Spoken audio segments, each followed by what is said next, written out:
Well, today we're here to talk about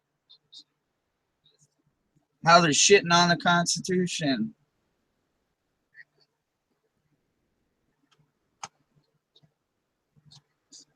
hmm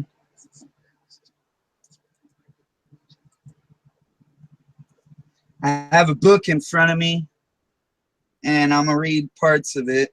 But anyways, it's the basic history of the United States, and parts of it has parts of the Constitution in it. Obviously, you get the gist. Is we had times before, and they used to write about all this shit. Do you not have mic control? Hello? Yep. Hello. Hello. Anyways, basic history of the United States. English territories, claims, and colonial beginnings. And far off times it was written, Blessed are the meek, for they shall inherit the earth. As if to fulfill the law, Henry VIII, King of England, established in 1497 a claim to continental domain in which the history of the United States unfold was to unfold. Thus he took title to a great portion of the earth for the English. Thus he took title to the great portion of the earth English people long before anyone, even England, knew they would voyage. And basically, of Columbus from Spain across to the seas to the West Indies in 1492 had broken the path to vast new world. So basically, they didn't understand that the Spanish had already claimed that land over there in some senses.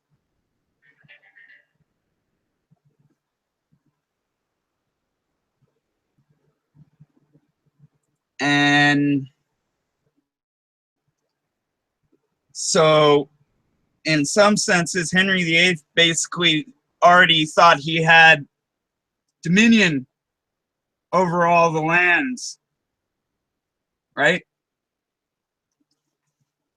And a lot of reasons why they were leaving England and other areas around there was because they were getting persecuted and killed for their fucking beliefs, whatever it be. Anyhow, let's go to the portion where they start the Constitution.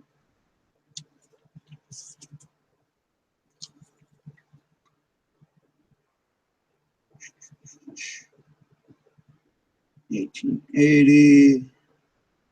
Oh, they even talk about theater of American action in the World War, the First World War. This is an old book. I found it the other day.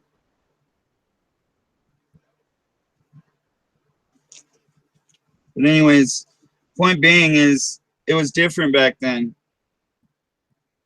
And I'd like to encourage anyone who can go out and get a copy of the Federalist Papers. I don't have one yet. I want to get one. But point being is I was trying to read some of it earlier and it wasn't pulling up. Because obviously Congress has blocked us from being able to read that publicly for whatever reason.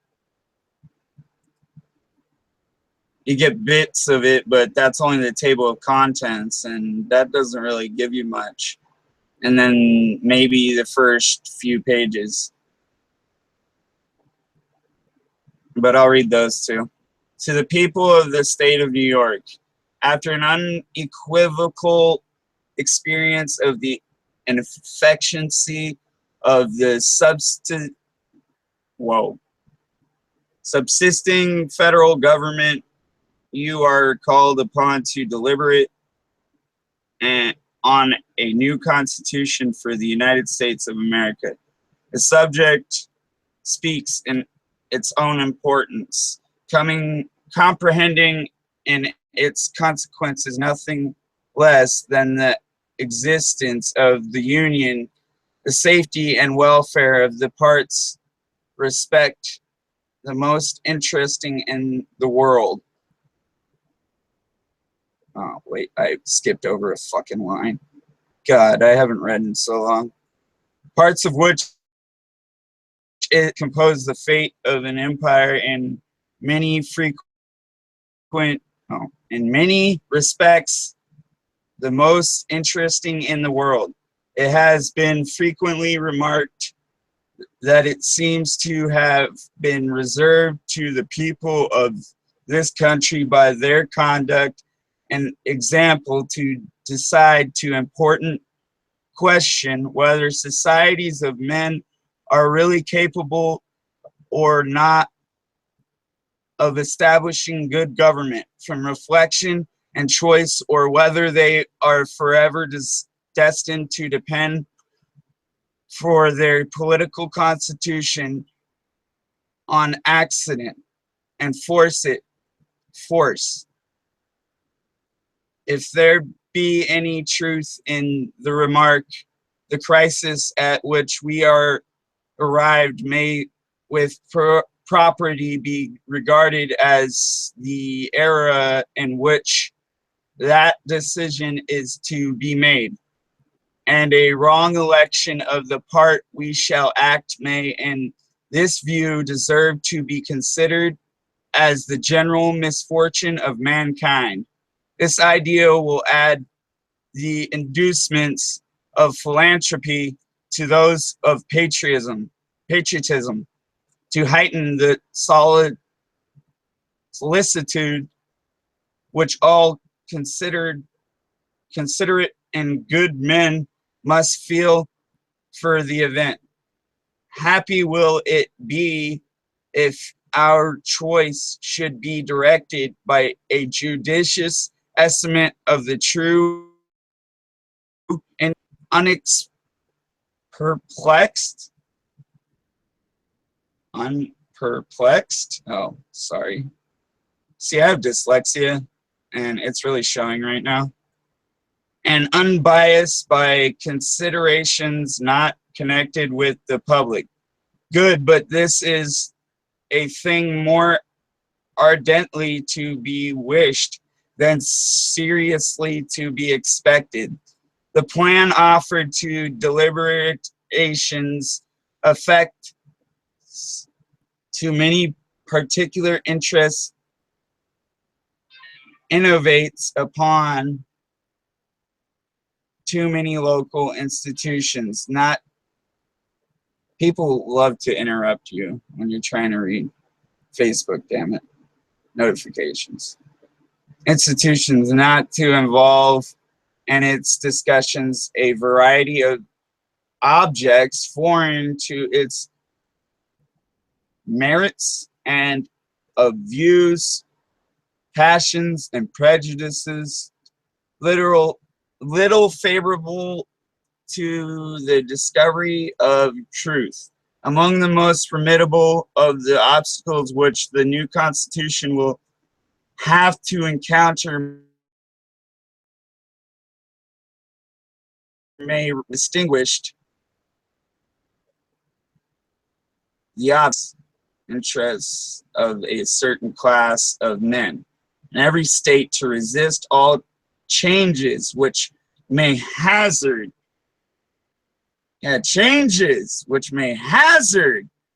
you realize that changes, something they're doing right now, changing the Constitution, or trying to. They're trying to change the First Amendment, and they're trying to change the Second Amendment. And they've already tried to change, I believe, the Third and the Fourth. I could be wrong. But point being is they're doing it stealthily.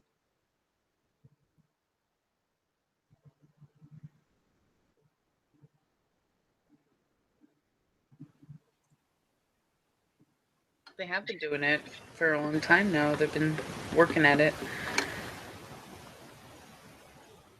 A dominion of the power, emulant, oh no, emolument, emolument. I've never heard that word before. And consequence of the office they hold under the state establishments and the perverted ambition of another class of men who will either hope to aggrandize themselves by the confusions of their country or will flatter themselves with fairer prospects of eval of of evaluation from the subdivision of the empire into several partial confederacies, then from its union under one government.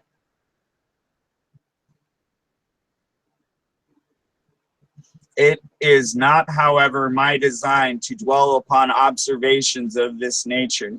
I am well aware that it would be disignacious to resolve indiscriminately the opposition of any set of men merely because their situations might subject them to suspicion and to interests or ambitions or ambitious views.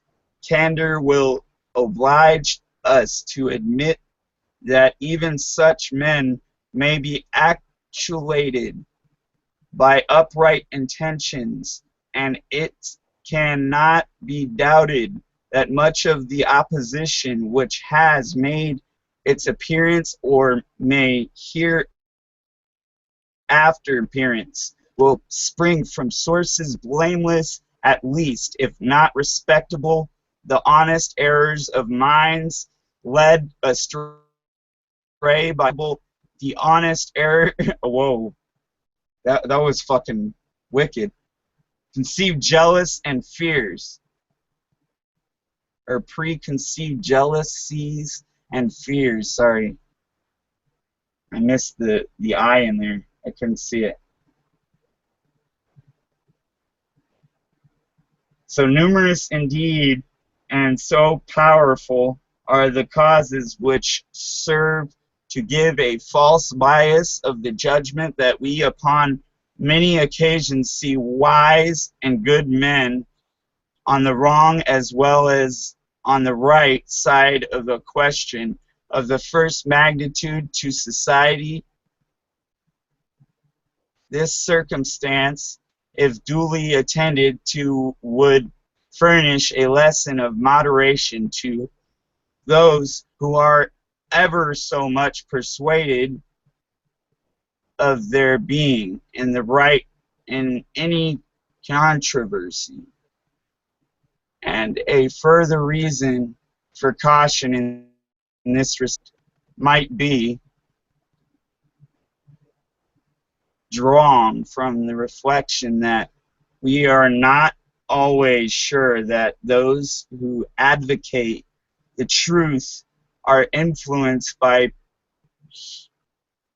purer principles than their antagonists. Ambition, avarice, personal animosity, party opposition, and many other motives. Not more laudable than these are apt to operate as well upon those who support as those who oppose the right side of a question. Were there not even these inducements to moderation, nothing could be more ill-judged than that intolerant spirit which has at all times characterized political parties. For in politics, as in religion. It is equally absurd to aim at making proselytes by fire and sword. Heresies in either can rarely be cured by persecution. And yet, however just these sentiments will be allowed to be, we have already sufficient indications that it will happen in this as in all former cases of great national discussion.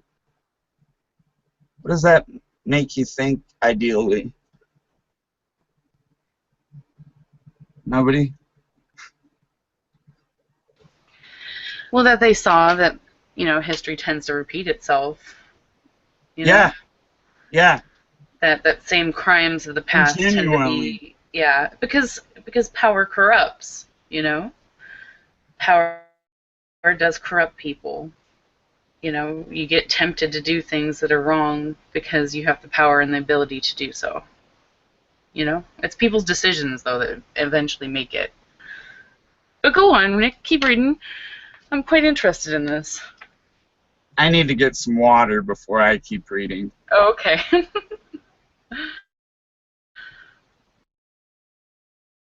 It is very interesting. Is it a book you picked up, or is it something that you already had? It's something I'm going to go pick up.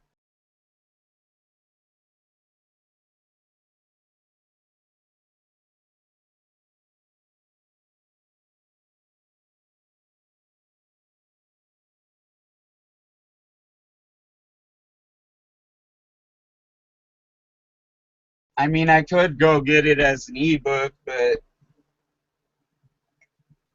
I don't know. I think I'd rather have a hardback copy of it,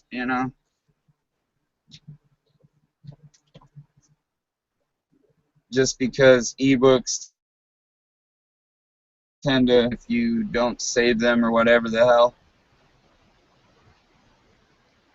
I would just always kind of wonder if they could be altered too, Like, that's what bothers me about us getting rid of libraries. I don't think that that's right. Because you never know. I mean, and data gets corrupted, and you end up losing books, and it's rough. Unless you have save files and backups, I get it, but you never know.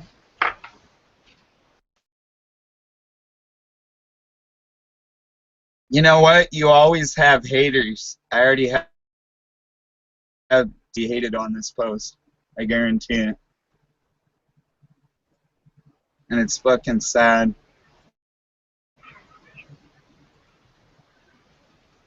Holy crap, I step away and I'm still flying. Oh. My head hurts. I haven't done that much reading since high school, I don't think. No, I'm kidding. That was a joke. I do read. I just don't read as much as I used to.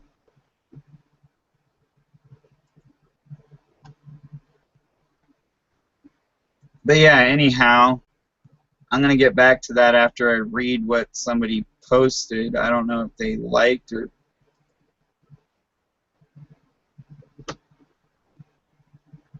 No, they wanted to join probably, and I'm not going to let that person join. I know, I'm a dick. But hey, you gotta be sometimes. Oh, yeah. Rules I live by. A torn Well, yeah, of because you don't anger. know exactly how old they are, yeah. Well, I know how old he is, but there's reasons behind why I'm being a dick. Sorry. A torrent of angry and malignant passions will be let loose to judge from the conduct of opposite parties. We shall be led to conclude that they will mutually hope to evince the justness of their opinions. mutually hope to no, and to increase the number of their converts by the loudness of their declamations and the bitterness of their invectives. An enlightened zeal for the energy and efficiency of government will be stigmatized as the offspring of a temper fond of despotic power and hostile to the principles of liberty, and over scrupulous, jealous of danger, or no, and over scrupulous jealousy of danger to the rights of the people. I don't like jealous today, or jealousy. The word is just like not going through my mouth today. I don't know why, but I've stuttered on it like 6 times.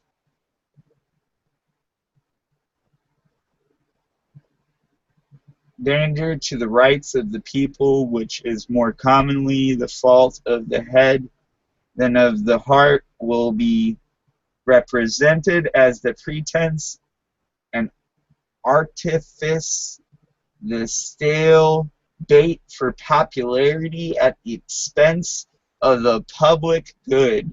It will be forgotten on the one hand that jealousy is the usual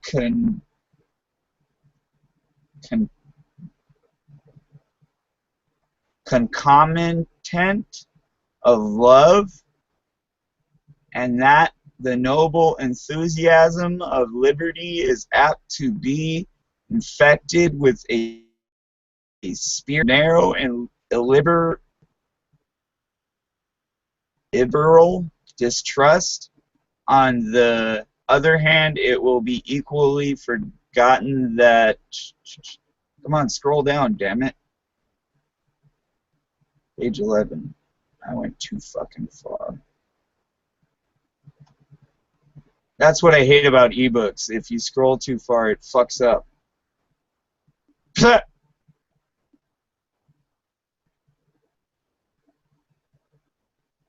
Now I have to find my place all over again.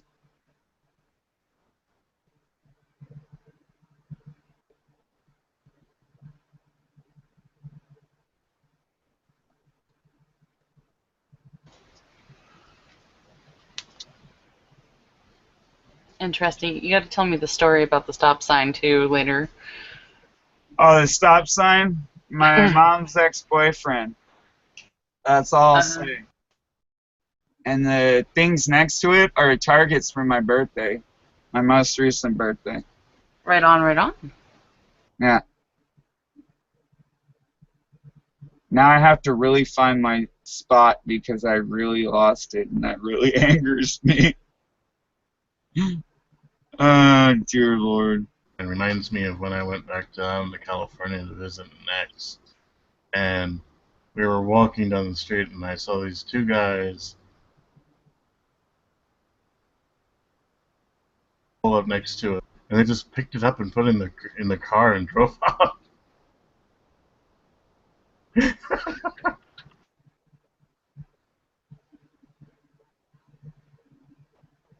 Aha, I found my spot, I believe. The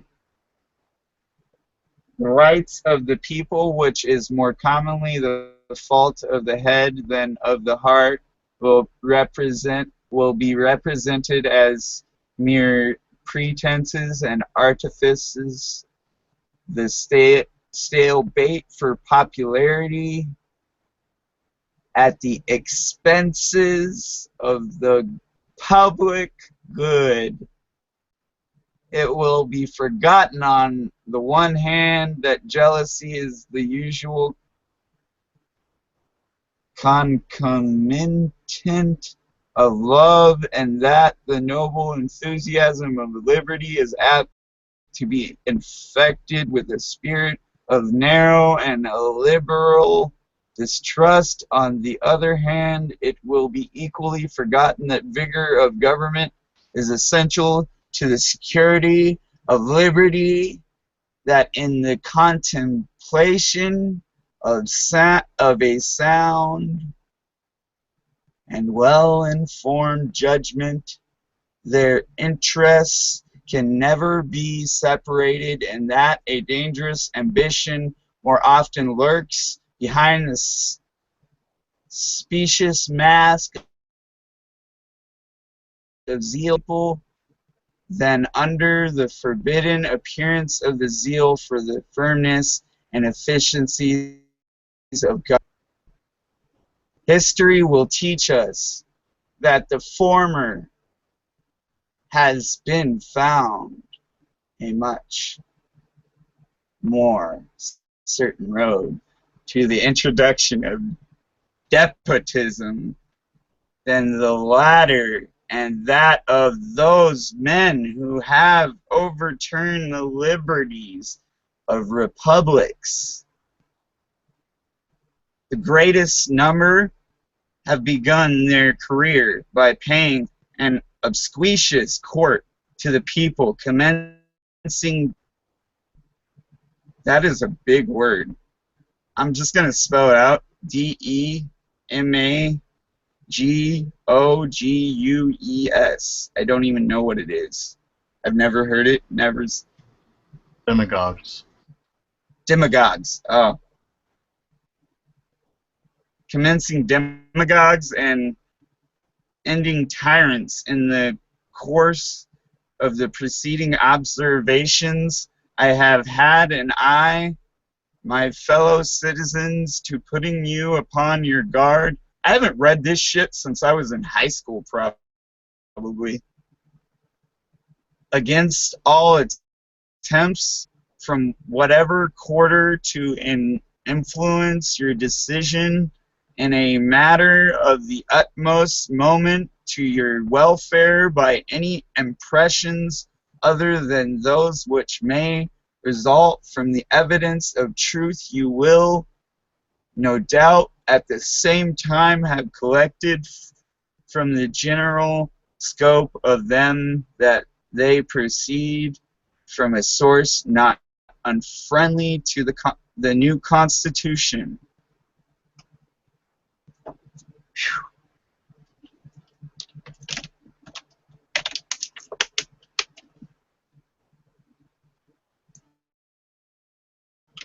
By the way, we're not just stupefying the world, we're learning. Or relearning, if you don't already know. Yes, my countrymen, I own to you that after having given it an attentive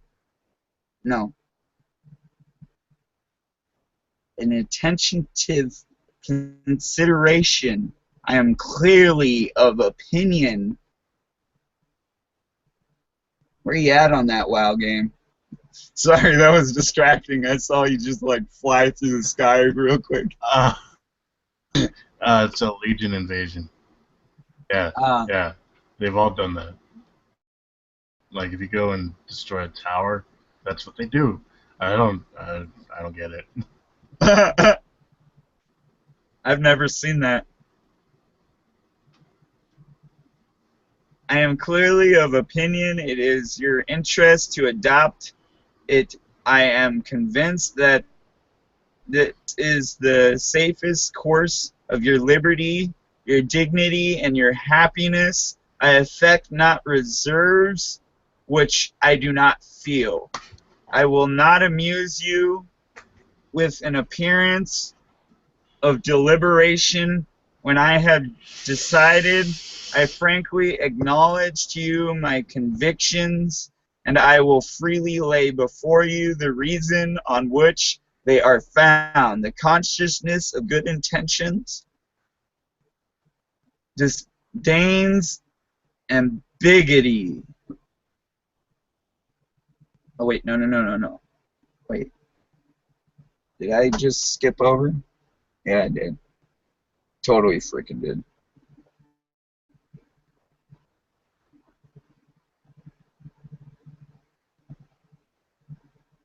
Big Woody, where'd it go?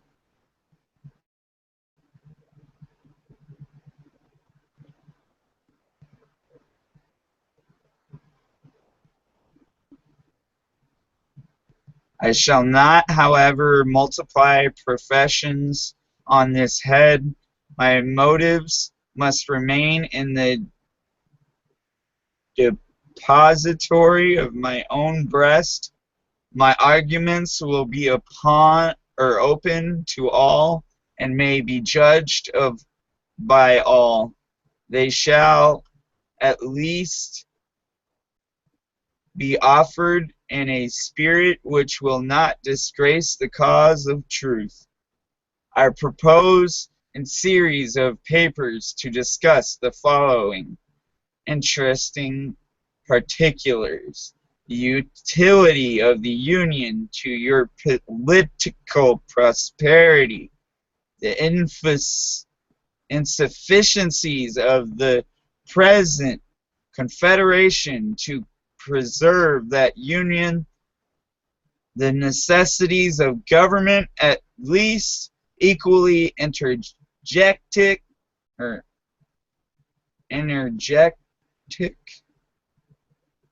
with, sorry, the text just changed, so it changes as you go down, I guess.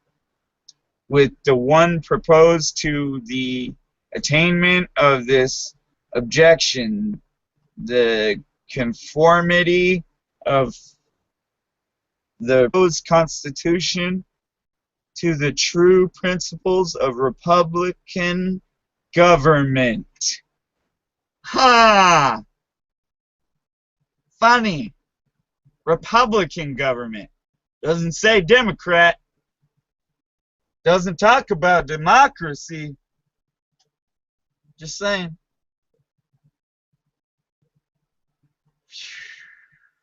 My brain is on fire from reading all that.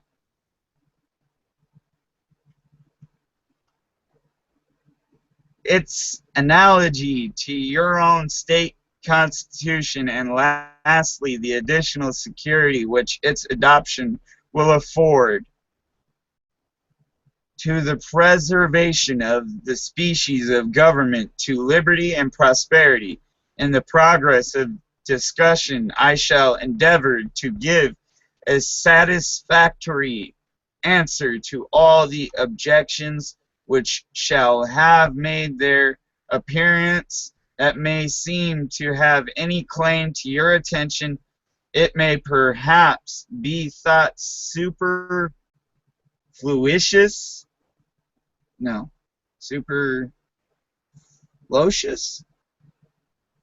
to offer arguments to prove the utility of the Union, a point no doubt deeply engraved on the hearts of the great body of the people in every state,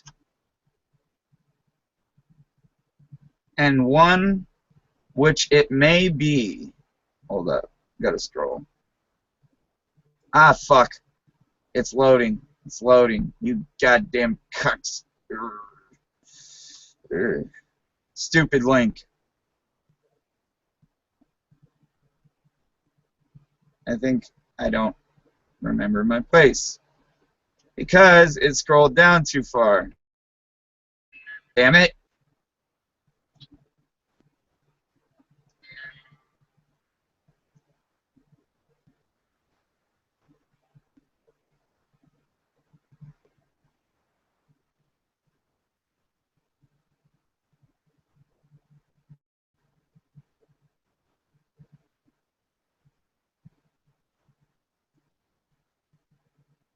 In the progress of the discussion, I shall endeavor to give satisfactory answers to all the objections which shall have made their appearance that may seem to have any claim to your attention. It may perhaps thought superfluous to offer arguments to prove the utility of the Union, a point no doubt deeply engraved on the hearts of the great body of the people in every state, and one which it may be imagined has no adversaries But the fact is that we already hear it whispered in the private circles of those who oppose the new Constitution that the 13 states are of too great extent for any general system, and that we must of necessity resort to separate confederacies of distinct portions of the whole. This doctrine will in all probability be gradually propagated till it has votaries enough to countenance an open avowal of it. For nothing can be more evident to those who are able to take an enlarged view of subject than the alternative of an adoption of a new constitution or a dismemberment of the Union. It will therefore be of use to begin by examining the advantages of that union, the certain evils and probable dangers to which every state will be. Gotta scroll again. We're on page 13, by the way, ladies and gents. Good, we'll put a note in that. Page 13, we're moving on, right? My head is killing me. He's got some big fucking words for his vocabulary, honestly. I'm astounded. Will be exposed from its disillusions. This shall accordingly constitute to the subject of my next address. Publius, the same idea, tracing the arguments to their consequence, is held out in several of the late publications against the new Constitution.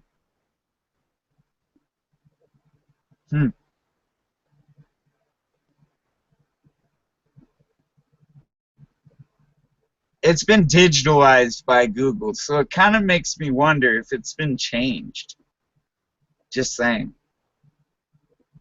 To fit their name.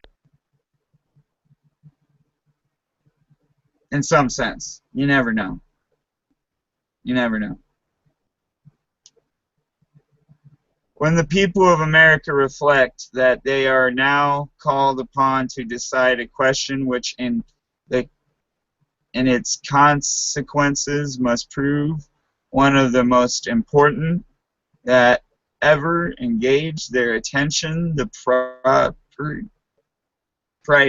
propriety of their taking a very comprehensive as well as a very serious view of it will be evident nothing is more certain than the indispensable necessities of government, and it's equally undeniable that whenever and however it is instituted, the people must cede to it some of their natural rights in order to vest it with requisite powers.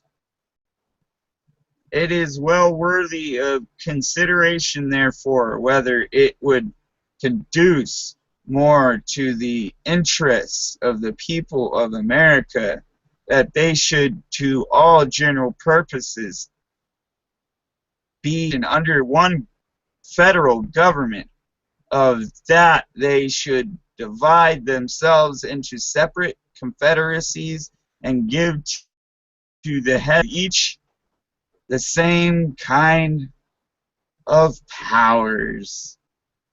Doesn't that just fucking bring joy to your heart? What that's basically saying is We're not supposed to have a big government that controls everybody. We're supposed to have individual governments that control over each and every state within the union.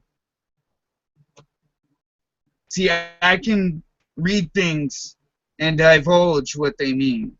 Other people can't read things and even understand or comprehend what they mean. I may be dyslexic, but doesn't mean I can't comprehend what I'm reading. There you go.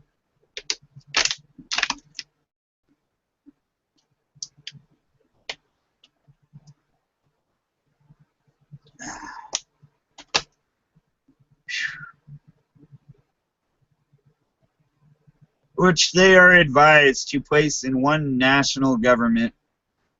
It has until lately been received and uncontradicted opinions that prosperity of the people of America depend on continuing firmly united.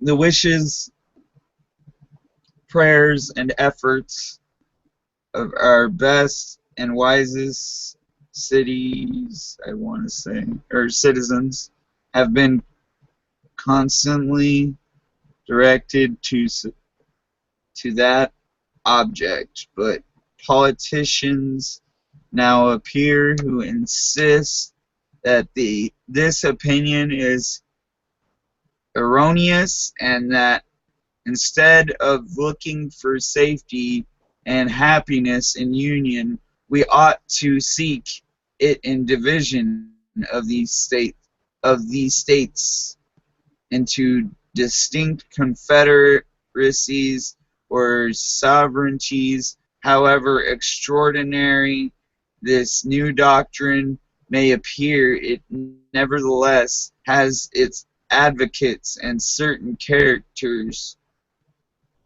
who were much opposed to it formerly are at present of the number. Whatever may be the argument or inducements which have wrought this change, and the sentiments and declarations of these gentlemen, it should say ladies and gentlemen, but at that time they were kind of, yeah, you get my point. It certainly would not be wise in the people at large to adopt these new political tenets without being fully convinced that they are founded in the truth and sound policy. It has often given me pleasure to observe that independent America has not composed of detached and distant territories, but that one connected, fertile, wide the portion of the western sons of liberty. Providence has in particular manner blessed it with a variety. Blessed it with a variety of soils and productions, and watered it with innumerable streams for the delight and accommodation of its inhibitions. A succession of navigable waters forms a kind of chain around its borders, as if to bind it together, while the most noble in the world, running at convenient distances, present them with highways for the easy communication of friendly aids and the mutual transportation and exchange of their various commodities. With equal pleasure I have as often taken notice that Providence has been pleased to give this one connected country to one united people, a people descended from the same ancestors, speaking the same languages, professing the same religions, attached to the same principles of government, very similar in their manners and customs, and who by their joint counsels, arm and effort, fighting side by side throughout a long and bloody war, have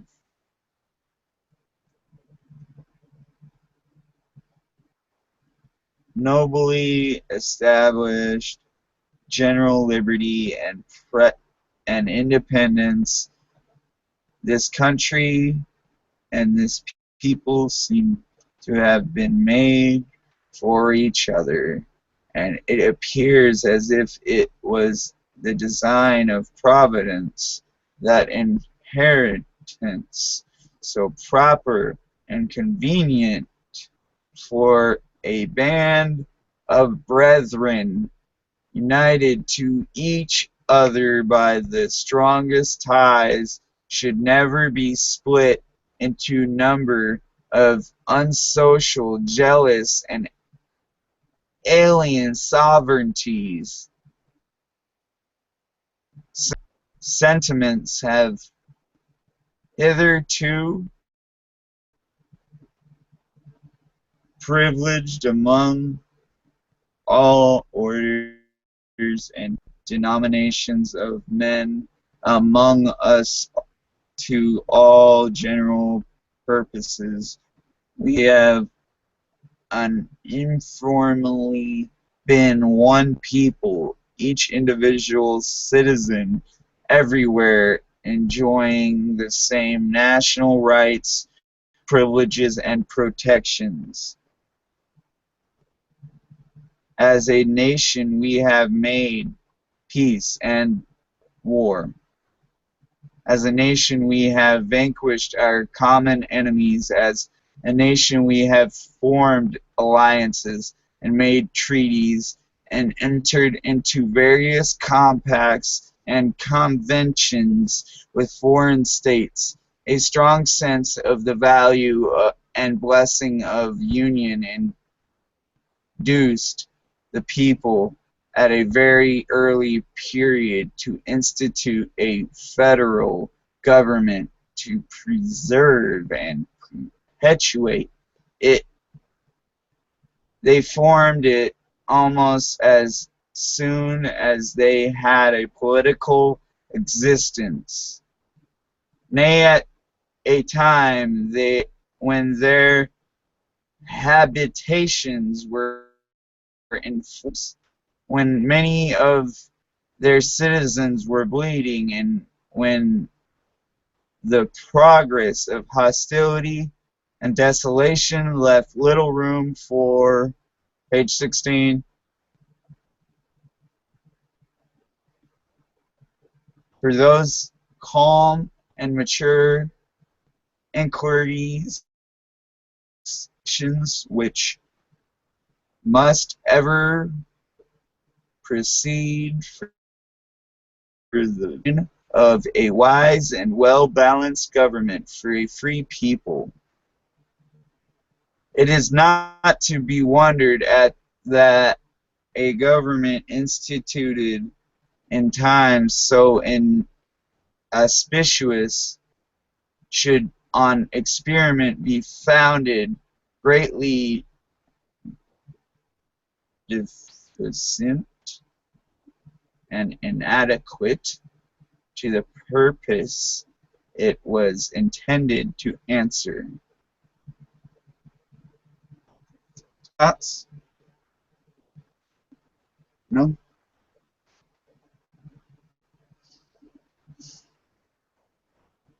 Kind of makes you wonder. They thought on a different level than we do now. They really thought what they were doing would hold precedence in this day and age. In some people's eyes, it does, but in others, it doesn't. I think they were working from a place of good intentions, and that they had good hopes, and they were trying to establish it so that we would have freedom and that we would be, you know, happy. But other people have different plans, you know, more nefarious plans, you know. And it's sad because a lot of people have been corrupt by the money. You know what's funny? Anyway. My father likes this title. It's kind of funny. Makes me laugh. This intelligent people perceived and regretted these defects, still continuing, no less attached to union than enamored of liberty. They observed the danger which immediately threatened the former, and more remotely the latter, and being persuaded that ample security of both could only be founded in a national government more wisely framed, they as with one voice convented the late convention at Philadelphia. No wonder they built the fucking White House in Philadelphia. Or in the... Well, technically, they built it in the triangle lines of where they actually had a original 3 states.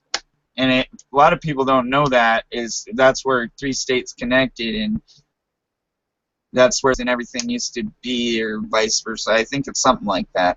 I could be wrong, but I think I could be right on that too. But where's my mouse? See, I have my mouse tracering it so I don't lose my place now. Convened the late convention at Philadelphia to take the important subject under the consideration. This convention, composed of men who possessed the confidence of the people, and many of whom had become highly distinguished by their patriotism, virtue, and I believe it says wisdom, in time which tried the minds and hearts of men, undertook the arduous task in the mild season of peace, with minds unoccupied by their subjects. My phone just went off, sorry.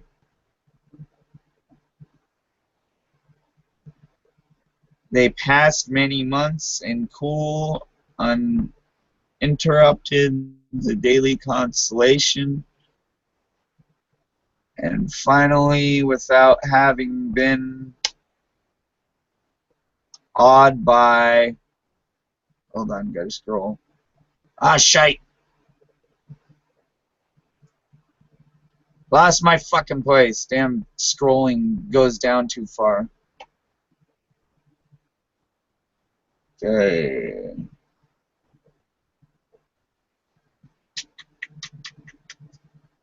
No.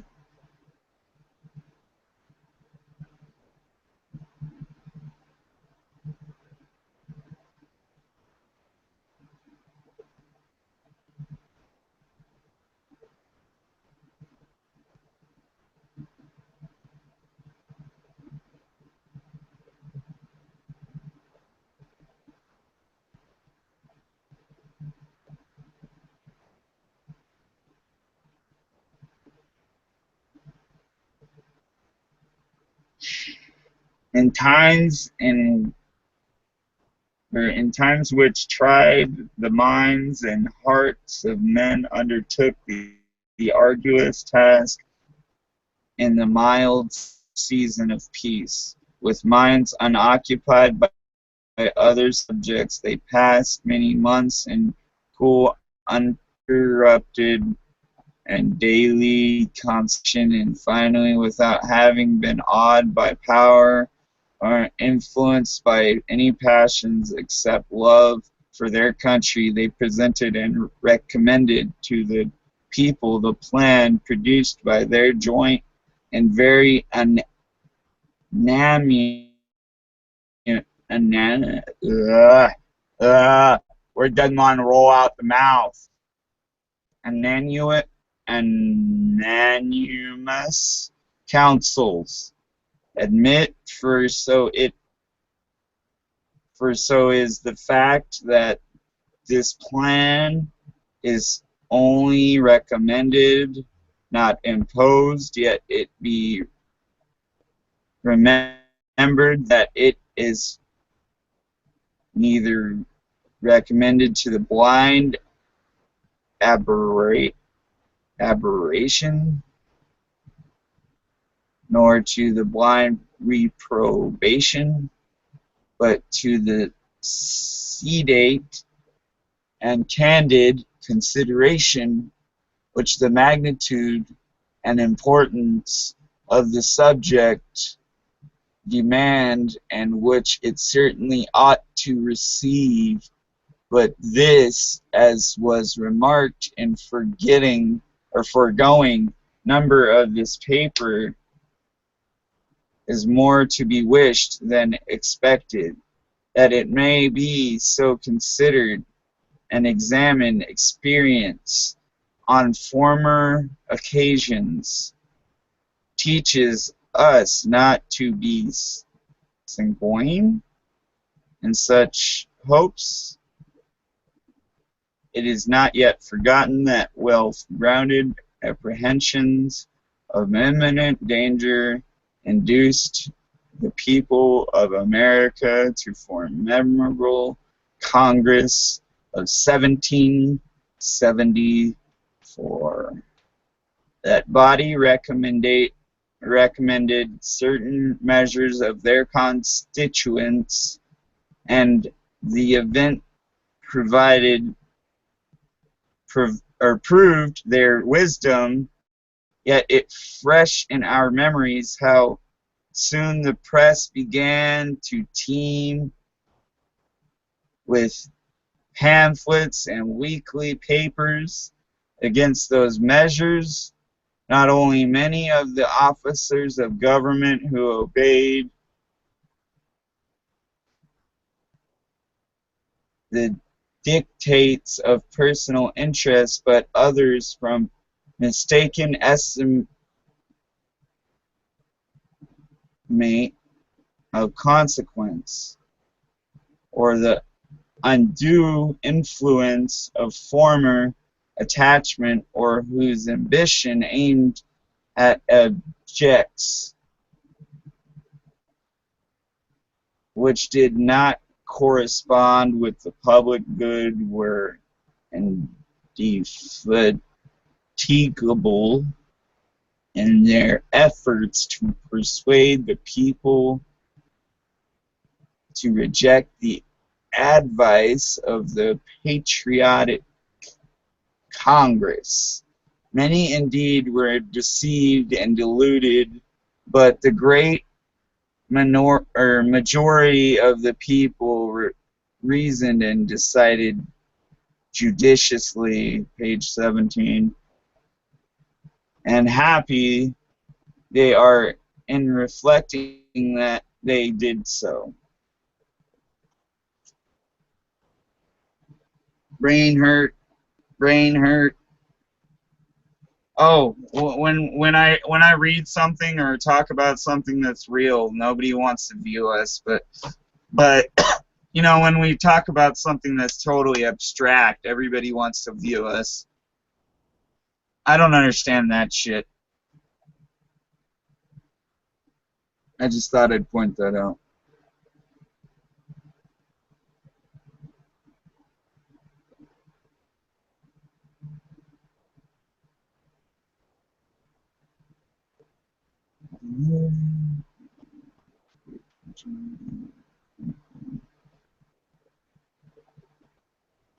I got a headache. I need to go eat something.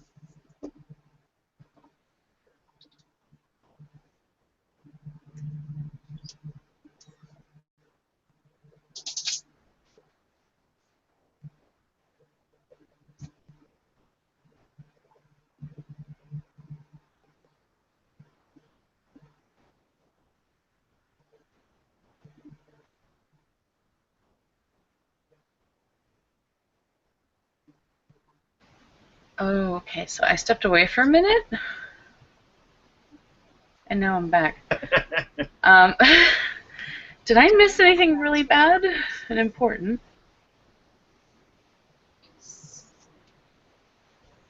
Yes? Yes, I missed everything, huh? I think so, but he stepped away. Oh no.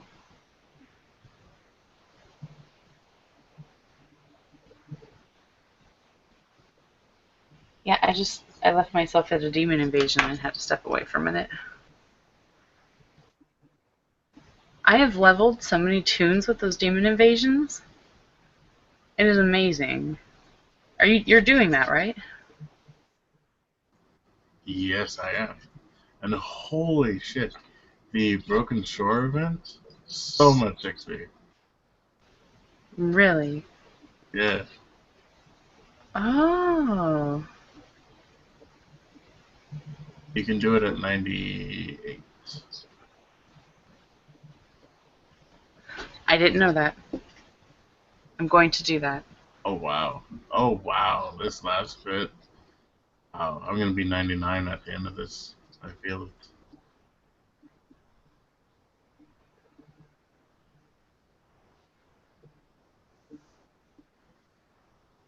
Yeah, I have a hunter. He's like 92, and I'm really trying to push to get him there. So you said 98, yeah? Yeah. I Holy really don't want to shit. have to do the garrison. I'm not. I no. I'm no. No. I've done it so many times. I'm just so tired of it, you know? Yeah. Yeah, I've discovered that I've got about like 13 100s now. Yep. Pretty, It's about where I'm at, I think. yeah. Yeah. So you burn yourself out of it then. I'm not the only Yeah. one. Yeah. It, and I didn't even start playing WoD until July last year. I didn't even. I haven't even been playing since last month. And then I'm like, yeah, I'll just level tunes. Why not? Found out why. Oh god. Yeah, I mean, they the leveling system wasn't too bad until now they're kind of breaking it a bit. So Sorry, I had to go take an ibuprofen. My head and neck has been bothering me for days. But that's my own bitching. I don't usually complain. no, that's all good. If you're in pain, Yeah, it's either this tooth in my mouth that's bad, or I just jerked my neck in the wrong way this morning and fucked my neck up. One of the two. yeah, I can understand. I hurt myself, and now I have to sleep a certain way, otherwise you can mess up your neck real bad. Yep, So same way. I mean, when I was 17, I actually almost broke my neck by cracking it. That's the worst thing you can do for your neck, by the way, is crack it constantly. Oh shit. And and that's what the doctor told me, anyways. I was like I said, when I was 17. Hold on, let me do the math. Yeah, I'm bad.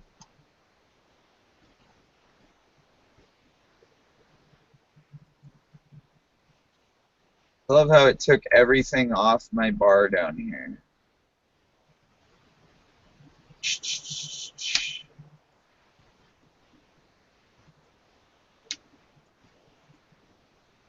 8 years ago. Anyways. Really fucking hurt. And I had to wear a neck brace for the longest time.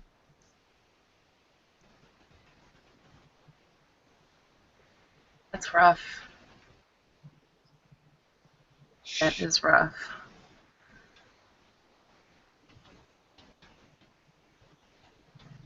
I thought you were going to tell him that it's a skateboarding accident or something.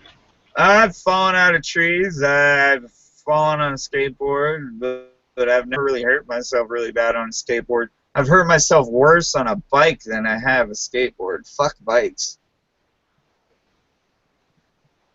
I've never really like wrecked so bad on a skateboard that I broke something or, you know, sorry, knock on wood, because you don't want to fucking go out the door and break something. My sister-in-law just broke her foot. Yeah. Goodness.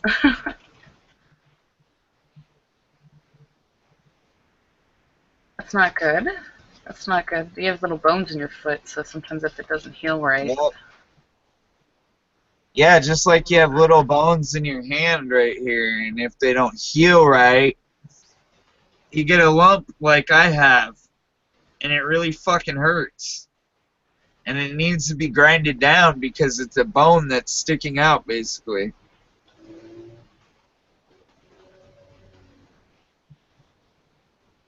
That's not good. It's a bone spur because I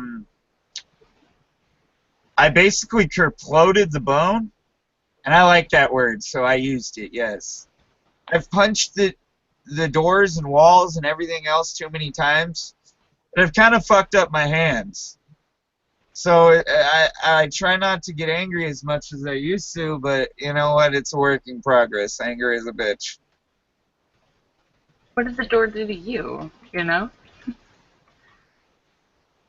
Sometimes I question that myself. Right. Anyways, I'm gonna keep reading. Majority of the people reasoned and decided judiciously and happy they are in reflecting that did so.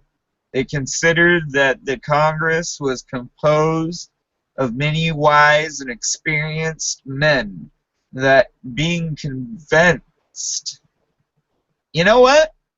Yeah, men.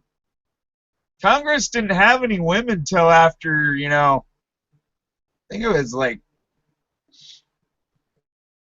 1970s, 1980s. I don't even know if they have any women now. I could be wrong on that. What's she trying to say? They were really sexist back then. That's what I'm trying to say. Well, yes, they were, but I mean, now that we've got rights, we've gotten past that, though. Right? Yeah, there's generation of sexism. Constitutional women still around. Yeah, we're good. Anyways, that's a subject for another video. Yes, that's a subject for another video. There was a very, very, very important woman in history, though, Betsy Ross. I'd say she was pretty important. If you'd asked anybody about constitutional stuff, she's one of the most important women when it involves constitutional stuff because she delivered messages that other people couldn't. A lot of people don't know that, though.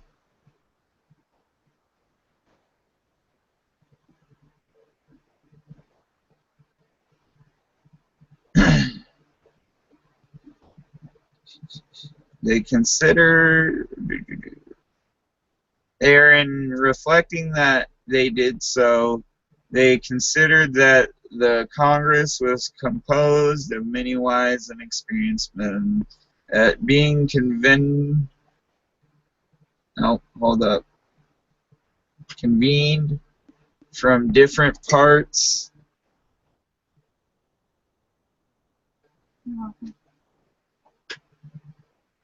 from different parts of the country. They brought with them and communicated to each other a variety of useful information that in the course of the time they passed together and inquiring into a discussing or into and discussing the true interests of their country, they must have acquired very accurate knowledge and on that head that they were individually interested in the public liberty and prosperity,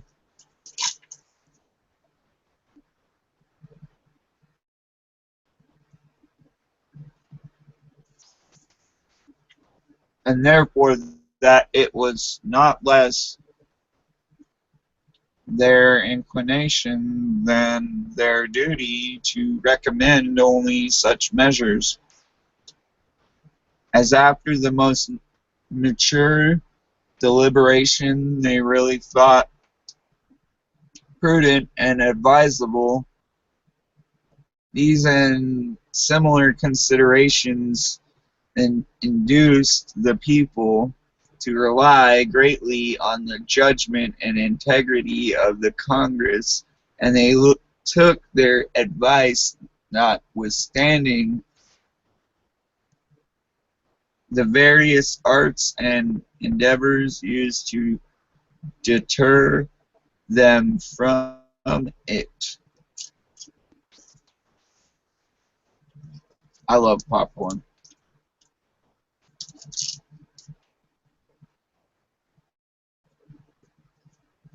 So I'm gonna pause and fill my belly so that that ibuprofen I just took don't eat holes in my stomach.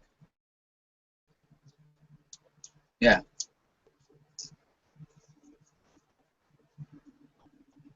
No problem. I'm there. You linked on your page about the Donald Trump supporters.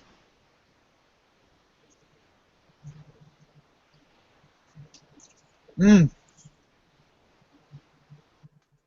I think it's actually kind of interesting. Did you see that he went to Louisiana? It was passing Yeah. out. Yeah. I love that. You know what? Now that I you bring love that up, that so that much. just brings me up to the point that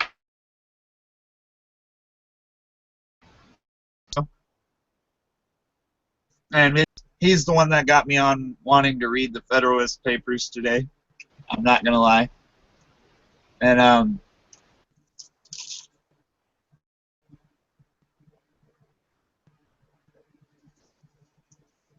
nonetheless make a video about it.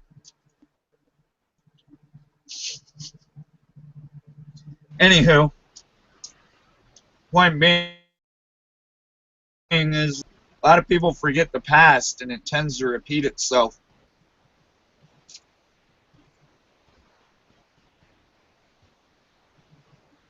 And what I mean by that is didn't Katrina flood out Louisiana just as bad? And It was pretty bad. A lot of people, yeah. And now they're not even blaming Obama. I mean, come on. Man is sitting there on a 2-week vacation and a week early to go fucking see a state in the dire need of the help of the people. Come on. Show that he doesn't give a shit about his own kind, and that's pretense. Well, that's something I was going to bring up. I think that Obama didn't go down there, didn't interrupt his vacation because he knows that he's out of office. There's not going to be a re-election. He's not going to be serving anymore soon, right? He's done. He's on retirement now. And even though he still has a job to do, he's got that, some people people, not all people, but some people, when they get done with their jobs and they know their Lazy job's going to mentality. end, they just give up. You know, they Lazy don't want to do it, mentality. right? Lazy mentality. And they don't see it all the way out to the end. Absolutely. And it's I think he just doesn't care anymore because he knows that he doesn't have a job. He's going to be done with it all soon. So, You know what? I'm going to make another video later on this week about the Constitution of California and how Jerry Brown has fucked it. Because I have a copy of it right over there. And he's completely changed it from what it originally was.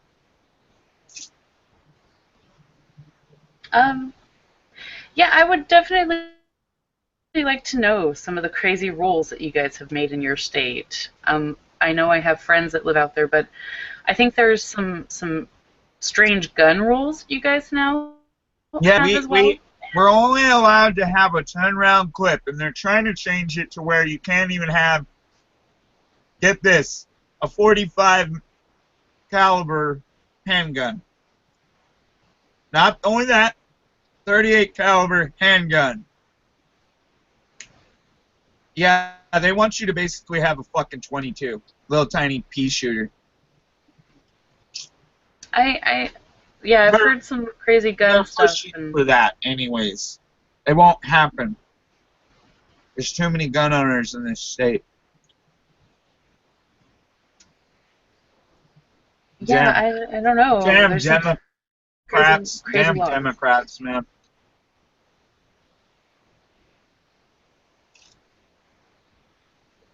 And when did the gun change like that start happening? It wasn't when Arnold was in office. When Jerry Brown got back in office, and Obama got in office,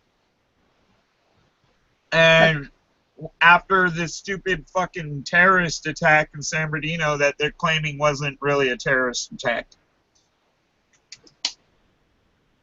Ridiculous.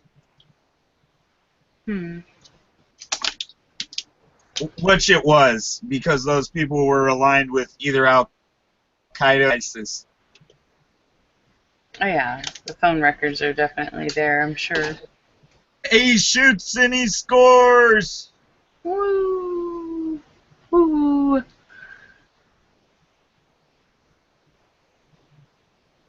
No, there's some other weird laws too about people that break into your house and like they can sue you, and there's a lot of other subjects there too that you guys have some crazy laws there that I've never really. Yeah, like if somebody breaks into your house, if you shoot them above the waist, like in the chest area or whatnot, even though you have the kingdom and domain law, which should trump any other fucking law,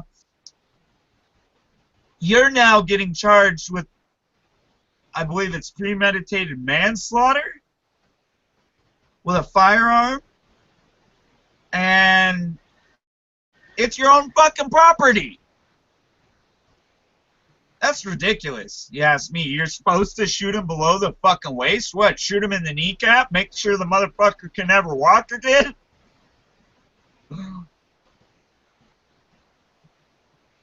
That's one of the most ones, if you ask me.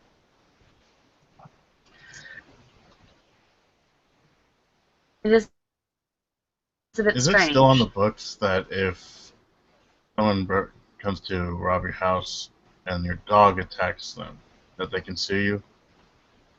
Yep. And that's ridiculous too. Because you know why? If you're trying to steal from somebody in the middle of the night, you deserve to be bit. You deserve to be shot at. You deserve to be stabbed. You're a scandalous cunt that does evil.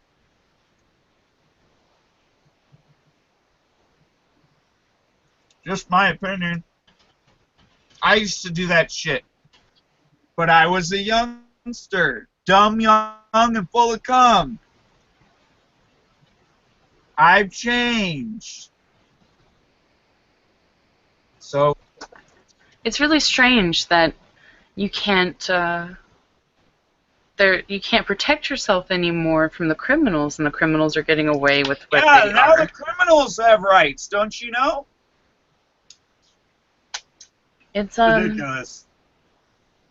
It's very upsetting. It's very upsetting. Here where I live, there were a lot of elderly women that have been attacked in their homes, and it's very disturbing that these criminals are getting away with what they are, and they're getting off with like light sentences, even though they're attacking and hurting elderly, and they're committing crimes. Even worse. What's even worse? These punk ass motherfuckers. I don't mean to point it out, but they're usually either black or Hispanic around here. They go and beat up on old, elderly, homeless people.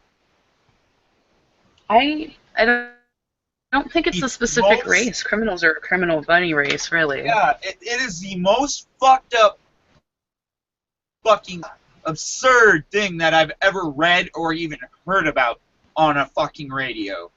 Not only that, killing homeless people. That shit happens all the time around here. And nobody bats a fucking eye. That is something that needs to be addressed too. People that are, just because they don't have a home, because they are down and out, doesn't mean that their lives don't matter either. Like, murder is murder, and the death penalty should be for people that murder. Like, I am pro death penalty. I am. We did away with the death penalty here in California, and I don't know why. But my personal opinion, the form of the death penalty they should bring back is public hanging. It would give everybody some incentive to fucking do the right thing and not fucking be a thug or, piece of shit person and be conform to society, Somewhat, at least, I'm not trying to say, like, we need complete conformity, but in some senses, I still will always support the fact that I'm anti-conformity, because I am and always will be a punk at heart, but fuck it, dude. It's the point that, in some senses, people aren't willing to assimilate, and it's what's fucking up our society. Well, I understand that they established certain rules because of cruel and unusual punishment, right? Like, you wouldn't want to end up suffering too long, and, I mean, torturous deaths, are unnecessary. Like, I don't know, sometimes whenever you hang somebody, it doesn't fully break their neck. Like, there's so many different things that can go wrong, and it's obscene. That's true, too. But the like point being clean, is efficient it would put a message across that you don't commit crime because you're going to get hung. I'm just saying. Yeah, it's just a thought process. Well, maybe even if they just openly, publicly showed, Yeah, lethal injections or whatnot. Something like that, get it a point across that when you commit a crime to that severity that you did get the death penalty. That they're trying to... This is one... Everybody knows who Sheriff Joe or I can never say his last name. It's a very, very thick fucking Indian last name. Pio. I have no idea what you're talking about. Anyways, Sheriff Joe Arpaio is the sheriff of Arizona, of all of Arizona. He basically goes to Congress for them, I believe. Or their form of Congress, I could be wrong. Point being, is they're trying to get him in a discrimination case right now against Hispanics for unjustly racial profiling Hispanics. And it just kind of makes me laugh because, you know what? I guarantee he wasn't just unjustly racially profiling Hispanics. I guarantee he was racial profiling every person as a whole, because, you know, at this time and point, you can't really trust much of which is coming in, because the other week there was a couple of shipments that were detained off the borders of Florida, Cuba area, because the fact that there was about 20 ISIS members trying to come into our country illegally. So what does that give you a picture of? Does that paint a big picture? I heard that off the radio, by the way. I feel like there's two different subjects right there, all in that question. I mean, well, when immigration in itself can cause good outcomes and bad outcomes, is what I was trying to explain. And illegal immigration in itself, which aka Trump is against, is what everybody is so upset and butthurt about, because they think that Trump is racist because he talks about Hispanics and other races like they don't belong here, you know? But they do, just as much as you or I belong here, because this is a multicultural country, just like a couple other dozen countries or more. right, we all belong here in freedom. You just have to follow the proper channels. I mean, I've got family members who came in from other countries that went and got their green card, studied, paid the money, did the test, went through the proper channels, And Yeah, even then, I here, have friends that are Hispanic. I have family that my cousin is from Africa. My married-in cousin is from Africa, and he's the coolest guy I've ever met, honestly. Well, friends that are Hispanic have gone through the proper channels to become, they came here illegally, but eventually they got their green cards and did what was right. I understand, because there is a lot of crime where they're coming from, and they are being prosecuted. And we should care about people and what their suffrage is. Because, that's what America's for. We're for freedom for people. Mm-hmm. And it just really makes me sad that, race has anything to do with the fact that people are criminals, the criminals that are criminals. I'll be right back. I'm just going to go get a cup of coffee. You can keep talking. No worries. But, yeah, I won't be here to hear you. So, hold your thoughts, I guess, and I'll be back. I'm pretty frequently flying in and out of this room. I see that now.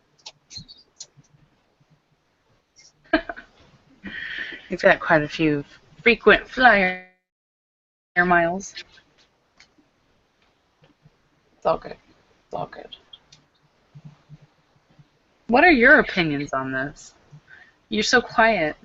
I guess I'm very boisterous with him. Are you not even there? I see you're flying. I was gonna say my screen share is moving, so I'm here. I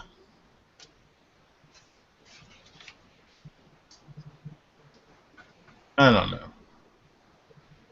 I just think there are more important things than what. More important things to worry about than worrying about just whose race is what? Yeah. Yeah. I mean, the points. I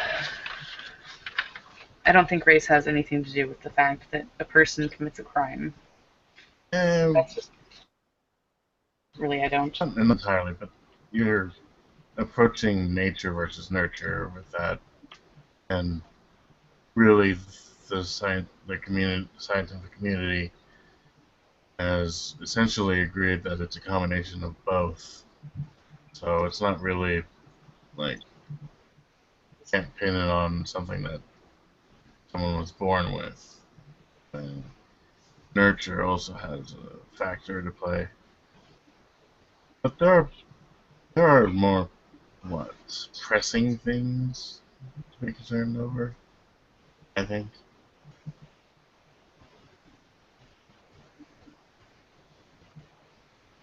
Well, if you want to touch that basis, I'm totally down to hear. I would like to hear what you have to say about that.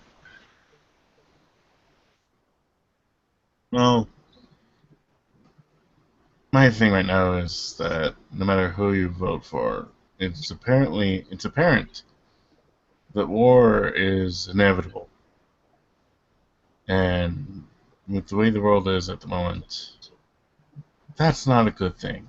We have too many. The world has too many nukes at our disposal, and I don't think that's a good idea. But it doesn't look like it's going to be avoided with anyone. So, Wait a minute. I was listening to something today about Putin and Russia. Is that kind of where you're stemming out of with your concerns about the nuclear war and the? no, it's not just that. It's the precedents behind uh, Hillary's actions and Trump's whole tariffs and all that, which trade tariffs have shown with countries like Iran and North Korea, that they've only shown to isolate those countries and make them more radical. And that's not what we need out of China. That's not what we need out of India, who is nuclear armed already. We don't need those countries to be isolated and radicalized. I'm tracking you. That's my thing against Trump, essentially, is the way he's talking. He's going to hold tariffs against China and India, who are both big, wealthy, and nuclear armed. I'm like, let's not put them in a corner. It's not You know? ideal either. Not to come in on what you were partially saying and only get half of it, but yeah. Yeah, it's not. I don't think it's a good idea to pin them in a corner economically and see how they respond. You know, here's how I see it. China is one of the largest countries next to Russia. And their borders extend beyond their borders, if you get what I'm saying. And if you don't know what I'm saying by that, Yeah. look it up. That's why the Great Wall was invented. It's why Genghis Khan broke through it, you know? Yeah. Same problems we're having today. Democracy will never, ever outlast a republic. That's just the way it is. I don't know why that is, but countries do better as a republic where everybody has a say or an input than they do as being controlled by like an empire in some sense. I don't know why empires rise and fall, but they always have since the beginning of time.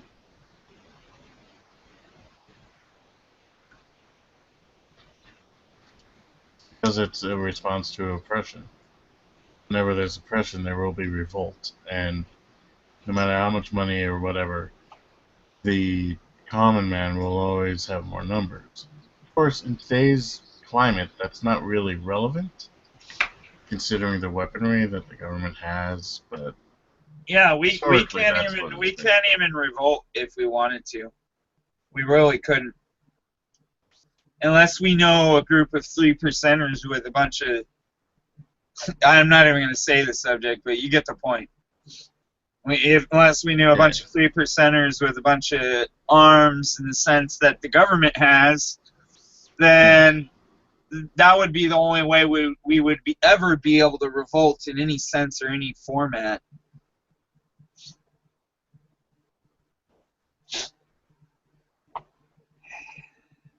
but that's just my opinion.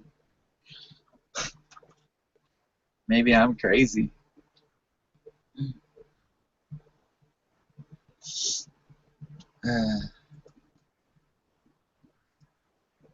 No, I'm not going to copy and paste that link. I'll copy this link. Sorry, I'm doing something real quick. I'm putting this on my Facebook. So I talk to myself when I do things. I don't know why. It's just something I've always done. Once again, we might be crazy. We might be.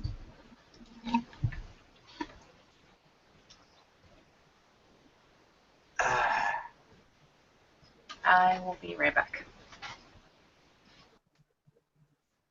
By the way, if any of you want to add me on Facebook, Nick Null. It's my real name. You already knew that, though. Because my Facebook is linked to this account. I did not know that.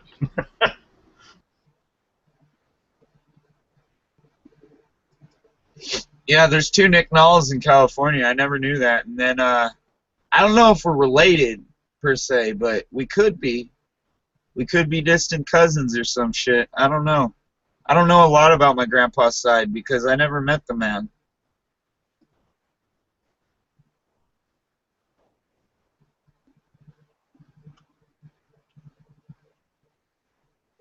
I know that we were nobles and we were related to Henry VIII, somebody that was mentioned in the other book. And the reason why the, what do you call it? The people on the Mayflower, what were they? I'm having a brain fart here. They were British and Irish. No, I mean other than that, they were settlers. They were, what's the word I'm looking for? Merchants? No, like what?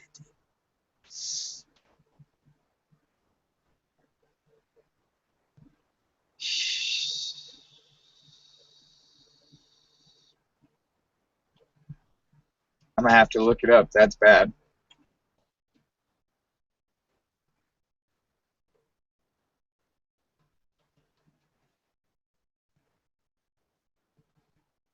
Passengers, basically. That's the only word I'm getting. Oh, Jesus Christ. That's fucking ridiculous. Anyways, that's not the word I was looking for. Migrants. Let's just use that word. They're migrants. Right. But, point being, where was I going with that? Oh, shit. Now I lost my train of thought. Because I couldn't find the right word. Anyways. That's how it is.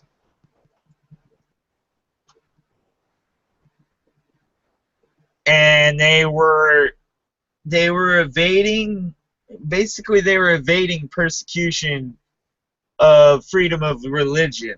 That was the original thing they were evading from Henry VIII. And that was in 1492, I read earlier. And you know, it's kind of funny that in some senses people are still evading persecution of freedom of religion in this country in some senses. I mean, if you look at it, they're glorifying the Muslim right now on the media, but demonizing the Christian or anybody else who believes in something else. And you rarely ever hear them talk about people that are like agnostic or atheists. You know, you never hear them talk about that actually. That's one point I'll put out. You hear them talk about Buddhists and Catholics and so on and so forth, but sometimes you just don't hear the other messages all I'm trying to put across. Point being is, lately, it's okay to,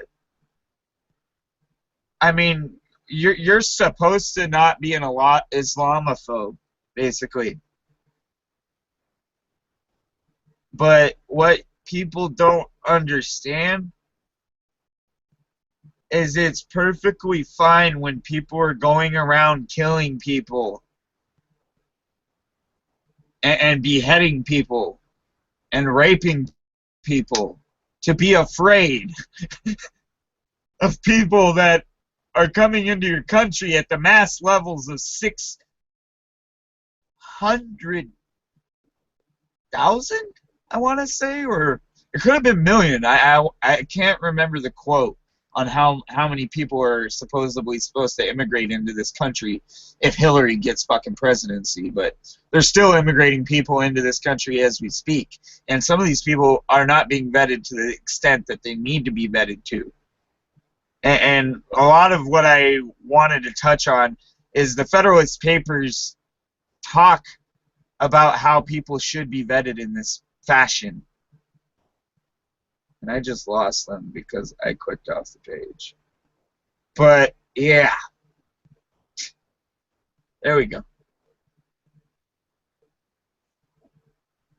See, they were even having a problem with immigration back then. What does that tell you?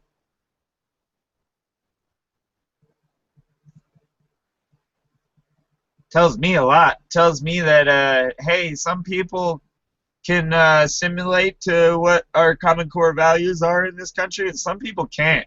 And people like Obama shouldn't have ever been president because he assimilated too far in the wrong direction. Only for his people. Because everybody knows he's a fucking Islamite.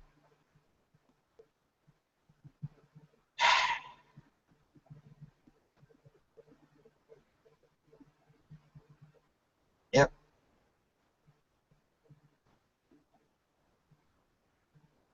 And the reason, people like, I believe it was John Quincy Adams that banned Muslims in the 1800s. The reason they did that is because they were doing the same thing they're doing now. History repeats itself. It's like an arsehole. You have to go shit every now and then, don't you?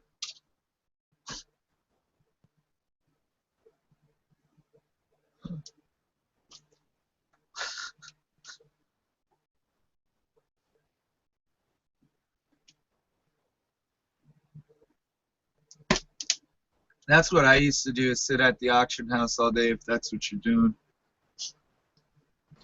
Yeah, I'm Other people would give me their items, that's why. I was the go-to guy in between all the guys that were actually botting. So, yeah. But I had to put a tenth or so of the money back into the bank to stay in the guild. That's just the way they were. You could keep some of the money, but you couldn't keep it all the time. That's how the world is, though, too, so on that level.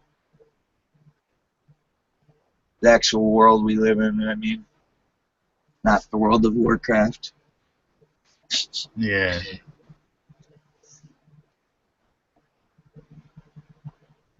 Like, if you're not getting back, then they're basically gonna rape your paycheck and take back. I'm trying to let my brain cool off before I start reading again, but the point being is this subject matter is always got to be current, or people tend to not want to view. That makes sense. Yeah. And I've noticed that.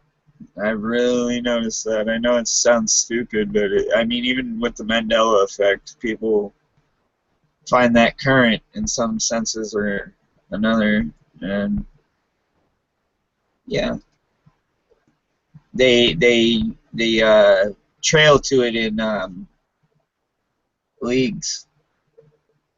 What I mean by that is they go after it pretty hard to try to prove or disprove or prove it right.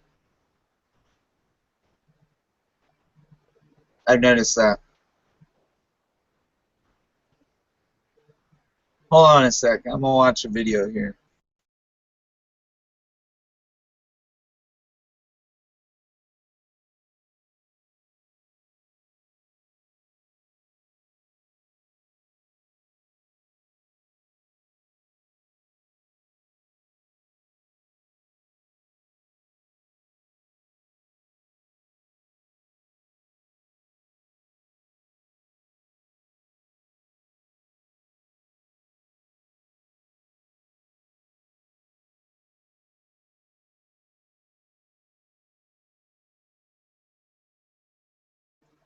I gotta go grab my cup of coffee.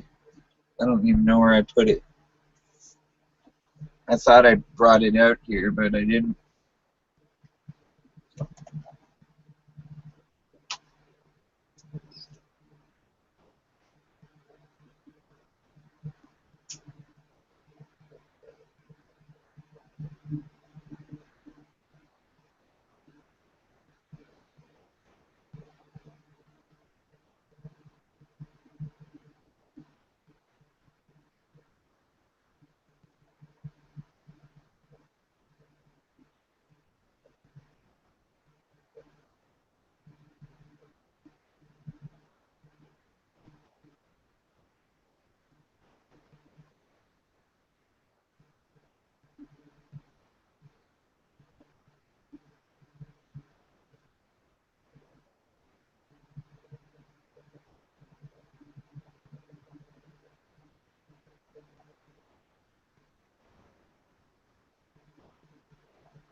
Oh,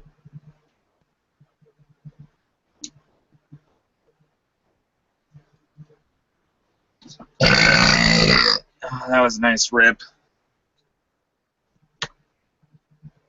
No? I thought it was.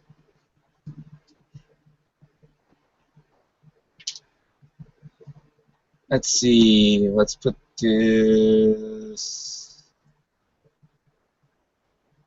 Motherfucker. I opened a new tab of Facebook to post this, and I never did. Okay, hello. Damn I'm idiot. back. What have I missed? Not too much. Have we? It was just how societies rise and fall, and how a lot believe that ours is about to.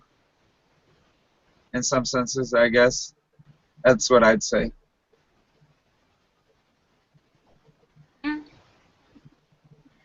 I don't know. If things don't get it under control with this financial stuff overseas, we're definitely in trouble with some stuff, you know. Yep. It's real scary. I think I watched this video saying something about that they're actually eating the animals in the zoo. Yeah, they're actually eating the animals in the zoo in Venezuela, yes. Yes, and it's so It's fucking disgusting. horrible. Because they can't get food. That's what happens when you believe socialism or communism will work.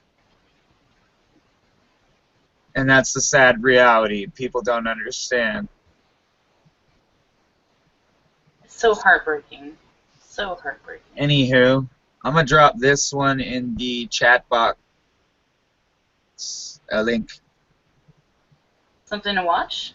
No, it's just my page on Facebook. I just created a few months back, I think. Can't remember when. It was a few months back. I haven't really, like, done too much. I meant to put it as, like, a public figure, but I forgot when I was creating it, so obviously, oops, my bad. I haven't edited it or anything like that, so it's a work in progress, just like everything else, and just like I was trying to tell Vaughn the other night, you need to find other outlets of publicizing yourself other than just, you know, YouTube, because yes, he has 11,000 subscribers, but you know, unless you're doing something with that, then you're not making much, you know? Unless you're doing something out of it is what I mean. You get what I'm saying? I think you're saying like you have to have an Instagram, a Twitter, Yes. a Facebook, stuff Yes. like that. Yes.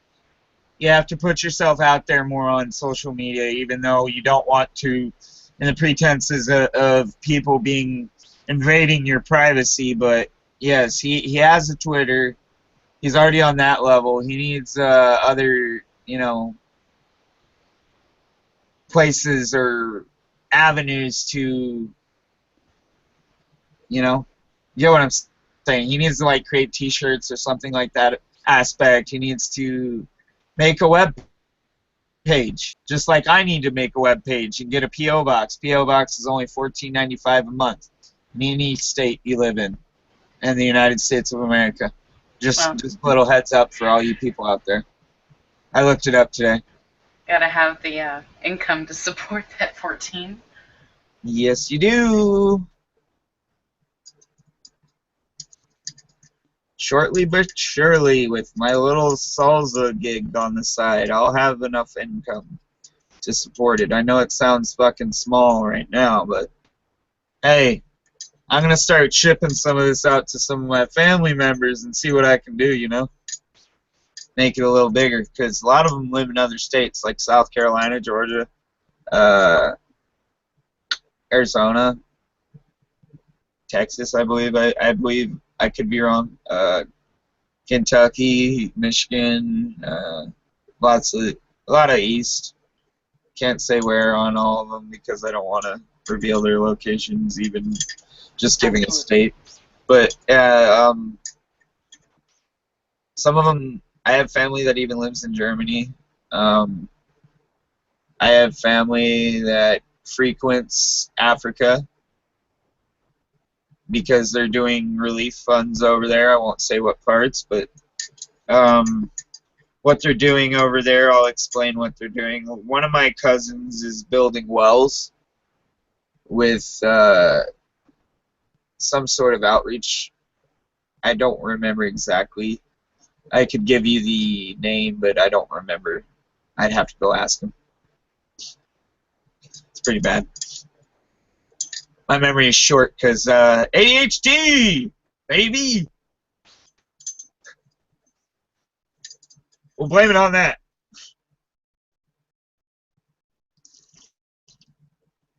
I'm ADHD, I'm bipolar, could be schizoaffective, but they don't know. Post-traumatic stress syndrome is a bitch, by the way, because it makes you freak out on everyone. And I have an anxiety-based mood disorder, as well as all those other things that I just mentioned. So it's kind of like, wow, if I can be a simulated member of society and not go out and kill people and be counterproductive of what society is actually supposed to be, dear Lord of God, you can too.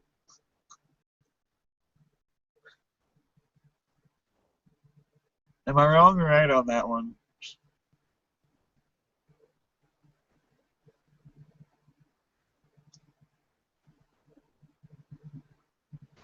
Uh, that awkward silence. That moment when you have awkward silence.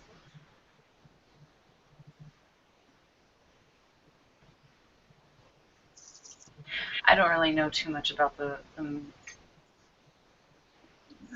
those mental health issue problems, so I'm sorry.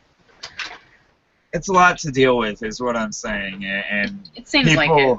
It seems people like it's very underestimate stressful. people underestimate bipolar disorder like no other. They don't understand. Like, they act like it's just like every other, like ADHD. A lot of people don't understand it takes a lot of focus when people have ADHD. You have to really focus on something to want it. And it's horrible. But enough about myself. Back to them Federalist Papers. Papers! Not papers. That was cute.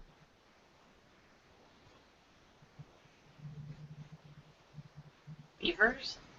Papers? What? Yeah. Beavers? Justin Beavers? I don't know. I said Anyway. papers. I said papers. And I don't know why Beavers? I meant to say papers.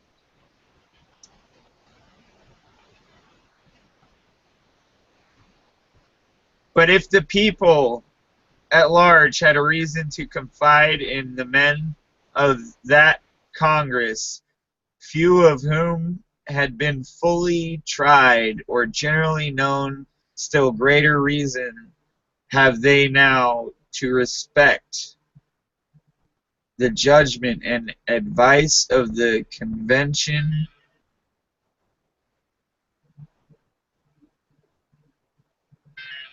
You just liked my page and I just got distracted. Convention for it is well known that some of the most distinguished members of that Congress who have been since tried and justly approved. Whoa, whoa, whoa, whoa. Are you joking? They got tried and justly approved? Oh, yeah, okay, that makes sense. I thought they were, like, not allowed to be a part of society or something. I got distracted by that, too. Approved for patriotism and abilities, and who have grown old in acquiring political information, were also members of this convention and carried into it their accumulated knowledge and experience. It is worthy of remark that not only the first but every succeeding Congress, as well as the late convention, have invariably joined with the people in thinking that the prosperity of America depended on its union. To preserve and perpetuate it was the great object of the people. Scroll down, you damn page.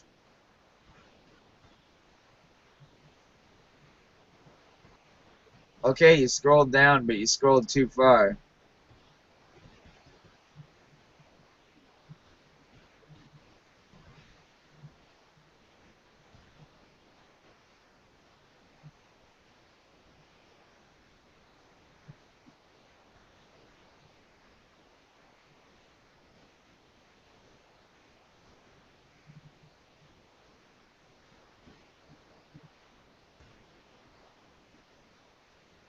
The forming the convention, and it is also the great object of the plan which the convention had advised them to adopt, with the propriety therefore, or for what good purposes are attempts at the particular period made by some men to depreciate the importance of the Union. Or why is it suggested that there or four confederacies would be better than one? I am persuaded in my own mind that the people have always thought right on this subject, and that their universal and uniform attachment to the cause of the Union rests on great and weighty reasons, which I shall endeavor to develop and explain in some ensuing papers. They who promote the idea of substituting a number of distinct confederacies in the room of the plan of the convention seem clearly to foresee that rejection of it would be, or would put the continuance of the Union in the utmost jeopardy. That certainly would be the case, and I sincerely wish that it may be clearly foreseen by every good citizen that whenever the dissolution of the Union arrives, America will have a reason to exclaim, in the words of the poet, "Farewell, a long farewell to all my greatness." Publius. I don't know what Publius was for, but I guess that was the poet, maybe. I don't know.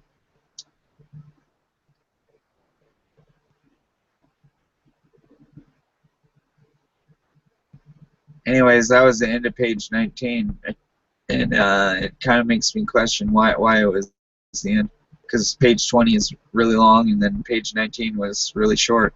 They must have opted some stuff out of it, because that's what I see here. There's big gap. Just saying. For the Independent Journal, The Federalist, number 3. J. The people of the state of New York.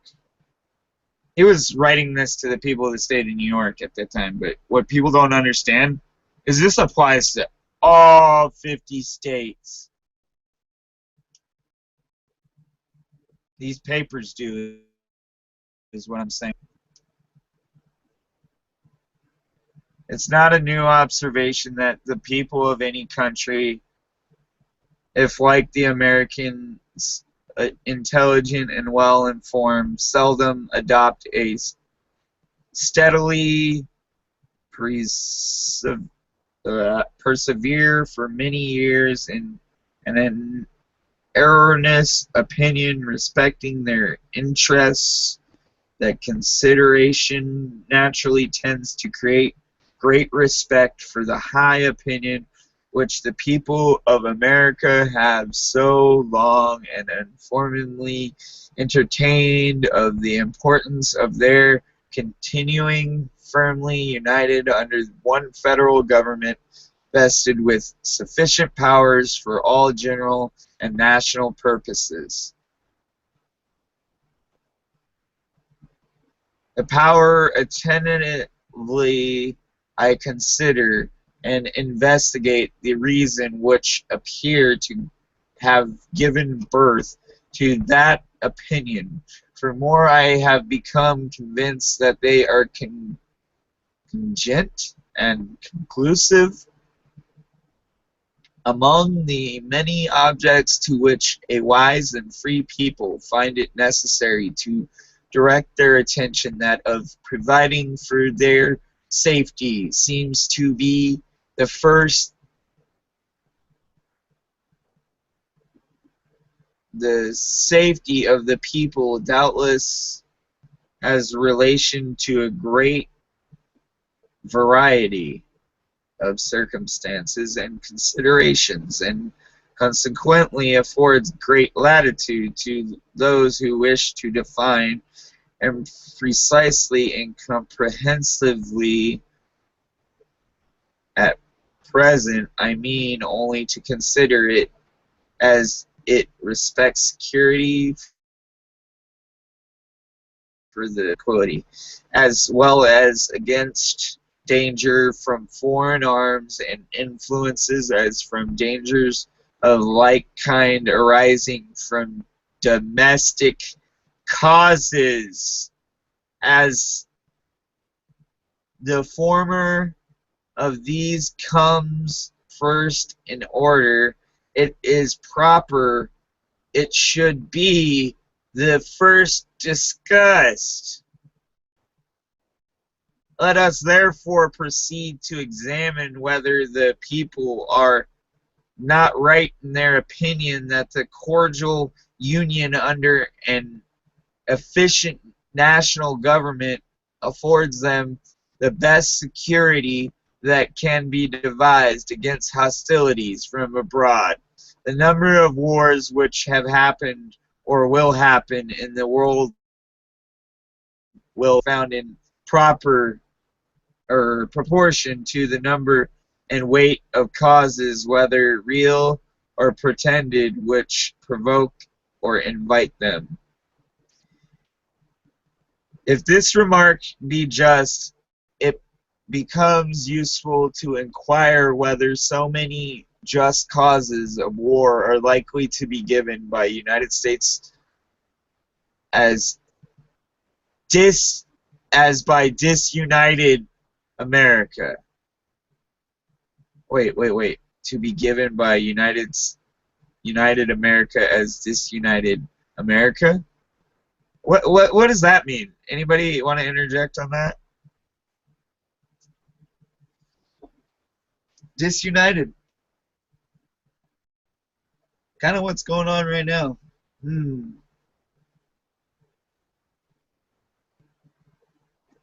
This information is old information. And it's prevy today. That's what's sad. People don't understand that.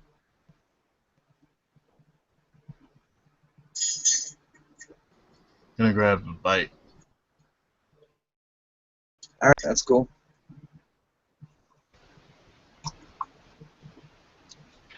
Yeah.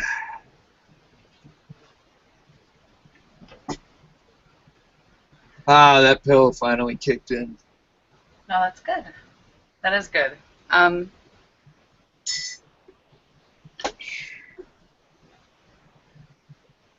So yours is just a page. It's not even an actual Facebook, right? Oh no, that's not my actual Facebook. Yeah, I'll send you my actual Facebook. Hold up. Oh, it's okay if you don't. You don't have to if you don't want to.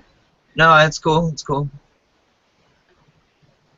I just meant to post that on there so other people could come in or vice. I need to post the other link before I leave that. Yeah, I didn't have a Facebook till today. You didn't? Oh, really? Wow, I'm sorry. No, it's okay. I didn't mean to ruin your life like that. Facebook is horrible. Wait, you didn't? Oh no.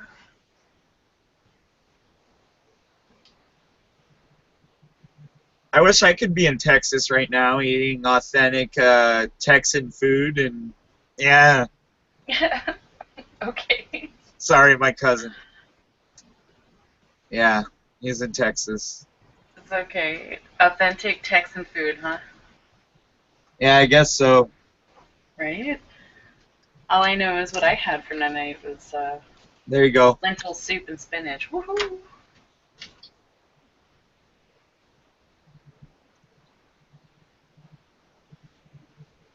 It's sad that one person out of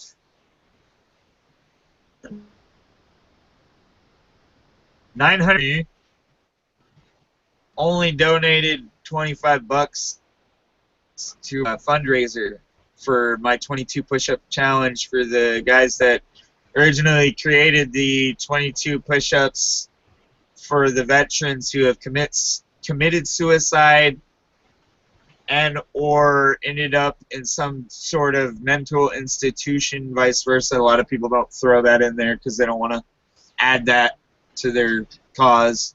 But yeah, they've killed themselves since Iraq, Iran, and Afghanistan. 22 veterans a day have killed themselves. That's a lot of people. That's one issue they haven't really even touched on it as a whole of the government. Why are these people coming back killing themselves? Can you answer that? It's pretty traumatic what they go through over there. You know? Of course, yeah. it's traumatic to see your other friends killed in front of you, or vice versa. People killed, and you know the funny thing is they don't mention all the people that we've had held hostage and killed on live camera, and they don't mention that. They just tend to, you know, flag the videos down before they even reach the United States public, and that's the sad truth about it. He bounced out. I think he wanted to go eat in private. It's really sad. I actually have a brother who's suffering from PTSD, and a brother-in-law who's their struggle's real bad. You know, it's caused a lot of problems in their life and their family homes. My grandfather had it, I can tell you that.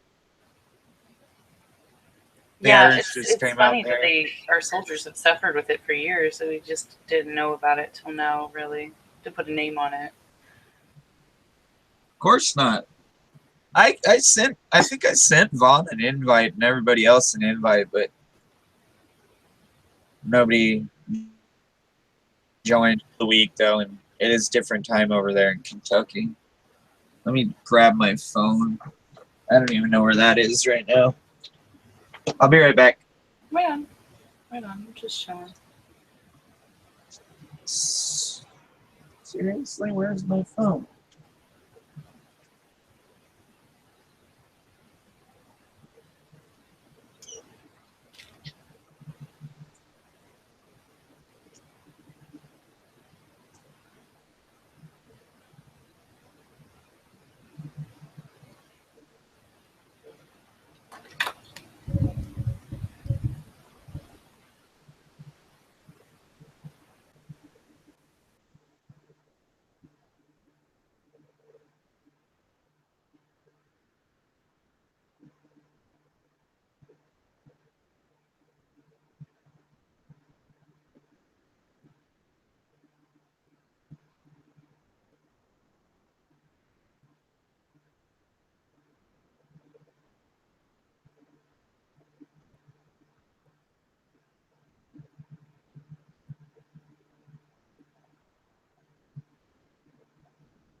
Where the fuck did I put it? Up my ass? No, it's right here. Oh, duh! Okay, I found it.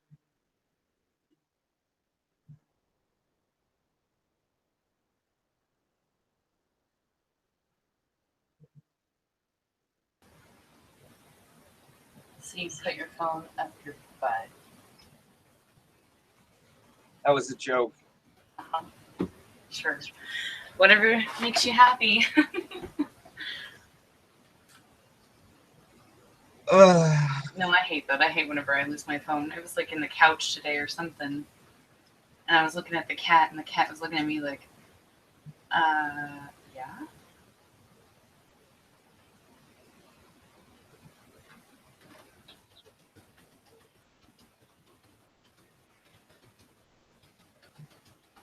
You know what was more important to me growing up? Music. Now it's politics. Oh yeah? Because I see what's going wrong in our country, and then I don't understand why it's still going wrong. And you know, I used to be like more of a political anarcho-punk, if that were to be the label. But I've fallen away from that because I've noticed how freaking godless a lot of it is. And not only that aspect, they're anti-everything, damn it. But I still love punk rock music. I mean, some bands are still good. Other bands, I won't even give them the time of day. I know it sounds bad, but I've become like picky. And then I listen to other music other than just punk rock anymore. So I guess you would call me a conformist. What? Yeah, I've conformed to what society is, you know, in that aspect, because I used to be close-minded.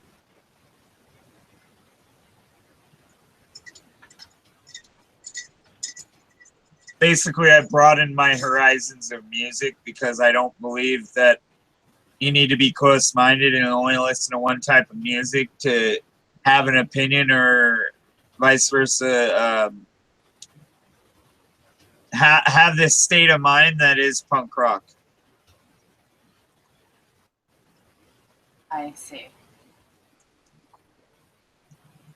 So, as you will notice, I have a lot of friends on my Facebook that are punks, and none of them will even interject on politics anymore with me because they know I believe in God, and they know they're not going to sway my opinion one way or another. And I know it sounds bad, but I still listen to the same music. I still hang out with some of the same people. I mean, I don't go to shows like I used to, but I wish I had the money to afford to do all that. Shit gets expensive. I just read somebody's post that they went to a Marilyn Manson concert. I'm not really privy of him. I don't really like his music anymore. But you know what? To each is their own.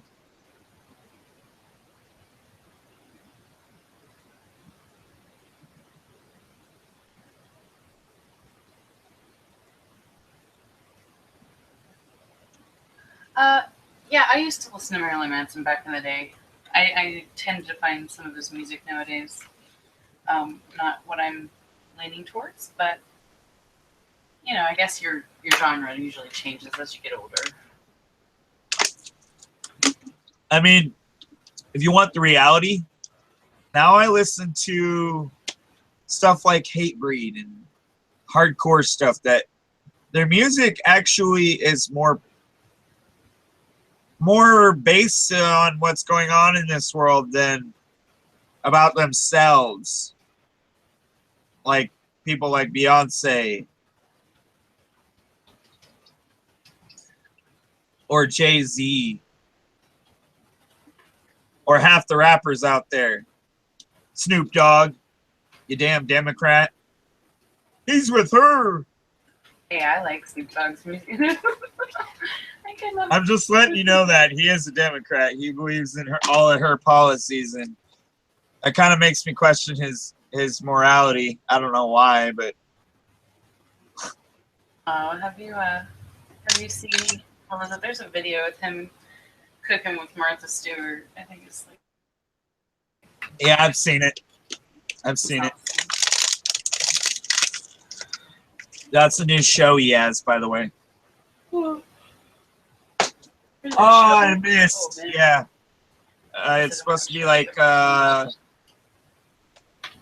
don't really want to put too much into it, but I think it's supposed to be like kind of like a podcast, but not a podcast, a live stream kind of thing. Huh. I could be wrong. But they were supposed to be on TV, and they won't let them go on air. Or they're putting it back. If that makes sense. Like setting the date further back. Oh, okay. Sometimes I forget where I'm going with my train of thought, so you got to kind of understand my brain process. I'm trying to remember words because, like I said, I used to be a freaking heroin addict, and you forget a lot. Like your frontal lobe is completely damaged after you've done dope, but people don't understand that one either. I understand. It's all good. I have to focus a lot harder than normal people with ADHD, and that's hard.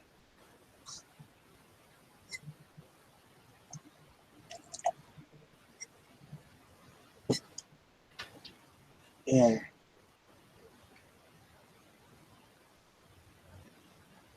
I was a little distracted where we were talking about the music. I was going to ask you, back to the whole subject of PTSD. I know I personally, and as a Christian, I believe that a lot of our soldiers that are going through it also need a lot more love and attention. They need a lot more attention. They need somebody literally right by their fucking side than just to be fucking put off like they have been for years. And people don't understand that PTSD and PTSS are serious, serious, serious. And it's not like,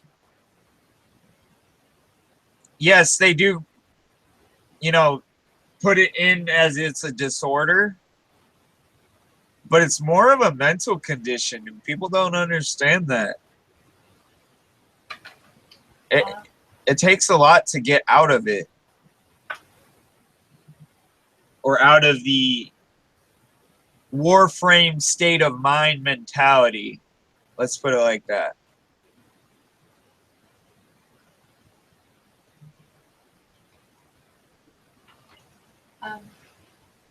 You know, and they put my brother on a lot of course they did. medicine, but I think it's more being able to have somebody there to listen to them when they're going through their flashbacks and through the moments, you know, the emotions of it, and being able to train their families too to how to address it whenever it comes up. You know what's funny is the similarities between it. Not to cut you off, it is like the similarities of it are like the manic episodes of somebody who's bipolar.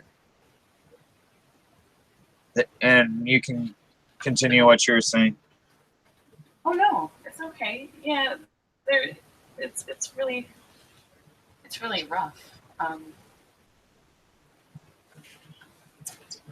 Damn. Yeah. It's a misunderstood. It's a misunderstood thing, is what it is, and people like Obama are the reasons why that we've had vets kill themselves or kill other vets since, you know, World War II, if you want to go there, because look at what they were put through. I mean, if you really look at what they were put through worse hell than some of these World War II veterans. And I know that's saying a lot, but they don't mention some of the shit that's gone on over there because they don't want you to be completely terrified. But hey, that's too late.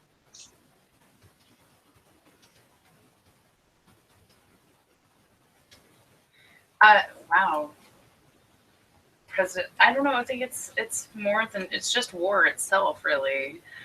I think going through things that happen over there, and the fact that our military is put through a lot of stress by their higher ups and all of the NCOs and so on and so forth in the military that get stressed out, and then they don't know how to deal with their PTS, so they end up stressing other people out, taking their anger out and frustrations. What they need to do is there's a lot of discord, you know. There's a lot of discord.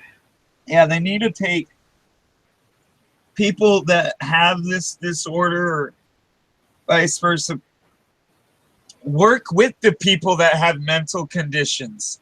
Because if you look like at countries like, I believe it was Israel, they use people with Asperger's syndrome in their military. Can you believe that? I think nowadays to get into the military, they have a lot more higher restrictions. I know, but the point is they don't put somebody off just because they teach, and what I'm trying to say is they teach within the curriculum that they know that these people can only do so much, right? And they give them certain tasks. They don't try to give them something. Oh, you give them a gun and tell them to go out and fucking kill somebody, you know? I mean, they could, but yeah.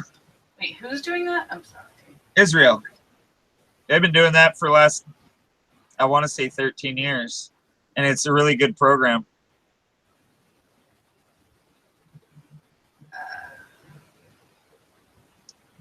I know it sounds bad, but yeah, you probably don't understand completely. I mean, I'd have to find an article on it. Let me check. Yeah, no, it's just I guess I haven't looked into and gained enough research to have a formidable opinion about how they handle their military. You know, so it's something that I think I would have to look into before I form a secular opinion on what it is. The Israel Army unit that recruits teens with autism. Wasn't lying to you. I don't believe that you're lying. I just believe that I have to, you have to educate yourself before you form an opinion. Yeah. That's the way I believe. Yeah. But a lot of what they're letting these people do is they're letting these people fly the drones around. Like it's a video game. You get what I'm saying? I mean, I know that sounds bad, but in the same sense, it's not bad because these people, some of them can make they can see the difference between a good person and a bad person. You get what I'm saying? Some of them. Like my cousin, he has Asperger's disorder or syndrome, and so does a good friend of mine. Actually, two good friends of mine. I don't know if I have it, but I could. You never know. They say that people usually that are bipolar sometimes have that, but yada yada. That's just a speculation. I don't want to say I have something I don't, and then have somebody come back and attack me and be like, "Oh, blah blah blah blah, you're trying to claim this." You get what I'm saying? Completely. I can understand. I do. Silence means you can concur. That's usually what I get from my mother, anyways. She hates the fact that I can talk for hours and hours and hours. Most people find it rather annoying. No, I enjoy having conversations with you.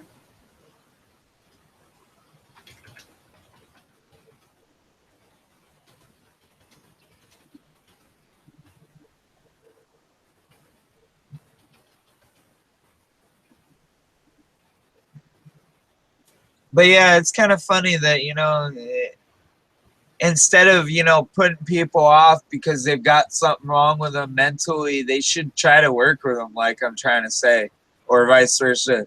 Give them a chance before they fucking just automatically judge the book by its cover.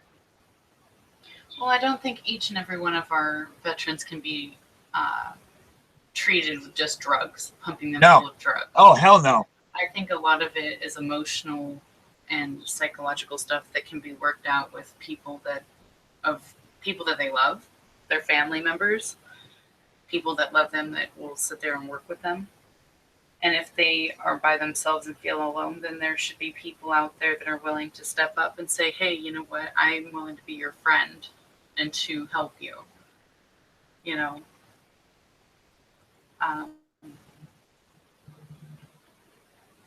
It's a lot. I think we should have volunteers too.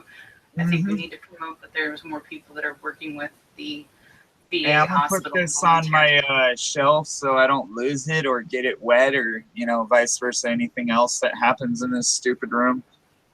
But yeah, a lot of the books that I have, the only reason I have them is because my great grandpa saved a lot, and I got a lot of his shit. I inherited his stuff.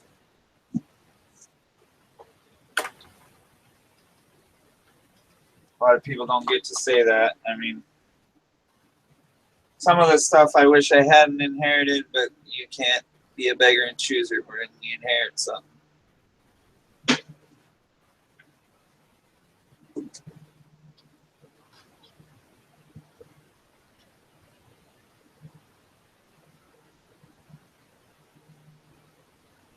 In a way, though, the Gettysburg Address is a good book that I have. Not a lot of people have a copy of that.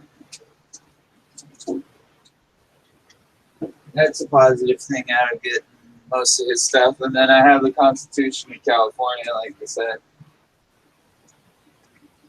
And then I have a book on a paperback on our actual Constitution and the history of it. No, that's actually a good thing too. I carry a copy of the Constitution in my purse at all times. I think it's best that we have that with us. And I'm going to invite some people in here because I haven't yet.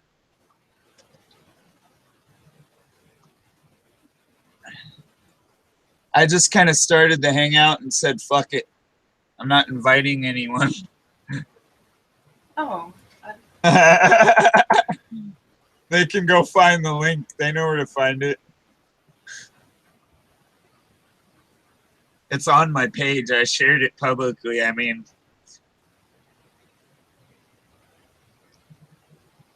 I'm sorry. I haven't done my last day of 22 push-ups. And the reason why is because my hand's been fucking killing me.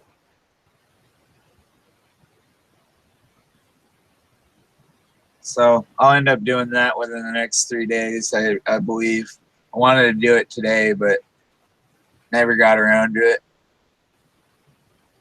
Now, are you making videos of those or no? Yeah.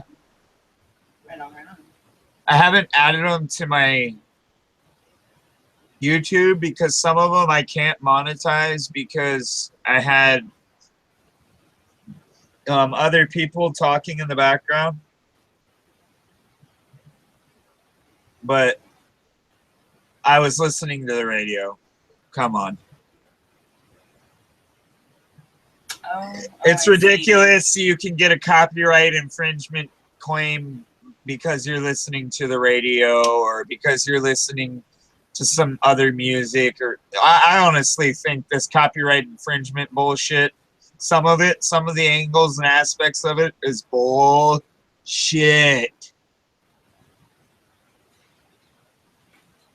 Pisses me off. It's ridiculous, isn't it? Mm-hmm. You can get flagged for any old thing. Basically. Isn't it that if somebody doesn't agree with your opinion as well, they can just turn you in? Yep, they can flag you now. Not that it always does anything, but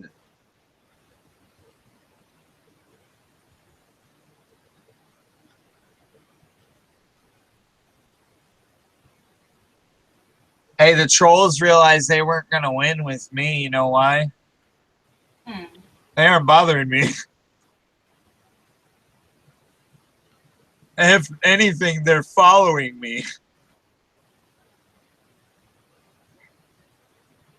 I really wonder where Great Pasta went.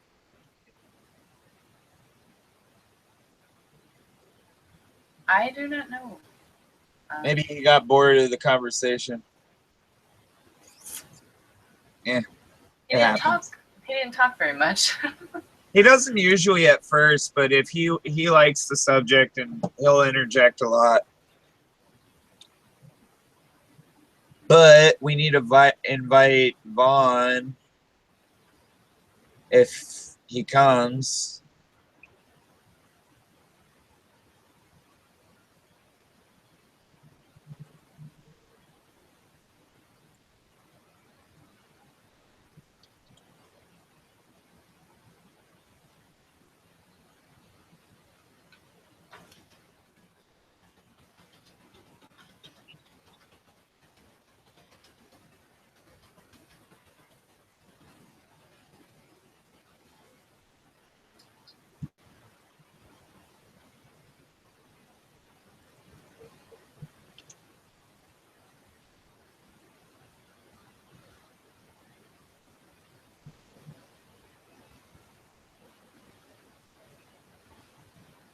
No. Don't do that, you fucking computer.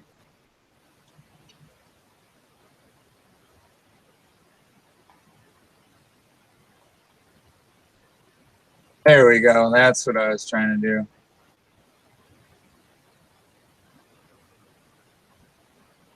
And then go and drop this link over to Candy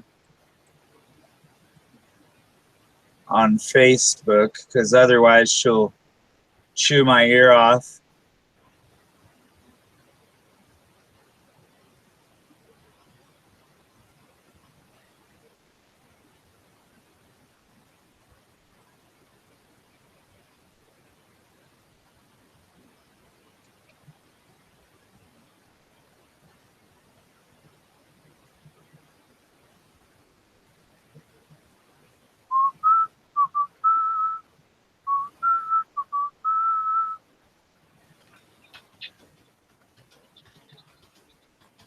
I know a few people I could invite to this, but I don't, because I'm just following them, and I don't want them to think because I'm following them I idolize them in any sense, because I'm not a narcissist. I know that sounds stupid of me to even say, but yeah.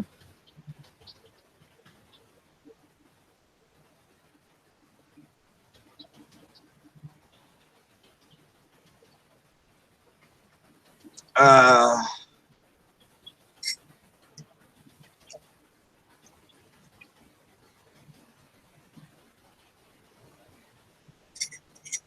Sorry, I have a friend of mine asking me about something in WoW, and he wants me to go and talk to him about it. He's got questions. company. Right? I failed Huh? the shit out of math, but I do recall when parentheses are there, like it means to multiply. Oh, Jesus Christ. These people need to learn the remedy of PEMDAS. I'm going to write it down.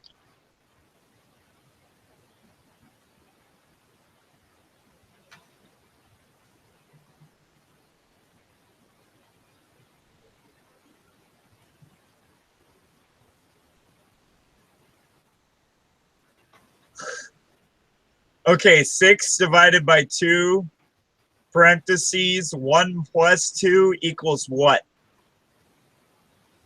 A friend of mine just gave the answer out. It's 1.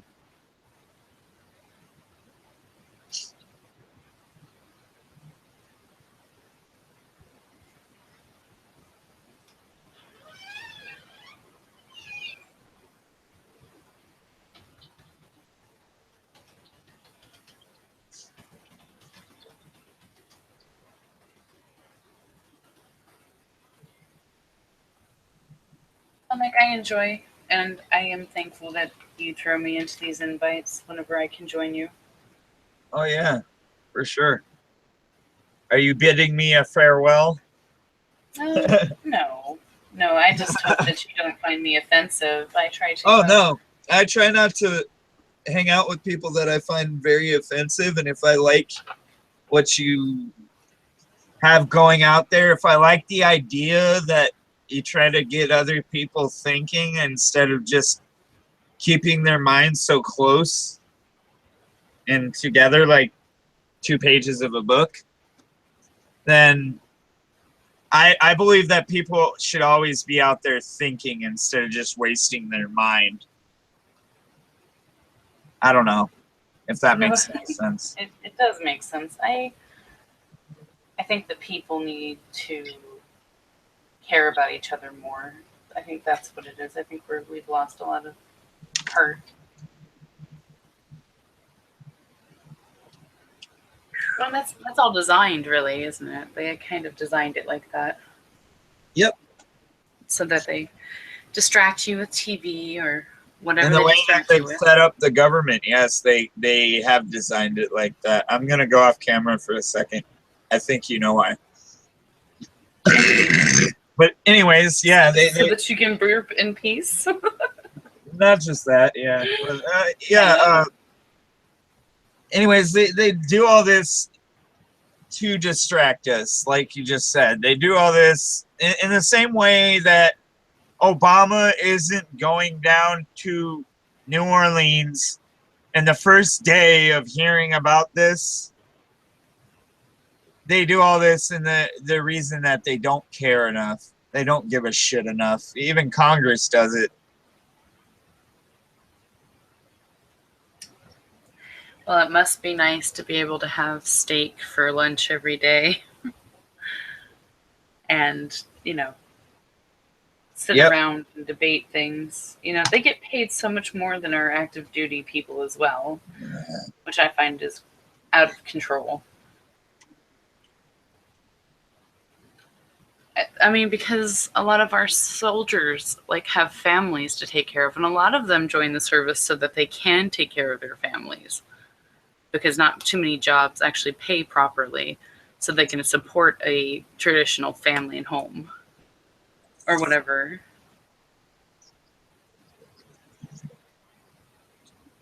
I'm listening. No, it's okay. I just think that we should be, if we're going to raise the minimum wage, then I think that our military should be paid a little more as well. I do That's all. too. And I do I don't too. think we should be I seeing- believe that because they are fighting for everybody else's lives, regardless what anyone thinks. I know I used to be one of those kids that didn't realize that aspect, that they're fighting for our lives, and that my grandfather fought for our lives, and that everybody else fights for our lives if they fight for our country, vice versa. That when I was 16 or so, I wrote a very, very mean, distasteful paper that almost got me expelled from high school about how I believed the war in Iraq was a waste of our time. But you get the point, is we lost the aspect of freedom of speech when we kind of just started trying to police the rest of the world. And that's kind of what these Federalist Papers say to me in some senses, in some aspects, that we shouldn't be trying to police the rest of the world. We should worry about our borders and what lies within them, and not go outside of that box. I know that sounds kind of rude to not care about the rest of the world, but some aspects you don't need to really be in everybody else's business.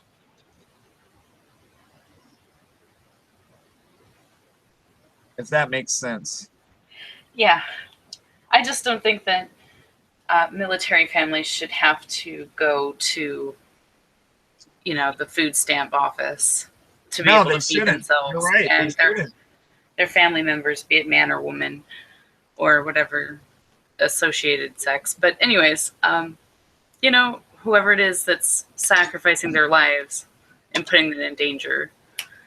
I agree. You want to know something? My grandpa didn't want to be buried in the military cemetery because a lot of the reasons were due to the fact that he saw how they were treating veterans, and he died under the Obama administration. I want to say that.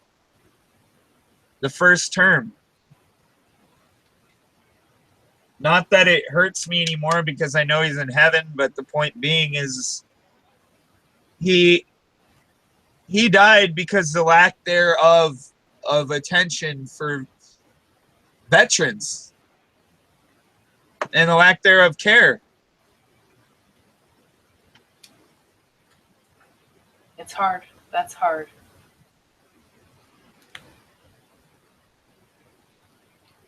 I mean, if the people that were taking care of him would have, went to him within the first fall, he would probably still be alive today. And that shows you that people under the administration of Democrats are never going to give a shit about anyone but their fucking pocketbook.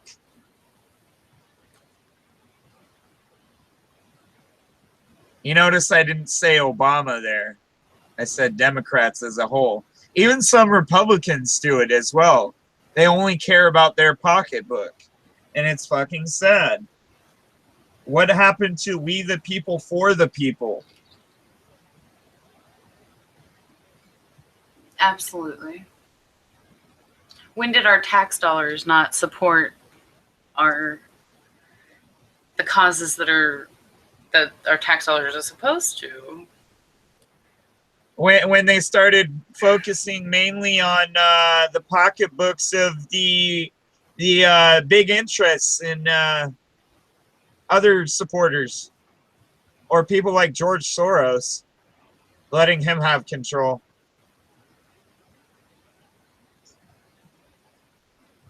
I mean, he openly admitted the other day that he'd been funding certain groups, and he caused a war in 2014.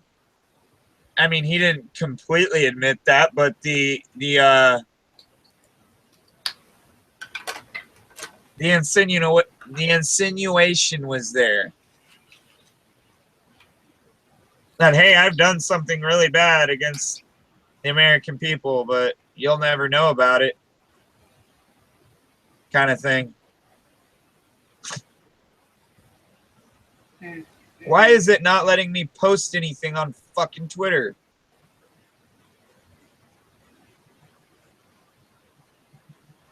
Lovely. I hate you, Twitter. You don't hate Twitter. It won't let me post. So yes, I do.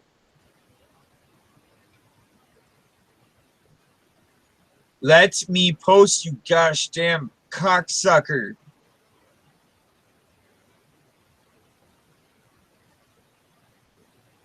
Okay. You're being a cocksucker, Twitter.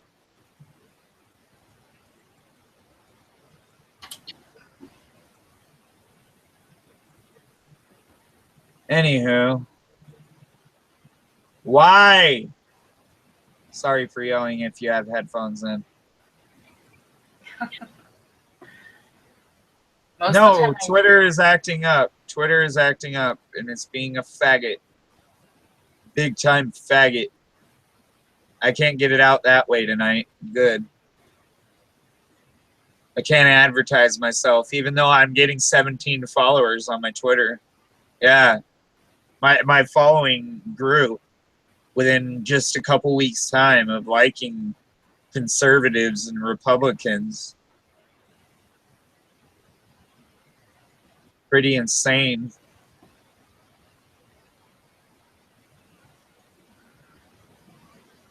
Cocksucking Twitter.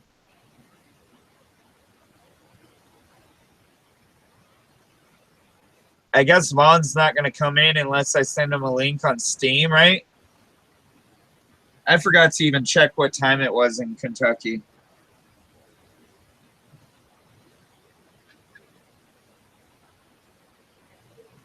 Is that what he said? No, I'm needing to check the time because I don't think about It may other be like people's. 10 or 11 now. It's 10 o'clock. Yeah, he ain't going to be on. No worries. Nope, he's away. I'll just send it to him anyways. Yeah, actually, I'm probably going to get ready to go. But are you going to have another? Yeah, probably tomorrow or the next day. I'm not really certain, but Legit. yeah. Well, I do enjoy sitting here talking. You know, whatever. It is 9:30, and I do have to be up in the morning. But, yeah, you know. I need to find them Federalist Papers. I had them up here.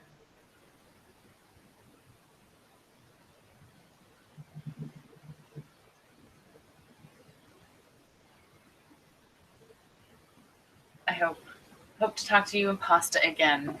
I enjoyed our little conversation. For sure. If I get some more information, I think I'll ask, I'll ask my brother when I see him at church Wednesday. I'll start asking him about some of the things they're doing with the VA, and I'll let you know. Yeah. I'd really like to know like more information that, you know, some of these ex-military guys know, but you know, I don't know enough people that will feed me, you know, information and feed my need to inform the public, you know. That's my real goal. I mean, I'm not trying to tell everybody about some conspiracy theory, or I'm trying to more or less inform the public as well. Some of my videos, I'm not trying to always just be focused on the conspiracies. That's No, all. absolutely. That's just me. I like real things too. No. And I know for a fact that we landed on the moon because my uncle worked on the program, like I've said before, for Apollo 13 or 12 or 11, one of the three. Can't say exactly, but I'd have to ask my cousin. And I'll let him finish his vacation before I ask him. You should have your cousin on. It's possible. I mean, I don't have him following me yet, but now that I'm not banned on my actual account, I can start sharing this a little more and not be so scrupulous about when I share it.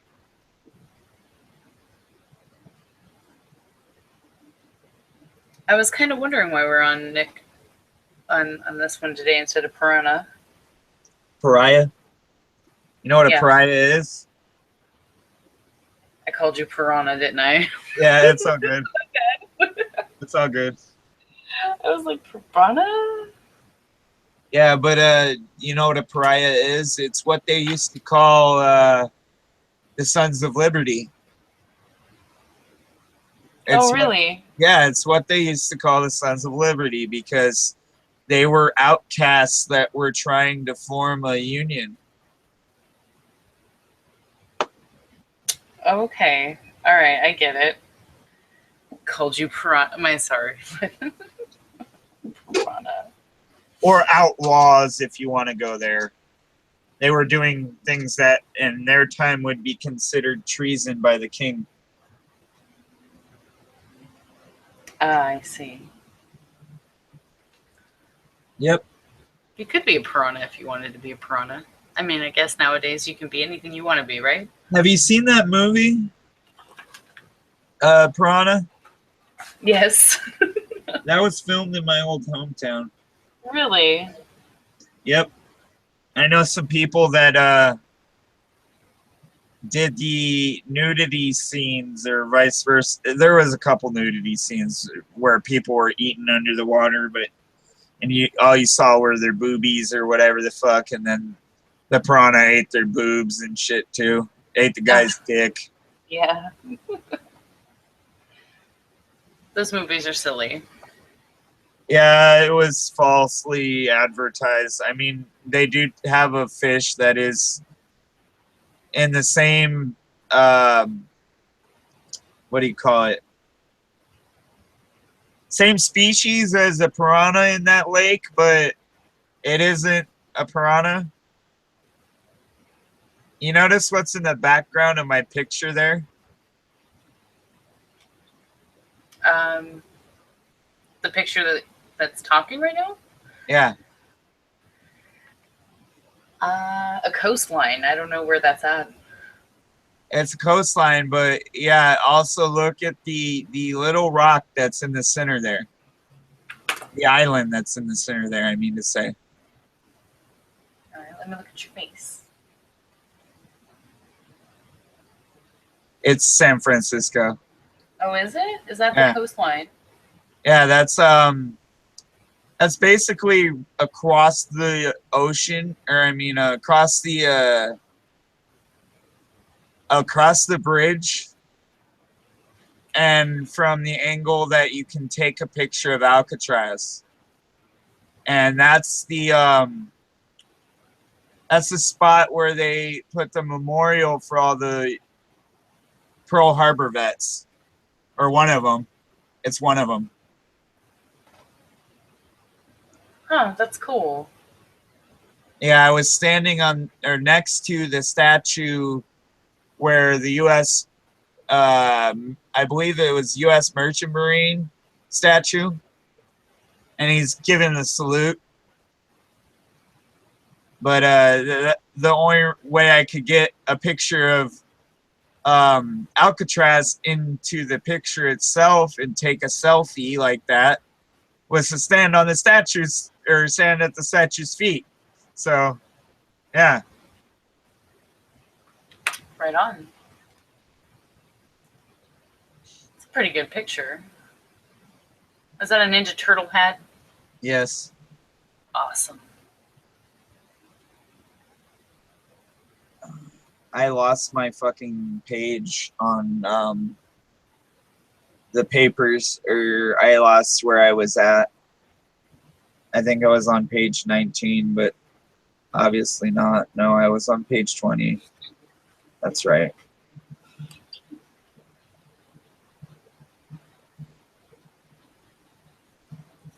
Oh, goodness. All right. Well, anyways, it's almost 10. I've got to go. I Yeah, will have a see good you night. later. And Yeah, just hit God me up bless. next time. Yeah, I no, appreciate no it. problem, no problem. You have a good night, man. Yeah, I'm gonna finish reading these papers so people stay informed. No, it's cool. That's cool. Actually, I'll be able to listen to them probably whenever I'm cooking later. Yeah, so yeah, you will. it'd be great. All right, laters. Later.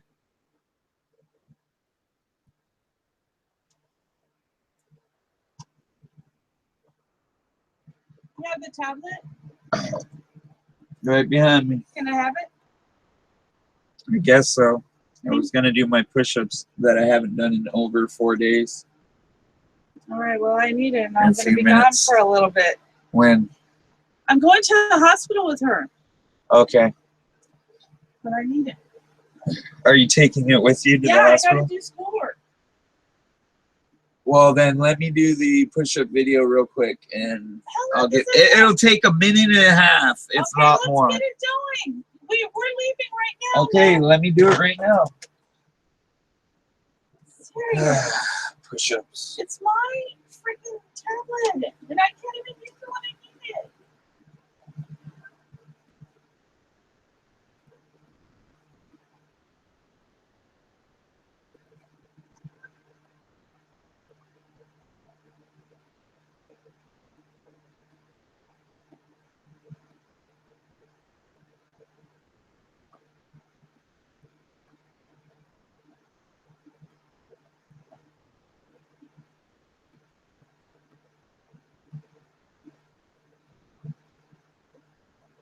What she doesn't understand is this is my last day of 22 push-ups, other than, you know, doing my own personal push-up videos if I ever do any workout videos or whatnot. But yeah, the point being is after today, I won't have to do 22 push-ups every single day. And she won't ever have to have me or worry about me having her tablet unless I go and ask to use it.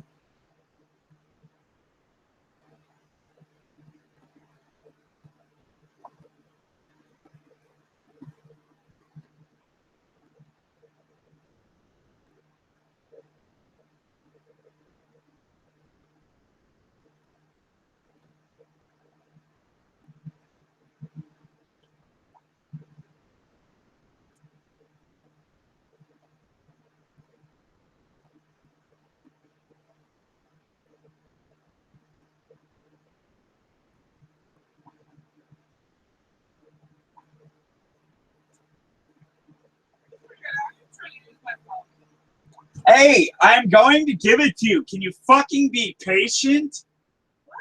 I am about to give it to you. I just needed to sign it in my damn Facebook. Jesus. Oh, God,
And I'm back, ladies and gentlemen. I'm going to spend the remainder of the time off of camera because I spent a lot of time on camera lately. And, I mean, I do like being on camera, but you know what?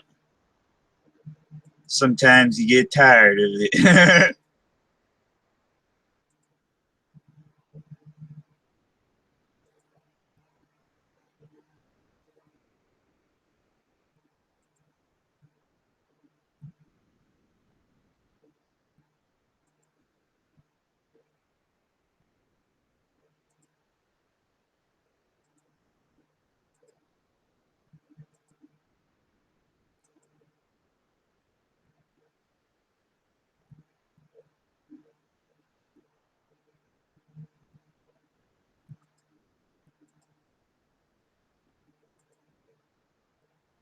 Anywho,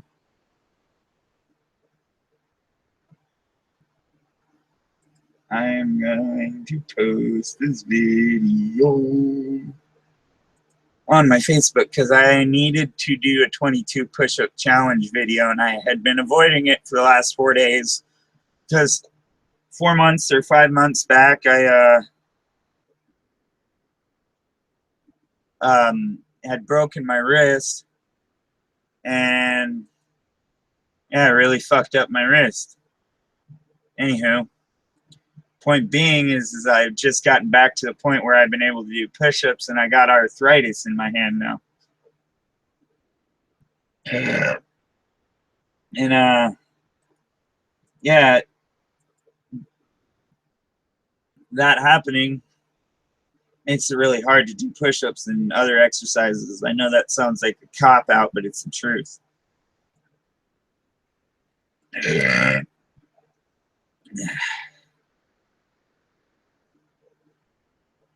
Anywho,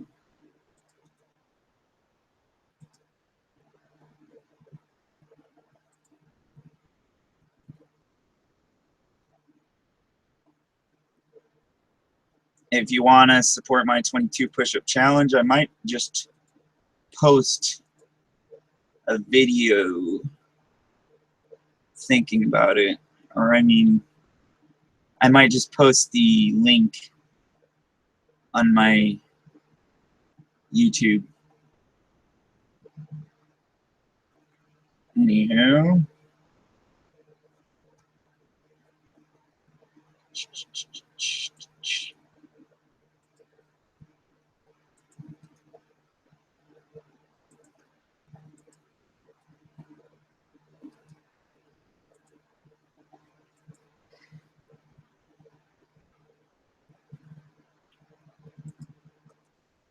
I've gotten no comments, and I've gotten plenty of views tonight, but yeah, no comments.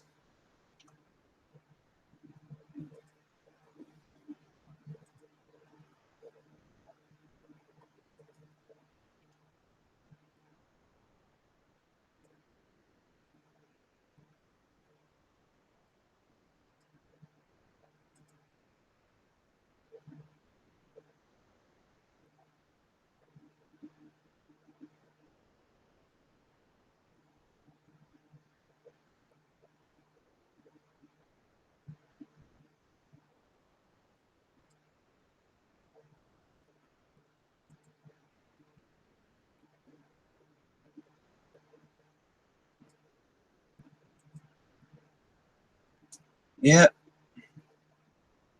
Anyhow.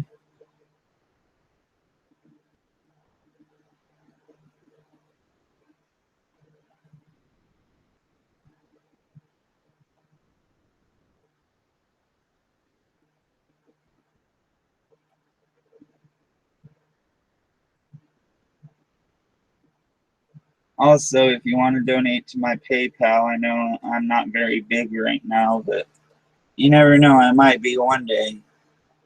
People might listen to me one day as, you know, a professional, outspoken teacher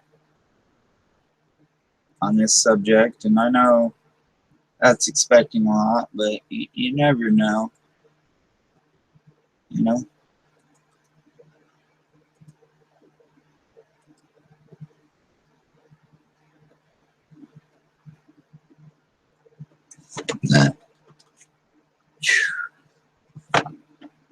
Anywho, it's funny when I don't have other people around. I guess a lot of people ain't viewing my stuff.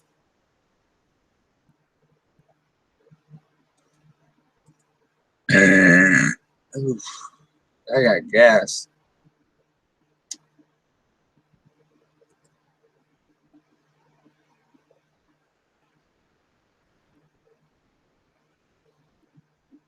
Can't believe I'm back from a 6-month, what do you call it, ban, I believe, or wasn't really, it's not really a ban, it's just a strike against your account. And yeah, it just sucks when you get one.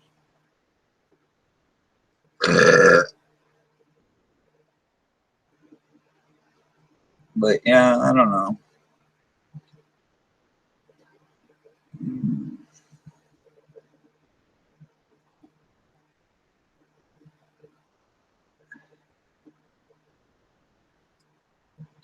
Do. Anyhow.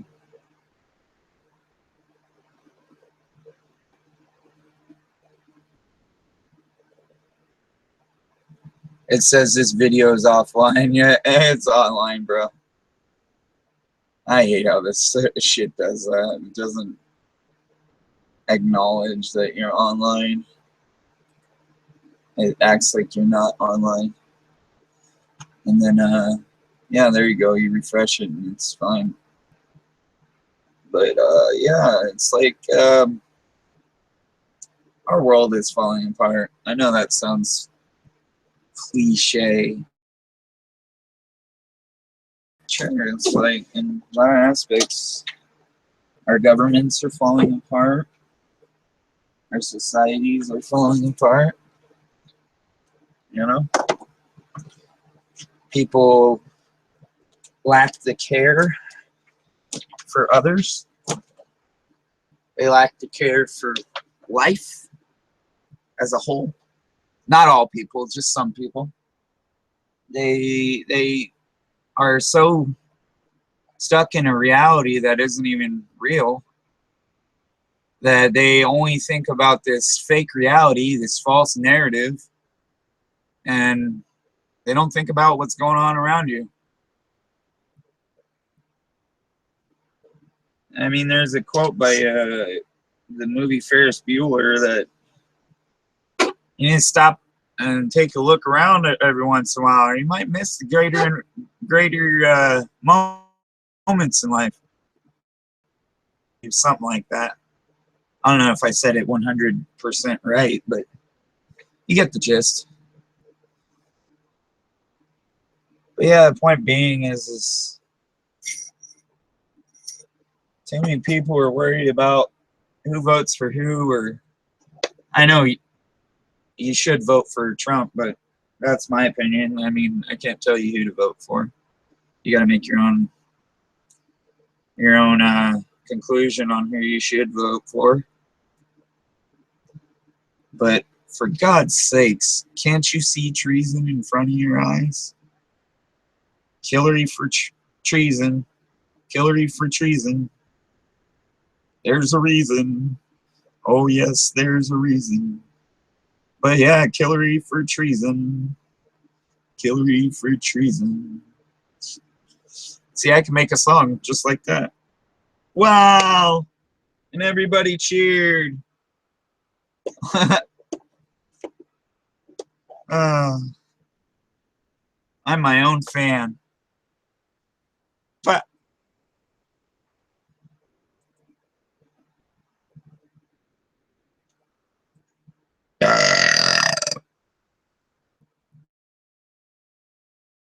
anyways, Twitter's being very gay today.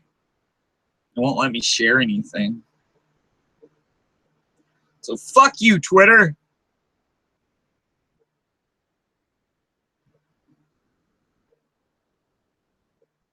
Yep. Fuck you, Twitter. I said it. Fuck you, Twitter. You fucking queers. Won't let me fucking post anything on my own damn page. I don't know why, but hey, maybe I'm posting shit they don't like. Who knows? So my sister-in-law broke her foot tonight.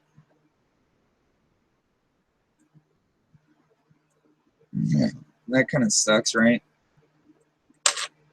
But why do you people care?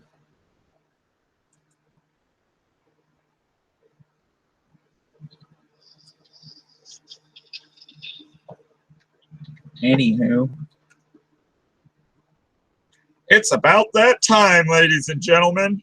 It's about that time.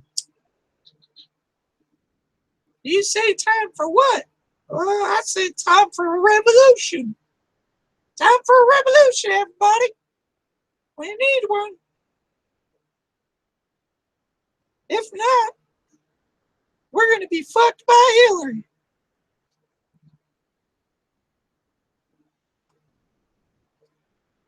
What people don't understand is we are the revolution. Not just the revolutionaries. We are the fucking revolution. And what this generation gets today will be what they get later on down the line 100 years from now. So what happens today really does make a difference. It makes all the difference. All of the difference in the world. What happens today will affect what happens tomorrow. The future always repeats itself. And soon here, I'm going to start reading some more of the Federalist Papers. I'm on page 21. If any of you have a copy, you should go look at it. You should go read it, because you'll realize that what is going on, or what happened in those papers in that book, is what is going on currently. And at the same level, if not at a greater level, in Congress, and in the White House, in all aspects of government.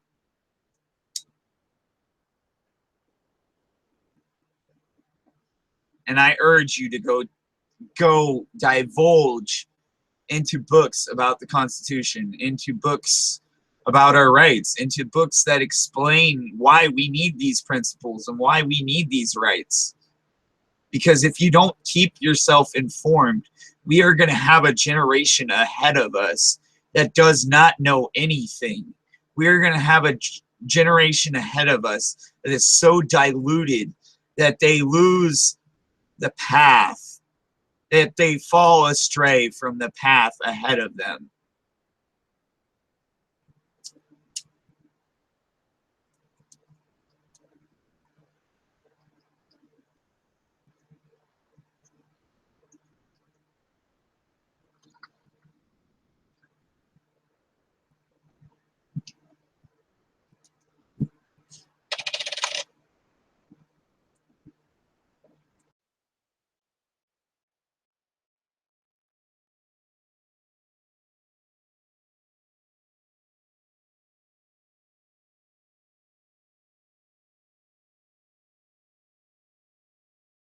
It's funny I'm even talking about this, because a lot of people don't look at it from my perspective, or even comprehend it from my perspective. I mean, I may be dyslexic, I may have a few dozen disorders or whatnot,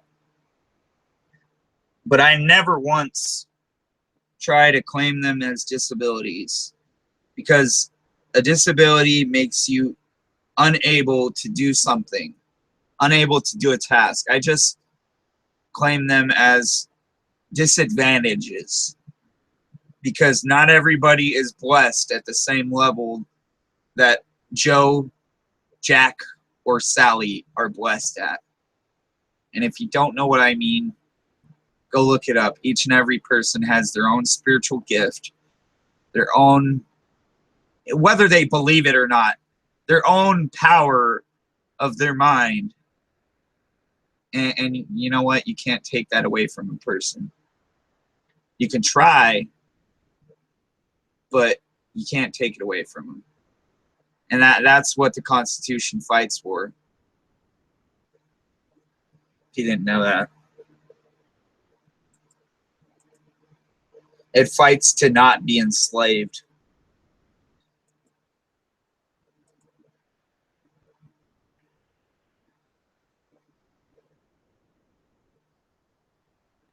But also not to have things handed to you like this generation believes they should have everything handed to them. I've had to work. Yeah, I may be unemployed right now, but I've had to work my ass off. And I do have disorders, like I said before, but I don't see them as disadvantages or disabilities. I mean, I see them as disadvantages, not disabilities. Sorry. Correct myself. Sometimes I say what I mean to say backwards and talk in a circle, and people don't understand that. But it's because I have PTSS, whatever. Yet my doctor will claim I don't. But what does he know? Does he live with me? No. He's just some schmuck that thought he knew me after 2 or 3 months of interviewing me. And yeah, I've been told by various doctors as a kid I had this disorder, and this disorder, but I'm not going to list them all. I mean, come on. Yeah, I mean, you don't just go into a doctor making shit up. The people that do that nowadays are lunatics, all right? And I'm not trying to admit myself in no mental institution or anything like that. I'm trying to be an average person of society, just like every other person under the Constitution and the Bill of Rights. I am trying to be just like any average normal Joe and, you know, live my life. And I don't believe that just because somebody it has some mental disorder that they shouldn't be allowed to have the Second Amendment. The Second Amendment is entitled to all individuals that live in the guidelines of our United States of America. Every last individual deserves the greater respect to be able to a firearm. Just my personal opinion.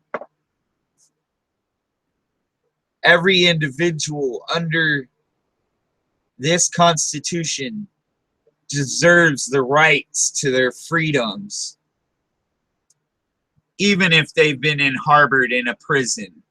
I honestly believe that. You deserve your rights to your freedoms, but under certain guidelines. Under certain guidelines.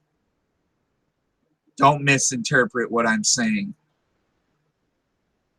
Because some people have committed awful and heinous crimes and don't deserve to ever own a firearm. But point being, with that being said,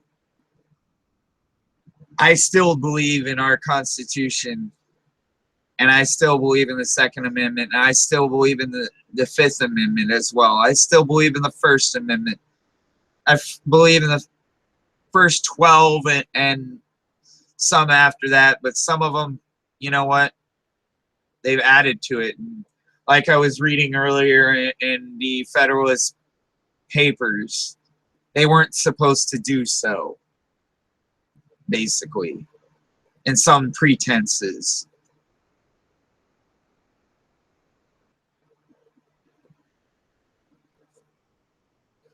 But hey, what do I know? I'm just an average Joe, right?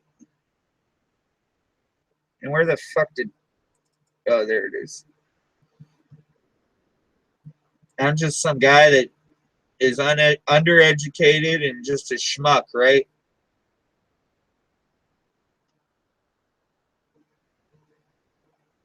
Twitter does not want me posting at all. Twitter hates me.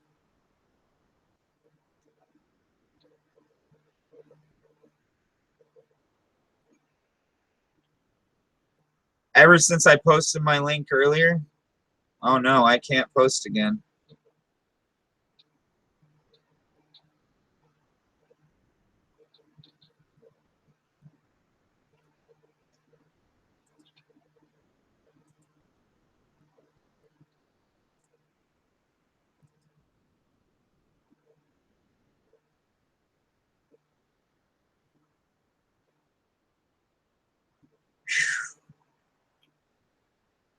Anywho, point being is people need to learn how to love and forget how to hate. If we all did that in this society, we would get a lot further than we are right now. If all these Muslims would stop cutting people's heads off and then blaming it on other people, or vice versa, if some of these people that weren't really ISIS as they claim it, and they're just pretending to be ISIS, as Obama tries to claim, or vice versa, because not every incident can be blamed on ISIS, right? Lies, deceit. But the point being is sometimes other groups pretend that they are another group to take advantage of ongoing situations like they used to do in the past. The Vikings did this a lot. They would pretend that they were, you know, someone from England or whatnot, dress up like Englishmen, and go in and slaughter a whole village, or vice versa. Some of the other famous people in time have done the same thing, and that's how they would conquer and divide. It's called spies, or vice versa, trying to divide people against each other because they saw the way to do so.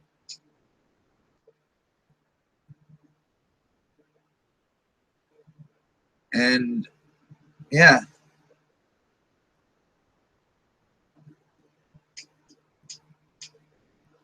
the point being is some of these people could be out there pretending they're ISIS and killing people. I'm just saying it's probable. It's one of those scenarios that could be probable, but it's highly unlikely. Like really highly unlikely. You know that these people are really terrorists that are committing these heinous acts.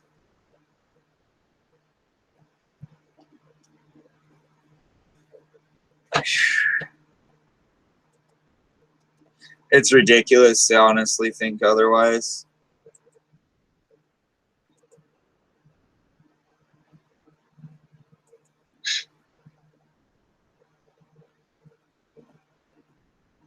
And I love when people try to comment on my shit and be a little fucking prick job. Well, hey, you know what, buddy? Go fuck yourself.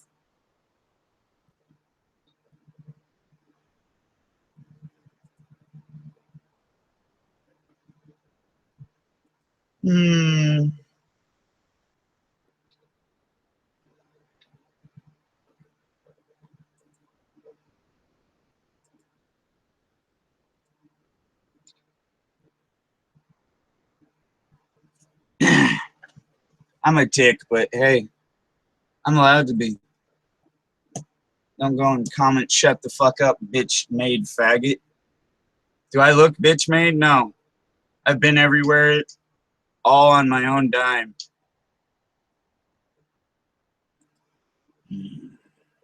I love haters. Haters gotta hate. Never learned how to appreciate. Hey, but you know what? Haters make you famous too.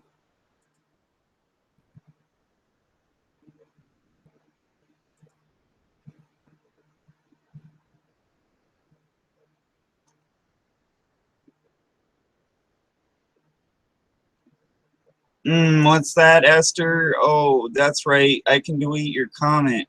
Esther Queen, Ether Queen.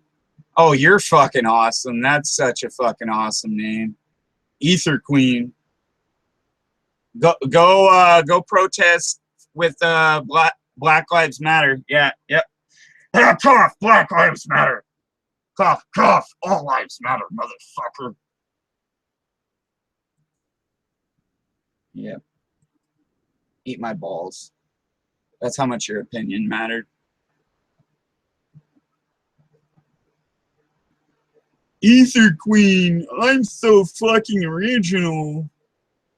Yeah. I hope you fucking lose all your brain cells sniffing that shit or huffing that shit. Fucking retards. Yeah, you want to be a troll? I can be one too.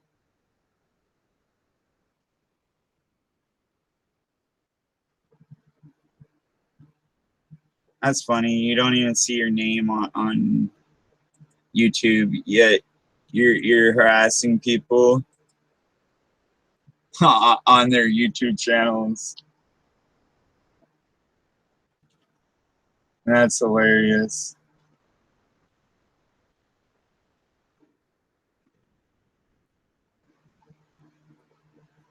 So original, bitch. So original. And I ain't gonna get all torn up about it. But what I will do is mute your profile, bitch. Oh, I'm a dick. Yeah, remind me. My name is Nick the Dick. Eat on that daily dick, bitch. Oh yeah, baby.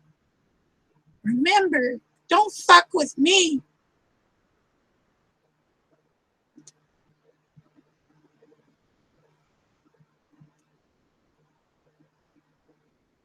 Anywho, let's try to invite some people. Emo, hello, if he wants.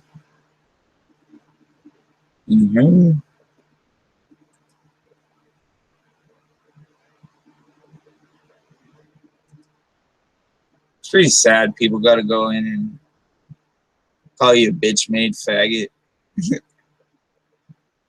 Your demeanor is horrible. Oh, man.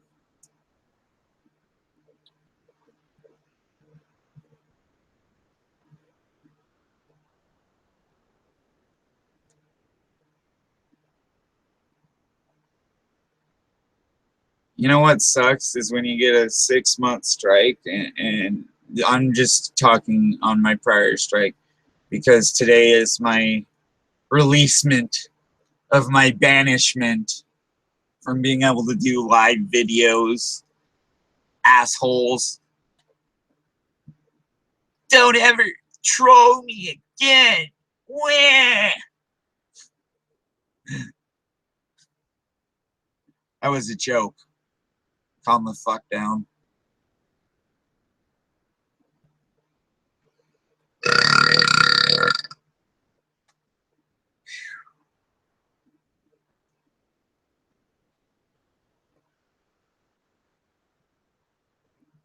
Everybody's got to promote themselves, so I'll promote this. I sell salsa, but I can only send it inside the states, I believe. Yeah, there's certain laws. But hey, if you want some, just let me know. Get at me on here or whatnot. Hit me up. I'll send you the link to my Facebook page for that and all that. But yeah, that's what I do. I'm an entrepreneur, and so it's like I do my own thing. I don't try to rely on the government, even though I have in the past. You know, I don't try to currently. Not like all you fucks out there in Black Lives Matter relying on the government and the food stamps and the welfare and everything else. Yep.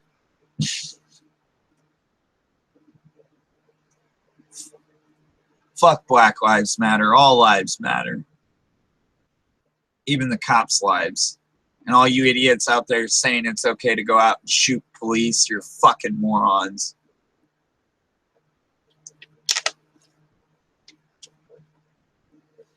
And your mommy and daddy should have slapped you upside the head a bit harder.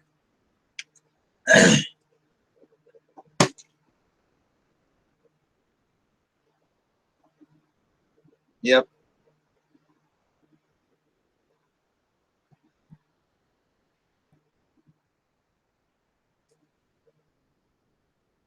But hey, just like you saw earlier in the video, I've got a bunch of stuff in my background. I don't, you know, move it around too much unless I really want to or need to. But I just put that those two targets up there today that I shot at on my birthday.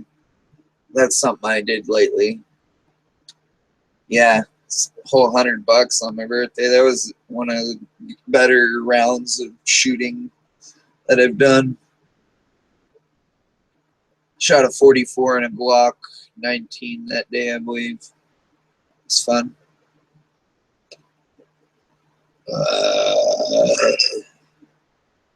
And remember, ladies and germs, all lives matter at the end of the day.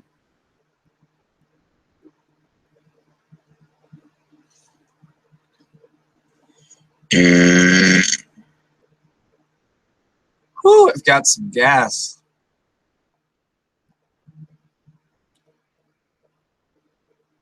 I wish I could check how much time we were at. 5 p.m. to 12 a.m. Okay, so we shut off at 12 a.m. Okay, all right, that works. My time.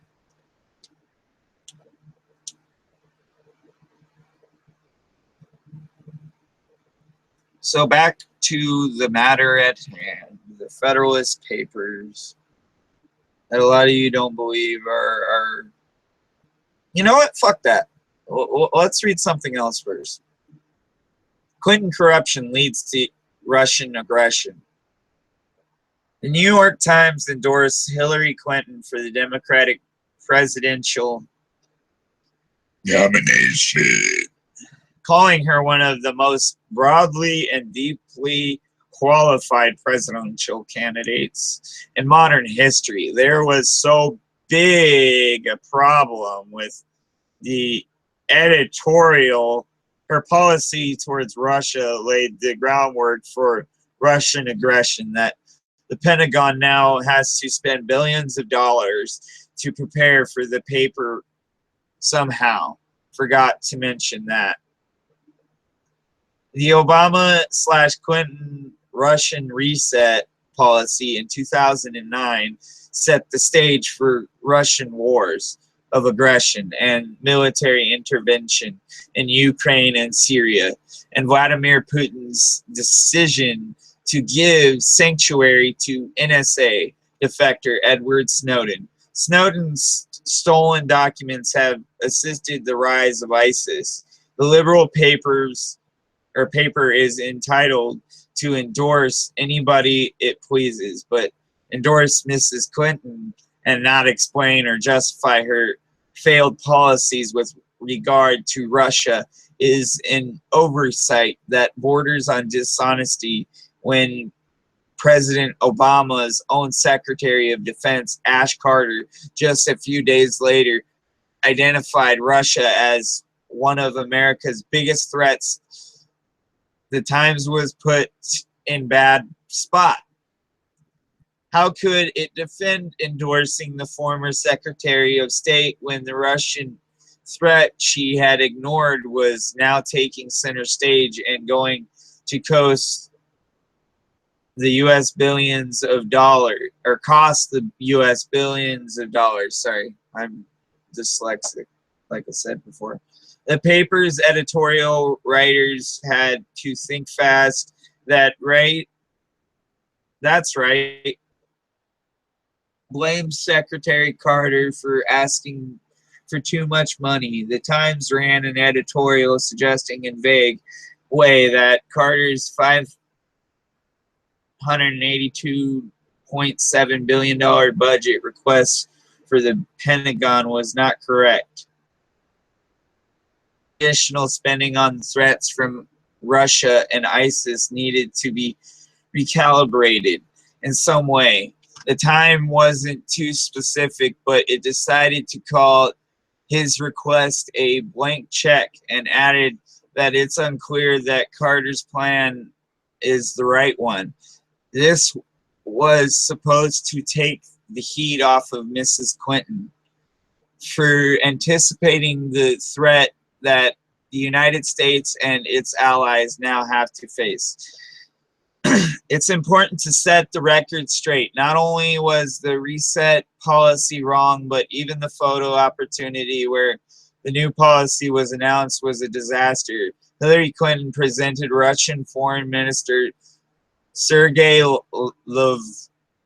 Lavrov with a mock reset button with the word pergruska, meaning overcharged, not reset.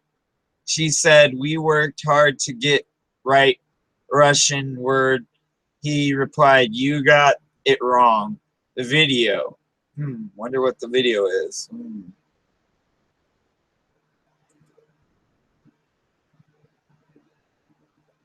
Well, I guess I can just post this video in my comments section. And I will. Right now. As we speak. Wherever I left YouTube open. There we go. Found it. Comment posted failed. Oh, cocksucking motherfucker.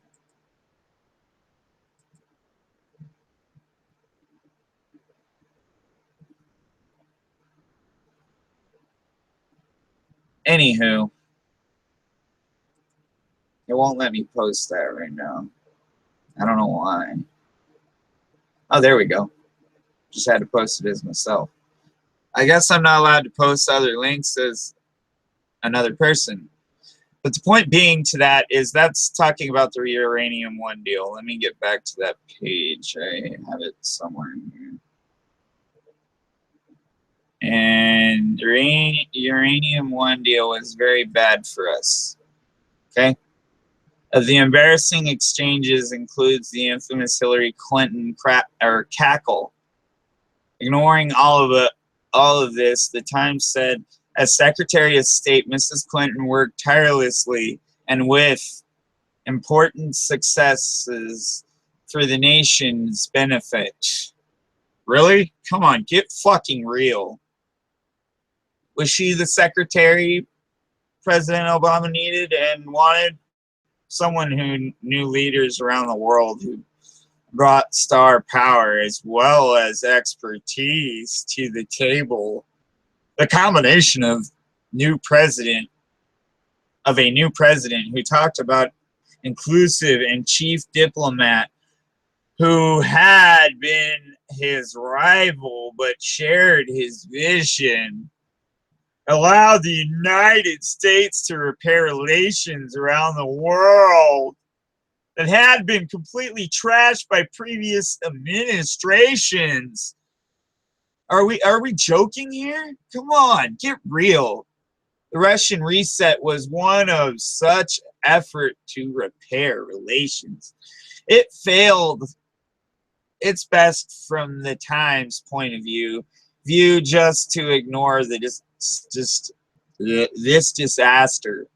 Russia and China are our most stressing competitors, said Defense Secretary Carter the other day. They have developed and are continuing to advance military systems that seek to threaten our advantages in specific areas. In some cases, they are developing weapons and ways of war that seek to achieve their objectives rapidly before they hope we can respond. AKA Uranium One deal, AKA what I'm talking about. In regard to what It's called A Resurgent Russia. Carter spoke of the need for a strong and balanced approach to deter Russian aggression. He said that we haven't had to worry about this for 25 years. Wow, I wish it were otherwise. Now we do. We went on to talk about threats from China, North Korea, Iran, and ISIS. It's true that for 25 years, administrations of both political parties have misguided or misjudged Russia. The Times and other media need to demand accountability from those who thought Russia could be our partner in global affairs. Instead of the paper ran an editorial endorsing Mrs. Clinton for president and cited her alleged expertise. This is a mark of a paper that is determined for political reasons to make Mrs. Clinton into something she is not. She was not a success. She was a failure. The editorial won't hold up under scrutiny.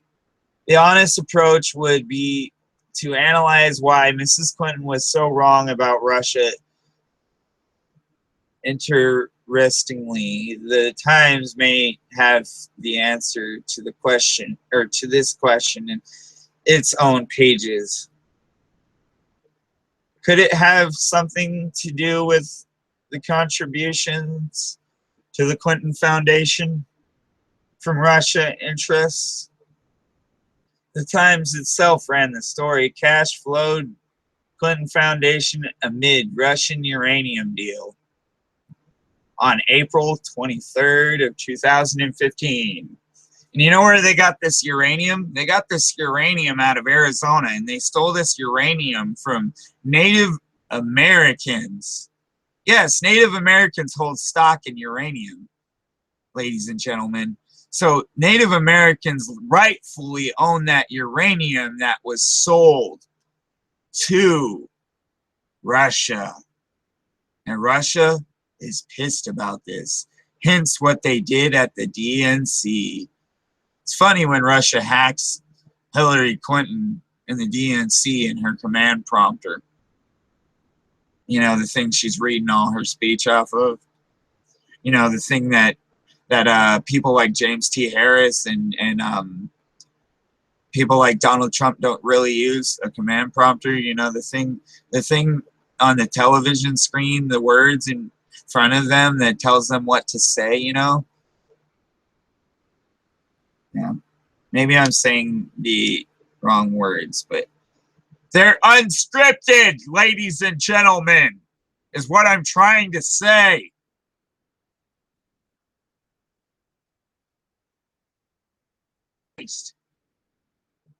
Get with the program, gentlemen and ladies. Because if you don't, you're gonna see the fucking country go down the shitter worse than it ever has before.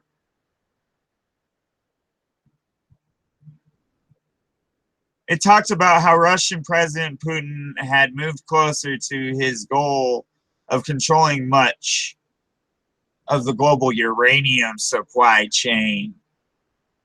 Based on a Russian deal to acquire a company called Uranium One, a deal that required U.S. State Department approval when Mrs. Clinton was the Secretary of State. The paper said that as Russians gradually assumed control of Uranium One during the time period 2009 to 2013, millions of dollars in donations were flowing to the Clinton Foundation from Uranium One. So basically, she was being funded by Uranium One.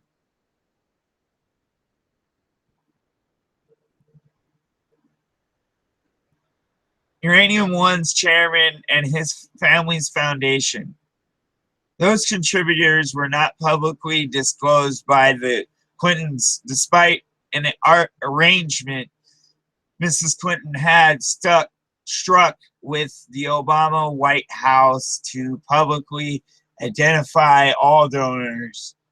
Other people with ties to company made donations as well.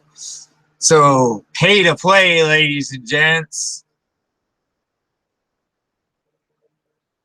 The deal gave the Russian government control of 20% of their uranium in the United States, within our borders, within our fucking borders. We can conclude that the Russian reset was an exercise in selling our national security to Russia. It was corruption, but rather than retired from public life,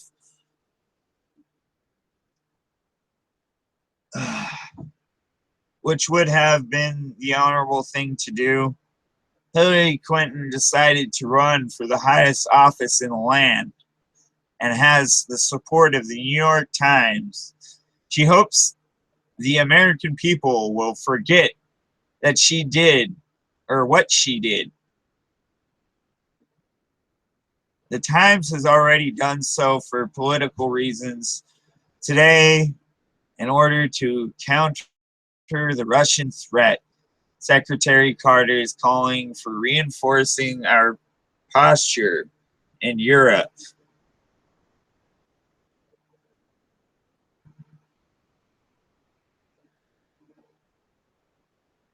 To support our NATO allies in the faces of Russia's aggression. He calls it the European Reassurance Initiative. It costs $800 million last year.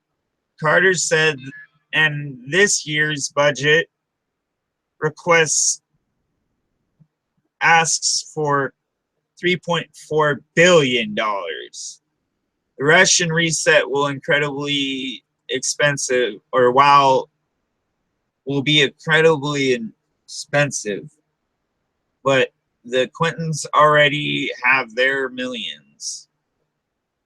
New York Times quibbles with the financial cost of addressing the threat while ignoring Hillary Clinton's role in making the world a more dangerous place.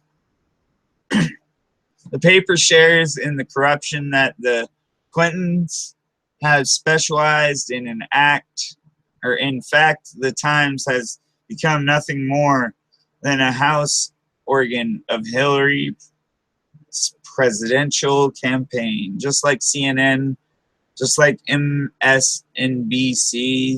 just like NBC, Times, Nightline, USA Today, even some of Fox. Can't say all of Fox, but ABC, CBS, and Fox are kind of wishy-washy on the fence, both sides of the fence. And that's what I'll say. Top 10 misreported, underreported stories of 2015, eh? Obamacare's ongoing failures. We could go on that all day.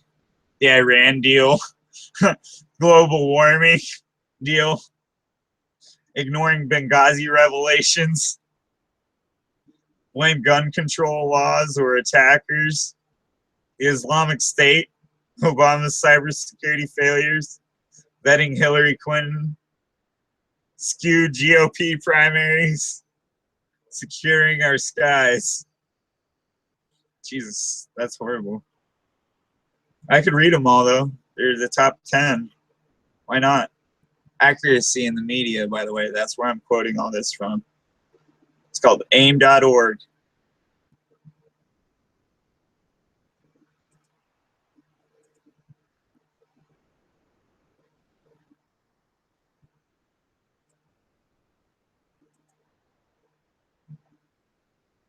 Anywho. Now from Breitbart. There's a shorter. There's just says Clinton Cash all over it. Yep. But I gotta take a leak. I'll be back in a few minutes.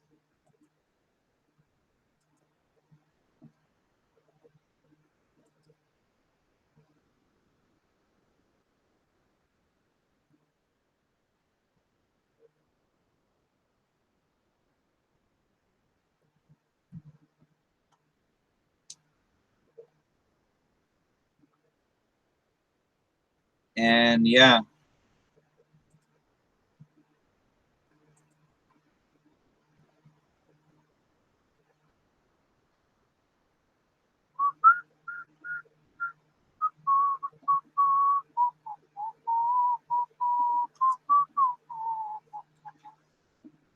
Be right back for you people viewing. I have to pee. I do have a camera, I'm just not on it.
Had to pee so bad.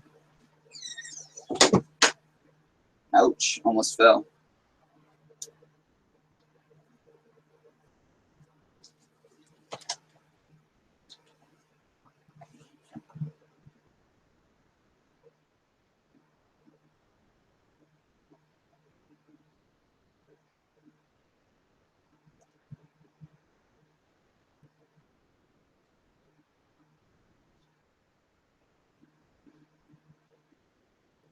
How could you lose a drone and your iPhone? Oh, he put his iPhone on his drone. Oh, dear love of God. What an idiot. And then flew it up too high. That's how. Oh, shit. That's actually quite funny. Quite fucking funny.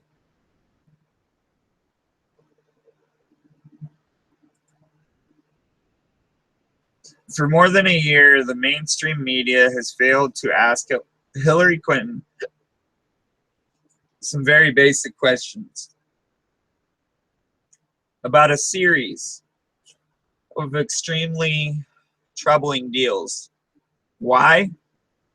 Last spring, my book Quentin Cash was released, and it initially set off a media maelstrom. It began on April 19th, 2015, with a leaked copy of the book going to the New York Times. The copy was not sent by me or my publisher.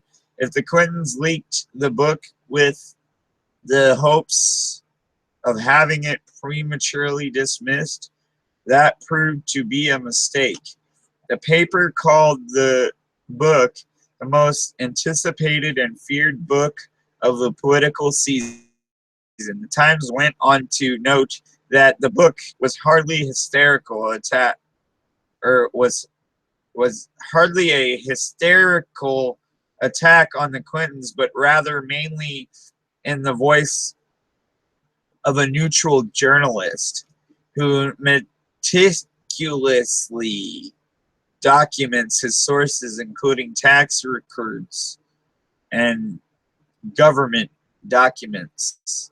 Things got worse for the Clintons a few days later when two New York Times Pulitzer Prize winning investigative reporters Joe Becker and Mike Tyre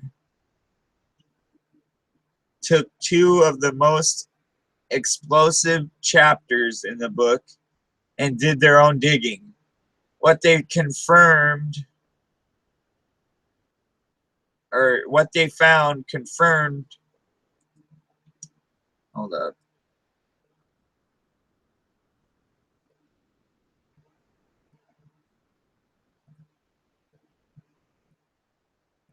What they found had confirmed this.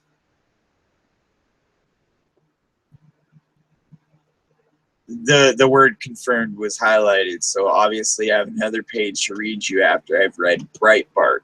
All right, hold up.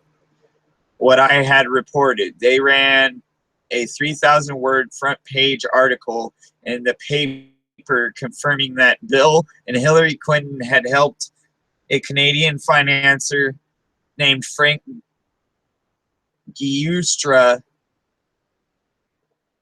and a small Canadian company obtained a lucrative uranium mining from the dictator in Kazakhstan.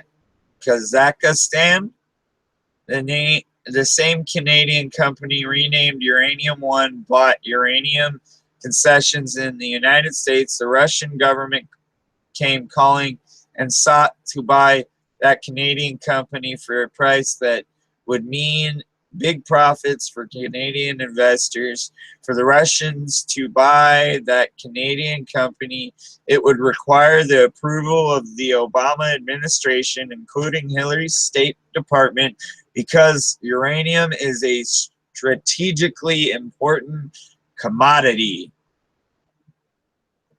9 shareholders in Uranium One just happened to provide more than $145 million in donations to the Clinton Foundation in the run-up of State Department approval.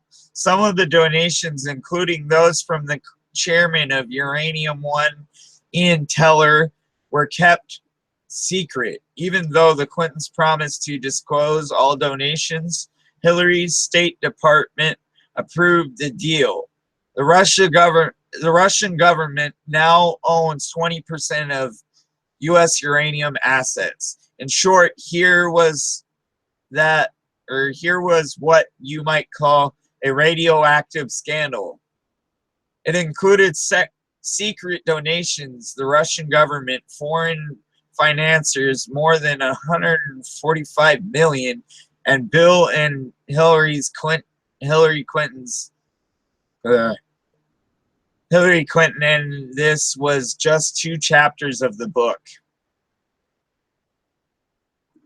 And yet, 1 year later, Hillary Clinton was never once has been asked about this controversial uranium deal by the national media. It never came up during the many Democratic Party presidential debates, never during any of her media appearances on cable news or network television, never by print journalists who are covering her campaign. The single time she was asked about the uranium deal was by a local reporter in New Hampshire in June 2015. She sat down with Josh McElveen of local television WMUR. Kudos to McElveen, who raised the uranium deal. During the interview, Hillary's response was evasive. She tried to obscure the facts. She argued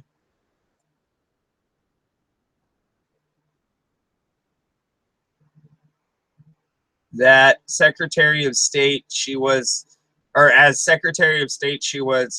unaware of the deal. She also flow of money and the transfer of uranium were not connected.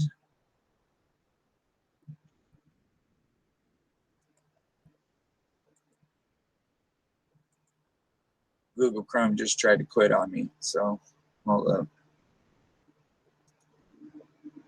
Should close this out so it doesn't crash. Anywho.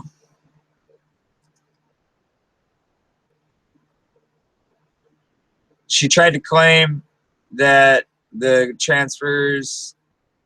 flow of money and the transfers of uranium were not connected because the timing doesn't work.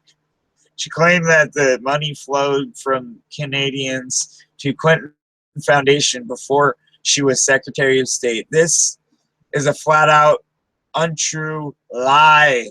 Lie, ladies and gentlemen. As I reported, and Breitbart, aka not me. As I reported in the New York Times, confirmed the chairman of Uranium One, Ian Telfer, was making donations to the Clinton Foundation at the time that the State Department was reviewing the sales to Russia. Those donations were kept secret by the Clinton Foundation. Remember, the Clintons had promised President Obama and the U.S. Senate Foreign Relations Committee that they would disclose all donations. It is remarkable that in the year following the release of Clinton Cash and 3,000-word article on the front page of the New York Times confirming that these facts that no one in the media save Mr. Nick Elvine has been interested in asking Hillary Clinton about this troubling uranium deal. Tweet, if it'll let me.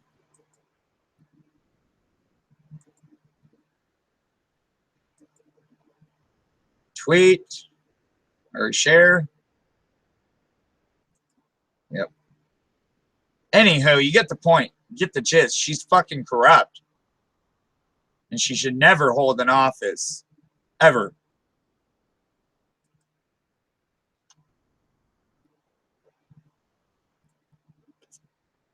Jesus Christ, they want to spam this page, so I'm going to close that page.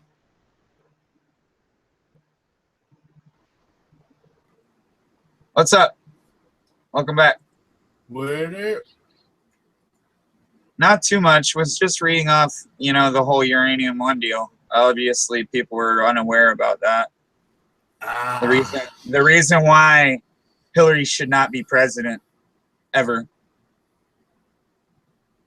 The number one reason. Other than the millions, or I mean, I can't say millions, other than the countless number of people who have been murdered under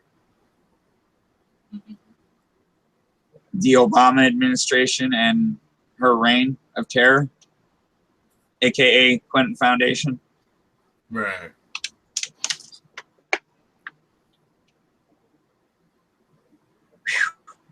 You know when you read a lot and you just feel fucking blown away by what you've read? And you just can't read anymore. That's what I feel like right now.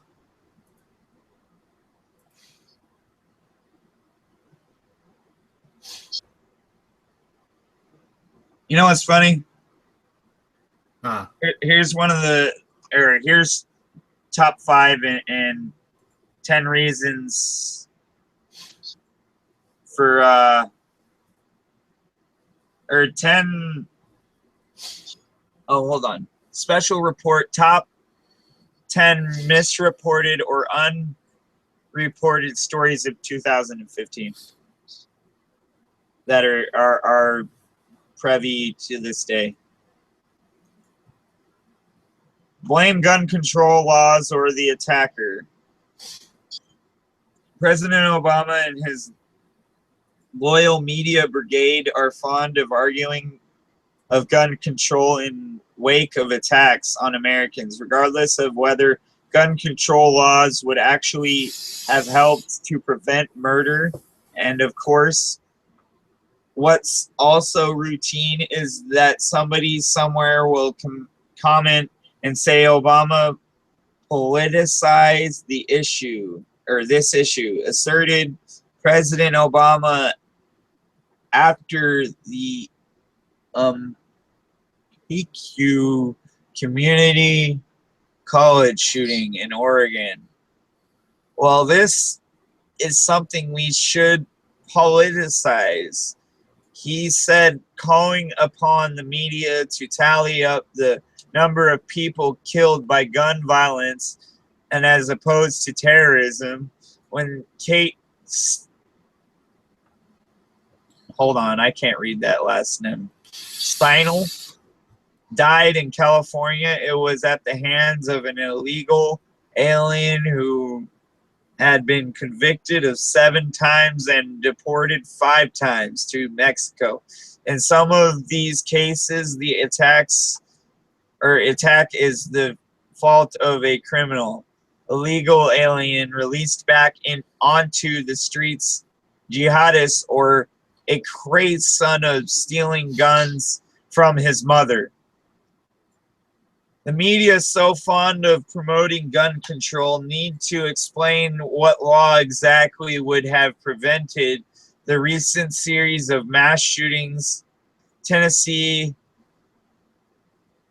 where Chattanooga shooter Mohammed Yusuf Abdulaziz, I don't even know how to say that fool's name, killed 4 Marines, is one of the most lenient states for gun control. In contrast, according to the Washington Post fact checker, California has probably the toughest gun laws in the country. This did not stop Saeed Farouk and Tashfeen Malik from killing 14 in the San Bernardino, California, in San Bernardino, California. The guns were purchased legally, and the rifles were purchased legally by a former neighbor, writes fact checker Glenn Kessler for the Washington Post. What laws or what law or laws exactly would have prevented the San Bernardino, Chattanooga, Charleston, and Piqua community college shootings? Kessler awarded the Geppetto check mark, defined as statements and claims that contain the truth, the whole truth, and nothing but the truth, to Republican presidential candidate Marco Rubio.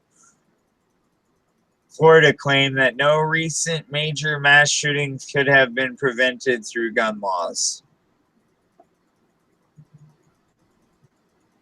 Wow, right? Yeah. Just mind-blowing. That's number 5. There's 10 of them. And I found this and stumbled upon this by looking up the Uranium One deal. Wow. Yeah. A lot of things have gone on under the Obama administration, or vice versa, Clinton administration, and people have just overlooked them. Yet a lot of things went on during when Bush was in office, and people didn't overlook them. You know, it takes a Republican for the people to start looking at things. You know, they look at Republicans in such a dark light that it makes us all look the same, and it's not so true. I mean, they're true from the Democratic Party and basically get people to hate the right when they should really be hating on the left. No pun intended. Or not hating in general.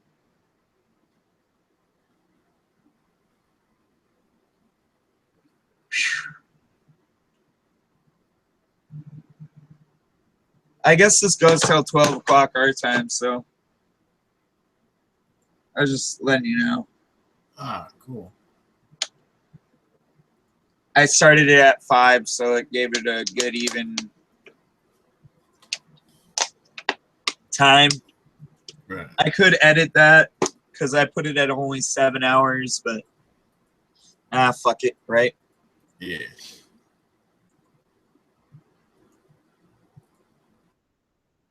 It end at 1 o'clock. Then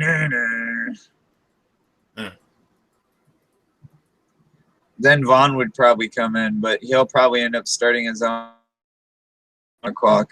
Yeah, no, I can't edit it now. Sucks for that. Yeah. Oh well.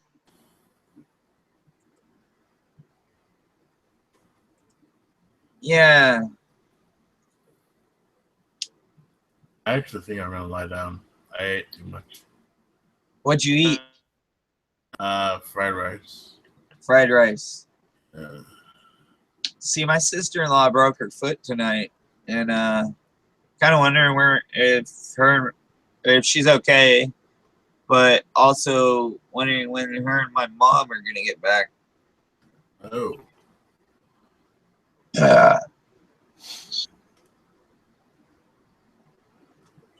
Yep. Dude, I had somebody call me a bitch made faggot earlier. I was like, really, boy? Or really, bitch? Their name was Ether Queen. Like, how fucking original are you? Like, are you out there huffing some ether right now, bitch? Yeah. I guess they're that stupid in society now. Probably. I mean, that's one of the most fucking retarded things you can do is huff ether. And not only that, it kills so many damn brain cells. It does make you hallucinate and high as fuck, but the point being is it can kill you. And they usually cut heroin with ether. If not Oh, shit. something else. A lot of people don't know that though. Yeah. I didn't know that. Yep. Well, I will be back. Okay. All right, man. Have a good one. You too.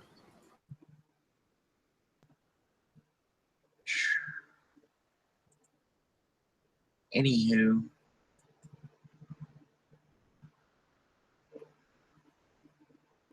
The fake Iran agreement. Let's see. Let's read that. In July, the mainstream media celebrated a deal between Iran and the P5+1 that would provide Iran with sanctions relief along with virtually no accountability. Today, the administrations, along with their lapdogs in the press, continue to argue that this somehow adds up to good deal for the world. And it doesn't. In fact, there really is no deal at all. The New York Times and other news organizations still call this a signed deal. It isn't. Julia Freifeld, the State Department Assistant Secretary for Legislative Affairs, wrote in November 19th letter to Republican Representative Mike Pompeo, Kansas, that the Joint Comprehensive Plan of Action JCPOA is not a treaty for an exclusive agreement and is not a signed document. She added that the success of the JCPOA will depend not on whether it is legally binding or signed, but rather on the extensive verification measures we have put in place, as well as Iran's understanding that we have the capacity to reimpose and ramp up our sanctions if Iran does not meet the commitments. Jesus.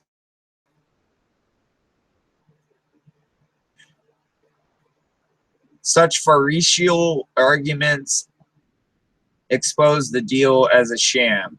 Case in point, in October and November, Iran tested a missile capable of carrying a nuclear warhead in violation of the resolution. In addition, Iran was asked by the International Atomic Energy Agency IAEA to provide its own samples from the Parchin military site. CNN portrayed the IAEA's inspection of Parchin as a landmark victory.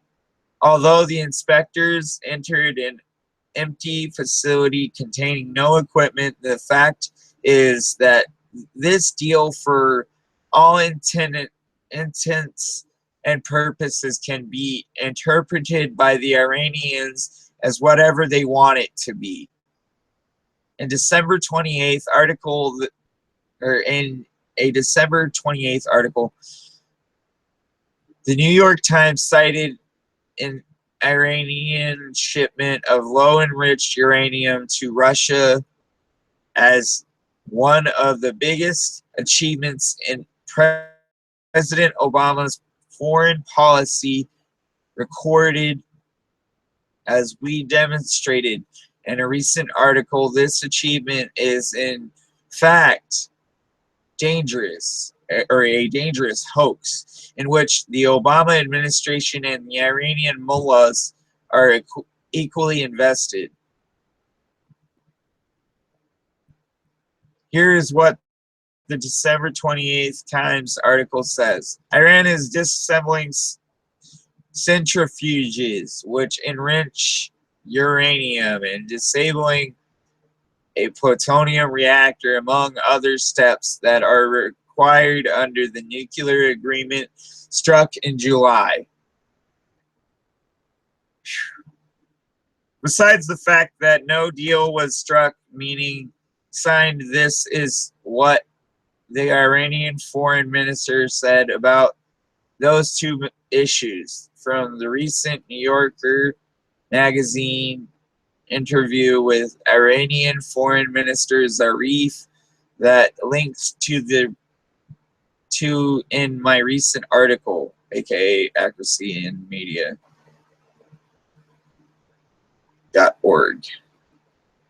New Yorker, where does the Iran nuclear deal stand? What is your timeable to complete steps pledged in dismantling part of the program? Iranian Foreign Minister Mohammad Javad Zarif: we're not dismantling anything. We are uninstalling some centrifuges and reconstructing your Arak, A-R-A-K, not Iraq, reactor, modernizing it. In other words, Iran lies and deceives in order to collect their frozen assets, estimated to be 100 billion plus, and keep on violating virtually every significant aspect of the so-called agreement, while Obama and Secretary of State John Kerry go along with it, claim it as a great victory for their legacy. Even the Washington Post acknowledges how cynical the whole process is, while the New York Times continues as propaganda organ of the Obama administration. This is the same administration that, as Politico pointed out, counts bringing peace to Syria in 2015. It brought no such peace. They brought war. Hence why we're getting all these Syrian refugees. They brought war. And all you people out there are unaware. You need to go look up stuff. You need to go do the research, the proper research, on the proper avenues and the proper sites. Don't go to all these lefty sites, aka Clinton News Network, aka New York Times. Go outside of that general circle. Go outside of the box on this one. Make your own collective conclusion on what you think. Don't let somebody else make your decisions for you, or your opinions for you, for that matter.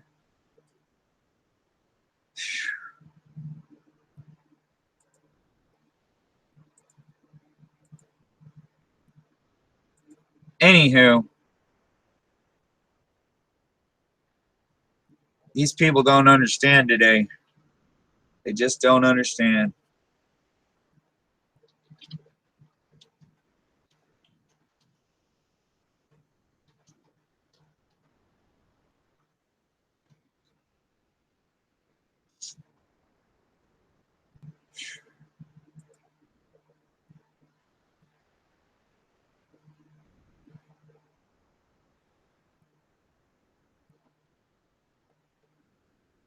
Let's talk about the global warming deal now.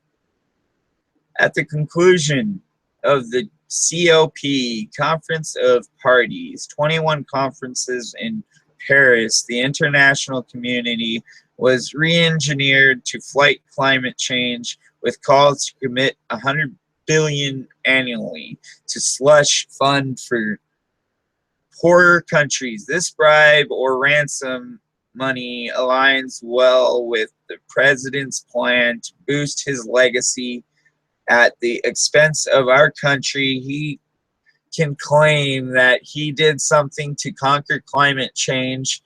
This agreement does not require submission to the Senate because of the way it is structured. A senior administration official told CNN the targets aren't building or binding. In other words, President Obama need not submit yet another piece of his unilateral, intrusive agenda of change to Congress. The Republican-led House passed 2 resolutions rejecting the administration's onerous EPA regulations on coal plant following President Obama's climate change speech. These resolutions will be vetoed according to CNN, but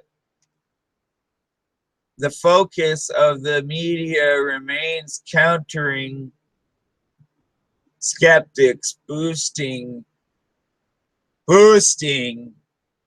unsustainable alternative energies, and yes, claiming that industrialization cools the earth. Yet, according to the International Business Times, this new research does not contradict the effects of carbon dioxide on global warming.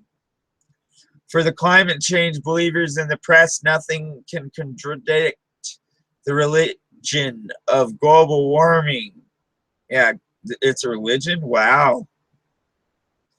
Their theory is based on politicized science and computer modules. As we have argued for decades, this administration claims that it is the greatest national security threat we face, but it is Islamic jihadist expansion and terrorism, not climate change, that are much greater threats, not to mention a resurgent Russia and increasingly aggressive China. That's the whole bit on the global warming deal. Next one's number 3. Obamacare continues or continued fiasco. Obamacare's fiasco have never ceased. Even if mainstream outlets choose not to cover this legislation's resounding failures. I need to take a break in reading for a second, so hold on.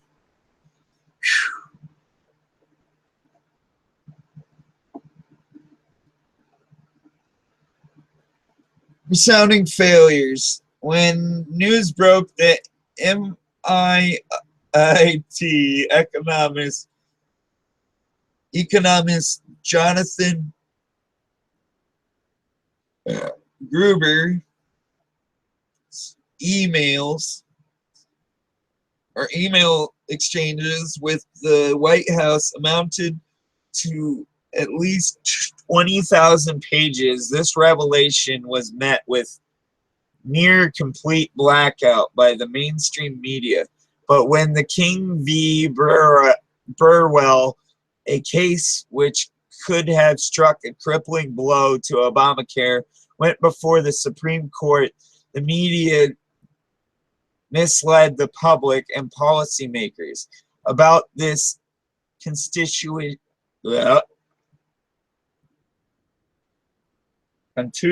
constitutional challenge, claiming it would cause 8 million Americans to lose their coverage. The New York Times falsely cast the word established by the state as a drafting error, although the phrase occurs 10 times in the text of healthcare law.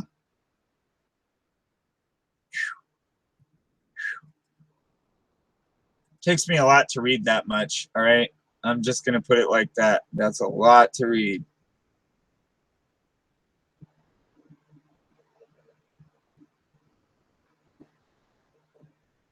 Anyhow.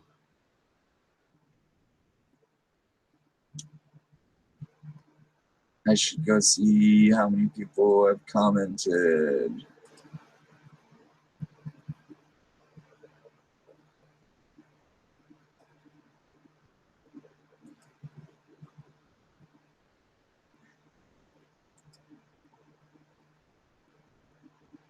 Or if any.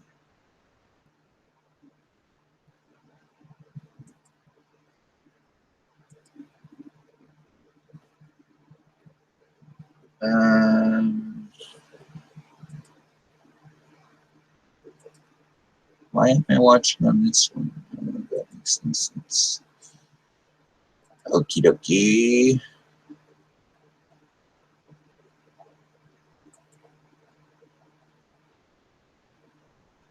Anyways, as I'm getting at is basically this is all the problems of this administration, and people have overlooked them because they don't care.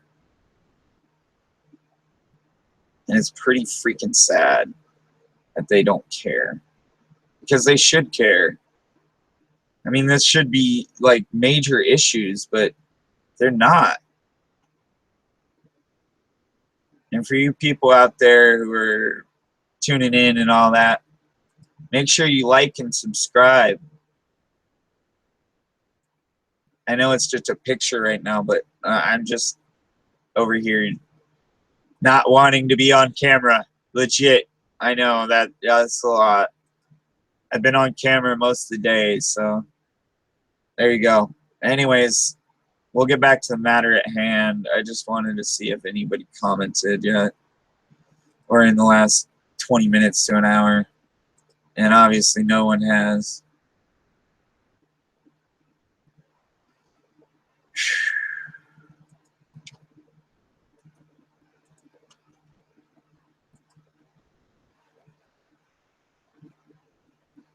This picture's kind of funny. I'm going to have to read this post in a bit, but after I get done reading what I'm reading.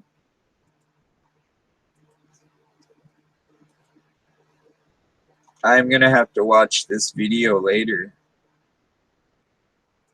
Watch later.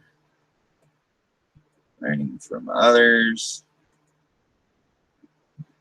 And politics.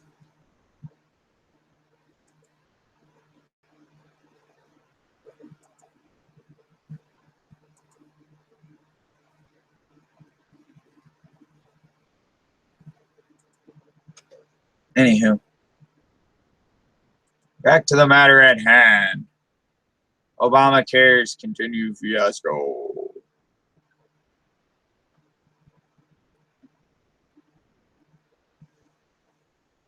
The mainstream media's complicit reporting gave the Supreme Court justices the cover necessary to claim that the combination of no tax credits and an ineffective coverage requirement could well push a state's individual insurance market into a death spiral. Therefore, anything that challenges the law proper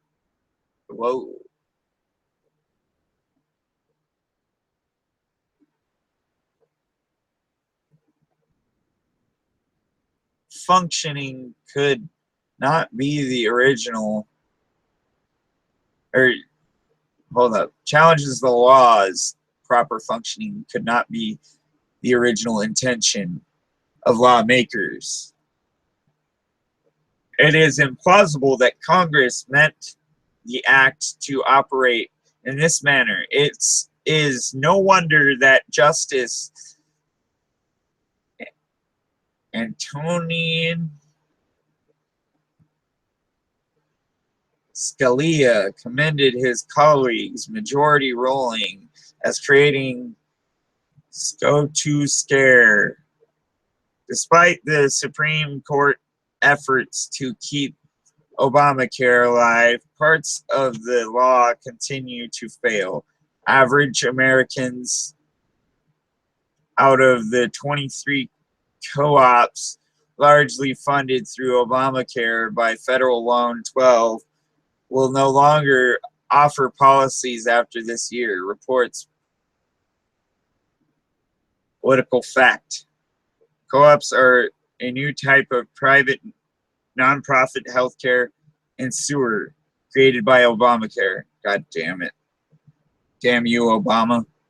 According to the Centers of Medicare and Medicaid, PolitiFact found that co-ops fared significantly worse than the U.S. average, failing at a rate that is about 40% faster than is typical. Ugh. In other words, co-ops must be added to the list of Obamacare failures, following narrow networks, high deductibles, and rising premiums. Ignoring Benghazi revelations. We're done with the Obamacare now.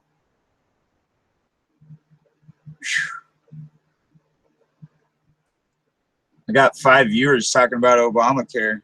That's kind of funny.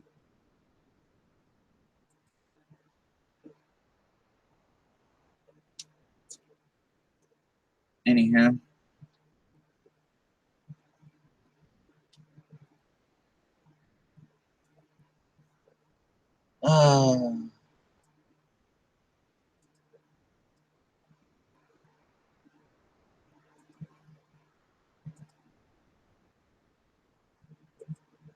Yep, that's life. That's what it's all about. That's life.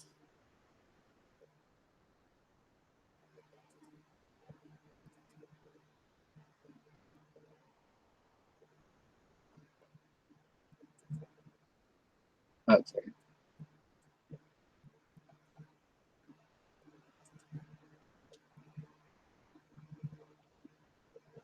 It's funny that people really think this planet is flat. I don't. Just for you guys out there, I don't believe this planet's flat. It's a sphere in the sky. It has its edges. It has its curves. It has, you know, mountains and mountain ranges. Just saying. Anywho. Ignoring Benghazi revelations. Several Benghazi revelations have surfaced in 2015, and inaccuracies and media's citizens commissions on Benghazi has been on top of them all. The CCB's 2014 interim report has been proven correct in every sense. For example, it has confirmed that Hillary Clinton refused is highlighted, by the way, which means that I can click open another link, but we'll do that later, to take a phone call from Muammar Gaddafi's son at a time that the war in Libya could have been prevented, and there is confirmation that Hillary Clinton was unaware of the arms shipments to Al-Qaeda related groups in Libya, which she denied at the October 22nd hearing of Select Committee on Benghazi. Also, it turned out that the State Department received more than 600 requests for increased security in Libya, that Clinton claimed she was unaware of the list. That goes on and on and on and on. Not only do the media deliberately ignore the fact that Benghazi remains a liability for presidential candidate Hillary Clinton, many reporters also contend that the Select Committee on Benghazi investigations is a waste of resources. The media now complain that the mission of the Select Committee on Benghazi has become overboard wasteful and doesn't focus on the attack we reported back in July. Yet many in the media focused on the cost of the investigation and Democrat accusation that it is wasteful and duplicative, even when the committee was narrowly focusing on the attack. Come on, people. Really? Do I have to keep on reading this? We should just know by now. She fucking committed it. She had 4 Marines killed. Not only that, a reporter that shouldn't have even been there. Not only that, countless Syrians. Do we need to go on? Narrowly focusing on the attack, but the media, it's old news and hardly worth a mention. We wrote the tactic is whenever. Sorry.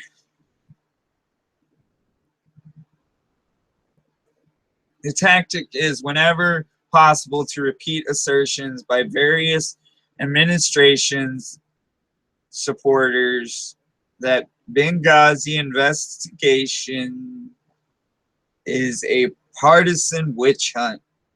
America has now learned that then Secretary of State Hillary Clinton sent an email to her daughter, amongst other people, Chelsea Clinton, attributing the Benghazi attacks to Al-Qaeda.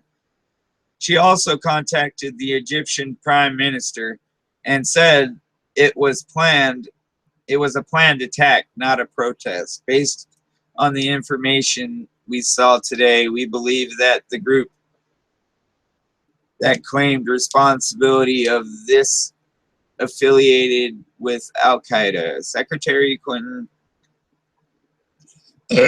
similarly told the Libyan president that the attacks could be attributed to Ansar al-Sharia. In the meantime, the administration continued publicly blaming a YouTube video. A fucking YouTube video. Come on, people. Get real. For the attacks Mrs. Clinton also now denies that she told the families of the victims that the government would arrest Nakula, the filmmaker, for his role in the attacks. Really? Get fucked. No further evidence is necessary to expose President Obama and former Secretary Clinton's ties to the Benghazi cover-up. But the media are wrong to condemn this as a phony scandal simply because reporters want this embarrassing fiasco to stop plaguing their favorite presidential candidate. Lefties, you fucks.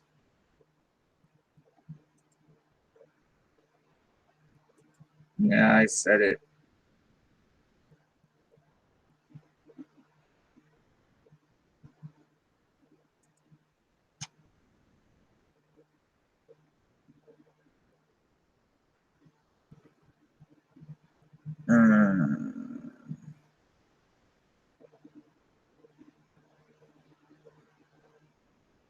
Anywho.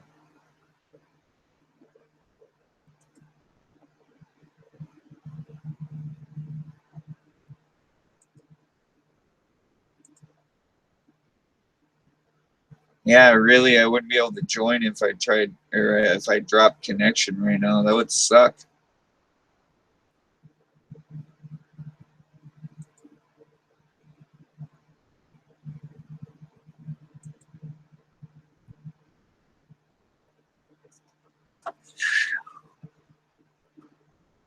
But yeah, you get the point. I don't have to keep going on and on.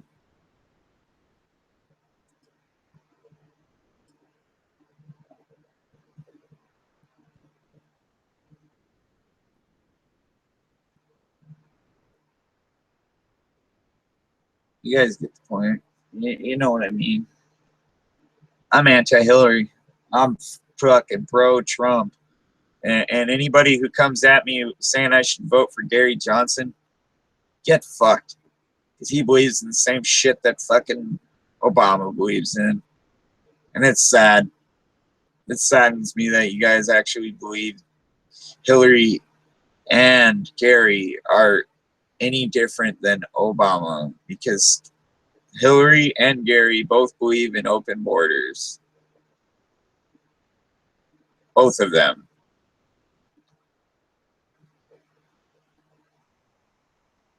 Anywho.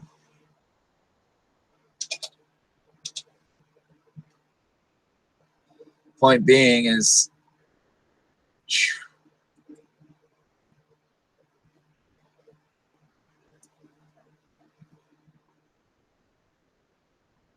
I wonder who made this page. Politics, labeled it politics. They already have 2,802K of followers just by creating a politics page. Holy shit balls. Shit dick. Like, really? Come on, people. I'm gonna say something. They are stealing Alex Jones's his videos and posting them. Unless it's somebody under Alex Jones. I could be wrong, because you never know. You get too many subscribers and then nobody else subscribes or whatnot. But I don't know. I can't say, because, yeah. But yeah, I just saw it, so it was just there. They're obviously doing the same thing I'm doing, reading off the news. Reading off the real news, the shit that everybody should be talking about, the shit that they're not talking about. You want to know the full story on the Uranium One deal? I have a full article. I'm going to post it to this YouTube video.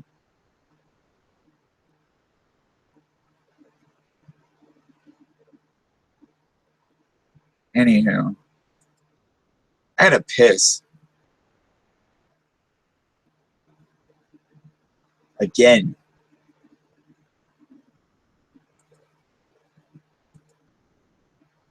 And if you don't know, now you know, nigga. No, I'm kidding.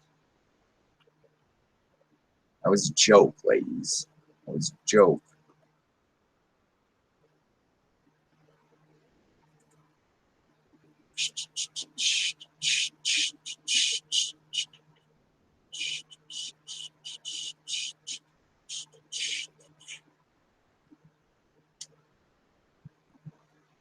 Anyhow.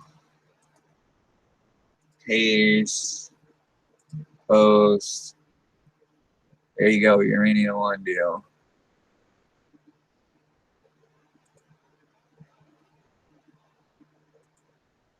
YouTube.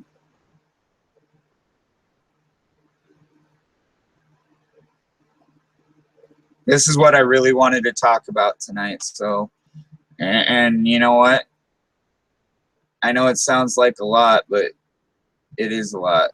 Some of it is too much for people to handle, so they leave because they couldn't handle what I was spewing to them. But earlier we were talking about the Federalist Papers and how they actually still, you know, kind of somewhat coincide with what's going on today in our government and how our government should act as a whole. But hey, what do I know? I'm just some guy on the other side of a computer screen talking to you people like an average Joe. Yeah, I'm back on camera. I'm going to go pee, go get another cup of coffee. We got about another 2 hours and, no, 3 hours and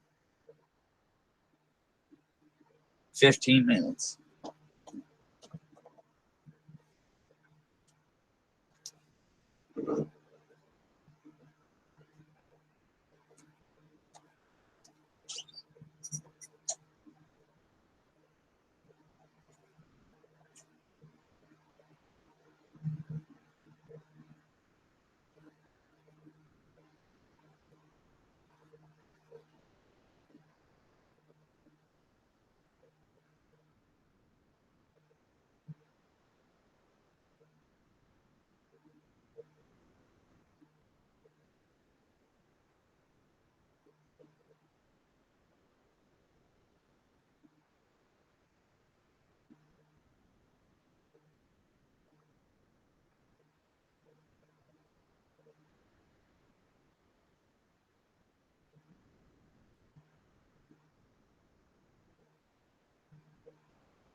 Anywho, I almost knocked that over. You saw that? That would have been funny as fuck to watch me fall, huh?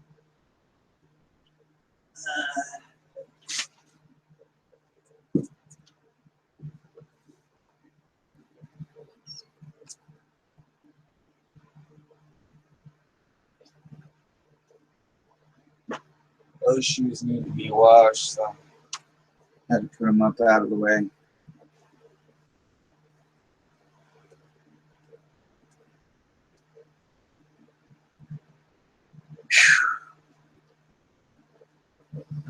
Uh,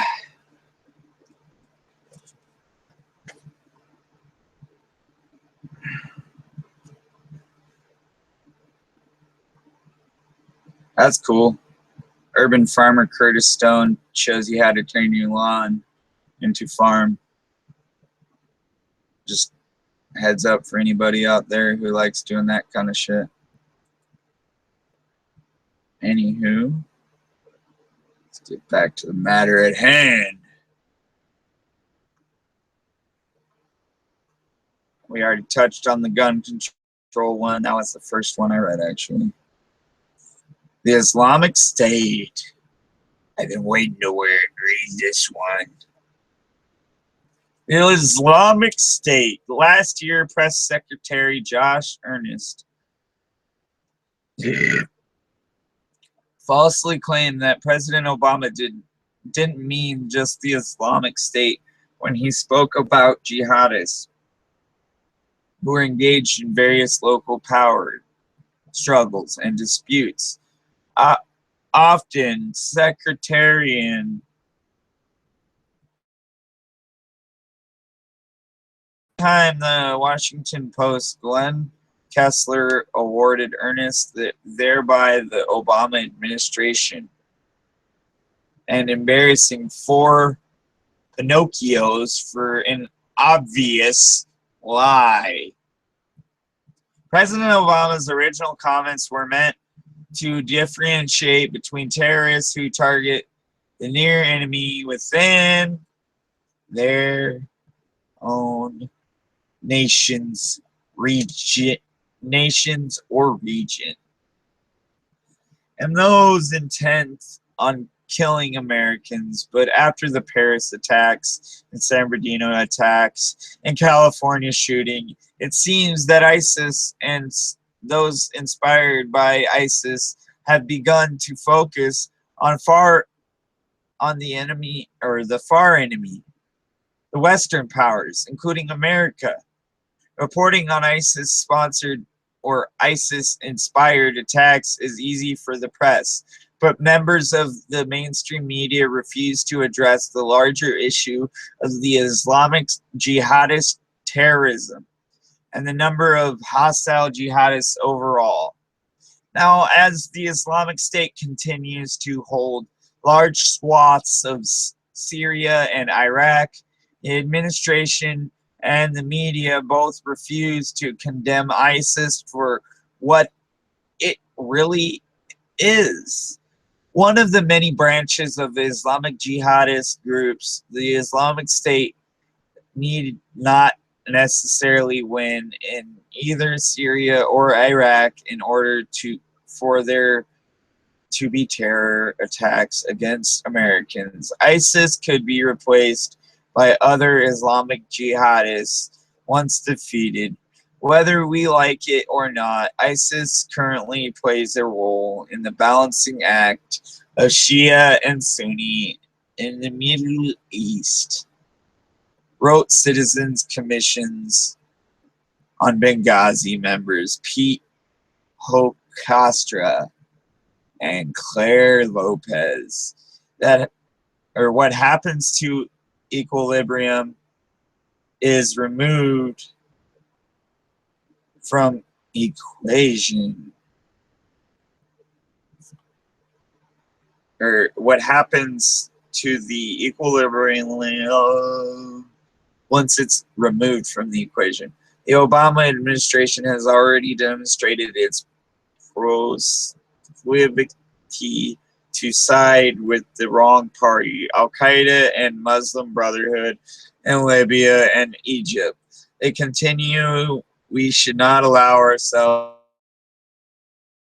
to be to such mistakes again, especially when the ability of the West, Russia, and Iran to fully destroy ISIS or jihadist ideology. It's not entirely clear right now. All right, so basically, we're having a problem. And what people don't realize is the left is basically protecting Islam. And the left, being Obama and the rest of his administration as well, are protecting Islam. You wonder why Obama is Muslim. Period. Point blank. He is Muslim. He is not a Christian. He lied to us all. Point blank. We knew it. We all know it. So get the fuck over it. We know it by now. This one's called Obama Cybersecurity Failures. In an outrageous and unacceptable breach of trust, the Obama administration failed to maintain adequate cybersecurity at 17 of 24 major federal agencies, with the GAO finding that in 2014, 17 agencies demonstrated material weakness or significant deficiencies. Not surprisingly, in twin hacks, which together compose one of most devastating breaches of U.S. government data in history. The Chinese gained access to American citizens' private identifiable information such as social security numbers, health insurance, military service, and fingerprints. The Obama administration initially downplayed the cyber hack of the Office of Personal Management, OPM, which centrally manages records for current and former federal employees.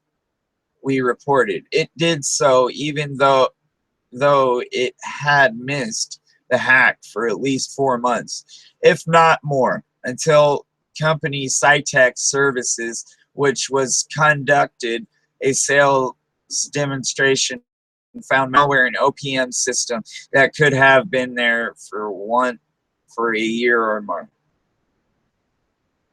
Not only did the Chinese gain access to data on current and former government employees, it also gained access to background check data. Now, the U.S. government has offered just 3 years of identity protection to the 21.5 million people whose data were stolen, while foreign countries get to take its time to parse through the details, which or where is the mainstream media outrage on behalf of the millions of victims of President Obama's ongoing incompetence?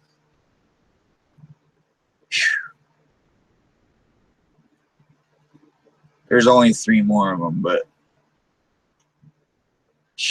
that was a lot of reading.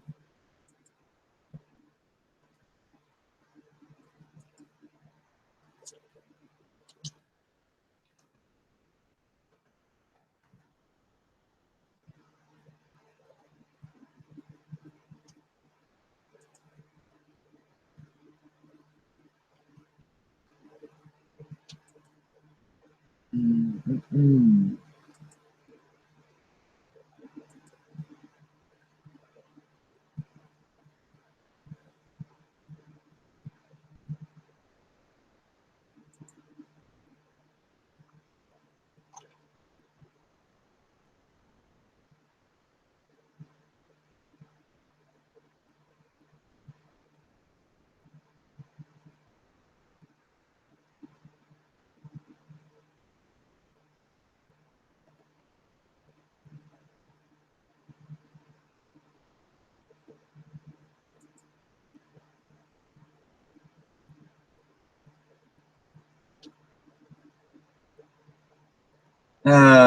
Geez. Some people don't even know simple mathematics anymore.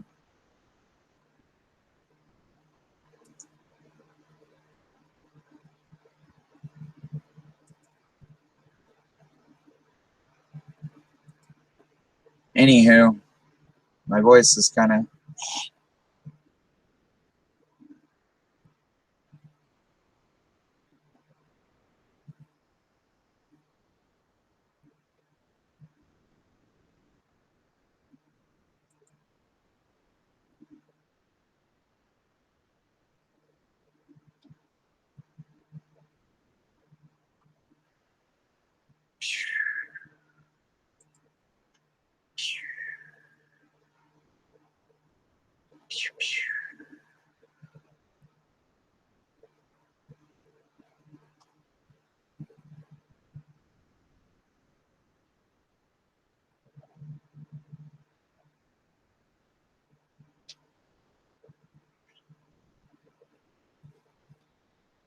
My mind is on fire from reading all this tonight.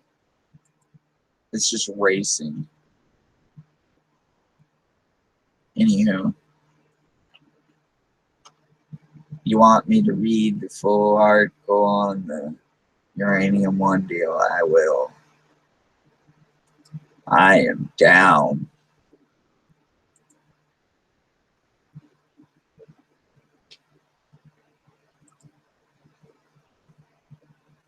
Anywho,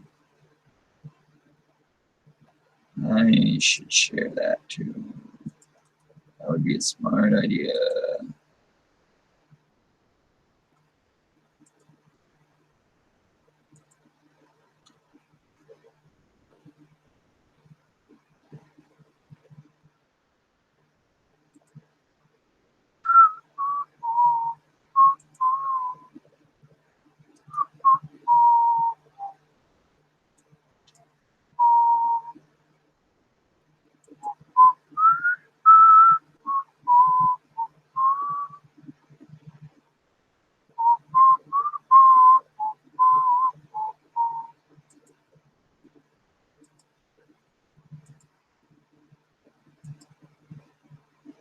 Let's see, what else do we have to read? Donald Trump inaccuracies just Clinton got paid to approve uranium deal. No, that's not inaccurate. PolitiFact. That's true. That's very true. But nice trying to call Donald Trump out on...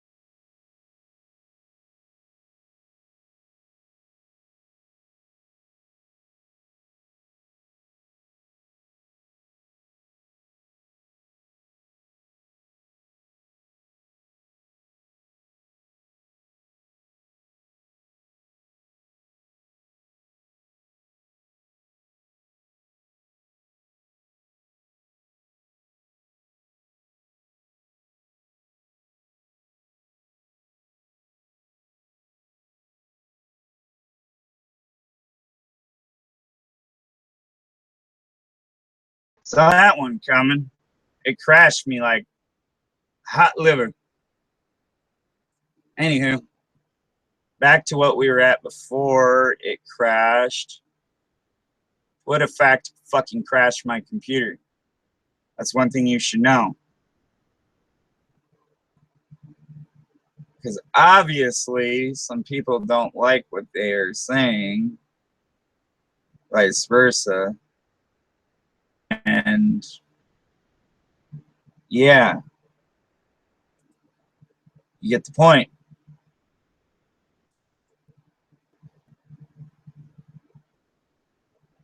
And now it's telling me my stream's offline, and I know it's not, but I'll let it think it is.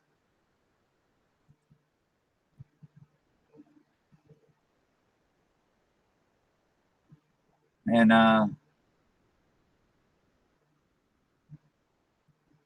I'll definitely let it think it is, because I'm still in the call.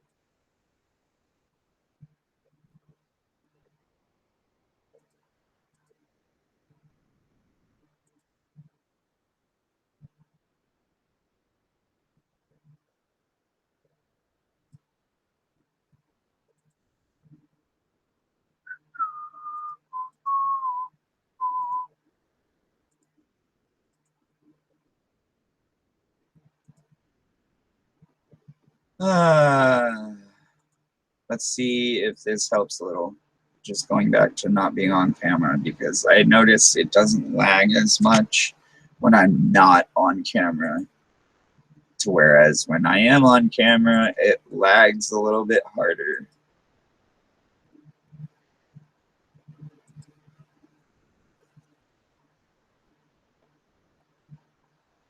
Anywho, that is fucking ridiculous. What is happening to my Gmail there?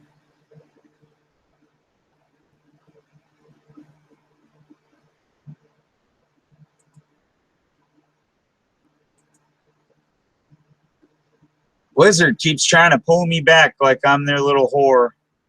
But you know what, you guys? He ain't fucking pulling me back. I ain't joining you again. And Gary Johnson, you can go fuck off. I ain't voting for you again. Yeah, I said again.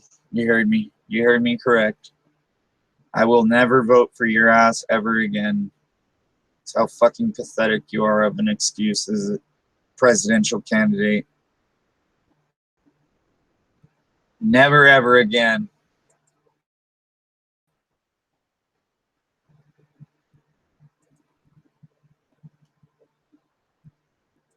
But yeah.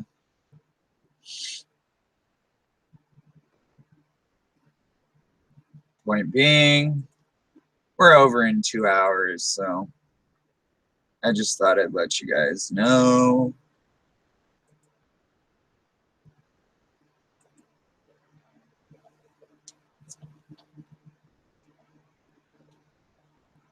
Whoa.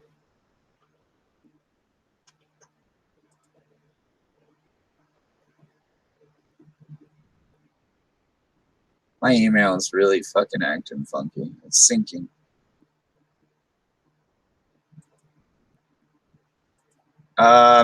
Yeah, no, you can fuck off. Because that's just too much shite for one person. Anywho.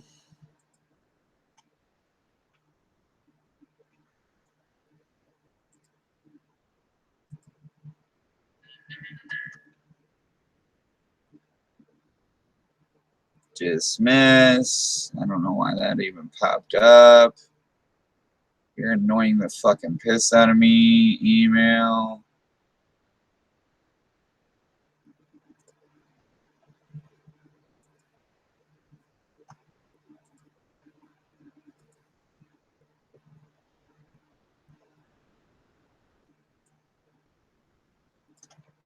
It's being just like Twitter was earlier and being gay. So, anywho, let's crank out that Uranium One deal. Okay, so there's a picture of Uranium One. I'm just going to share this and screen share.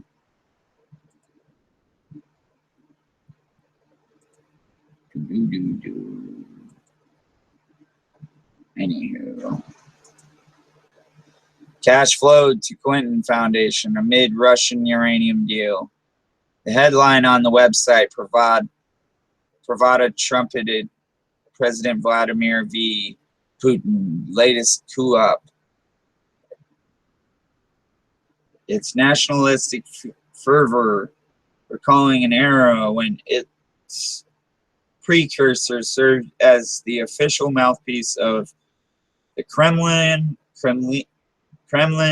Russian nuclear energies conquers the world. The article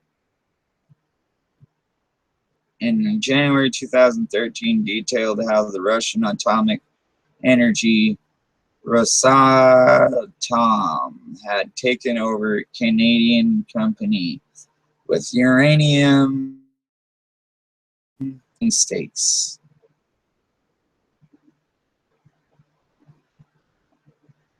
Stretching from Central Asia to the American West.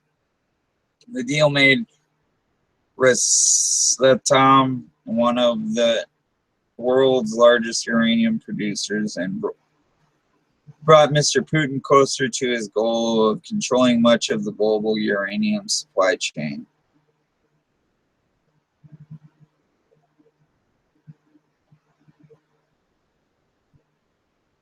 But the untold story behind the story is one that involves not just the Russian president, but also former American president and a woman who would like to be the next one. As the heart of the tale are several men leaders of the Canadian mining industry who have been major donors to the charitable endeavors of former President Bill Clinton and his family.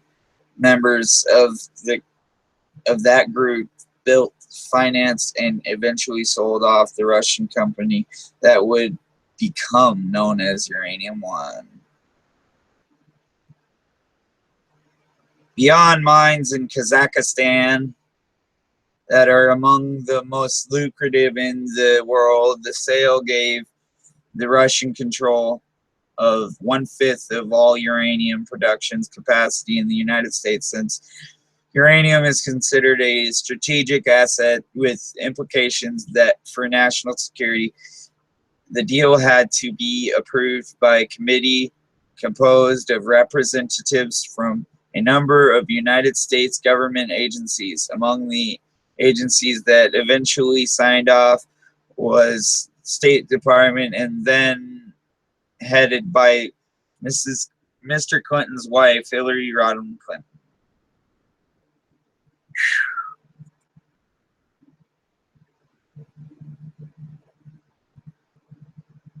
Mind-blowing, right?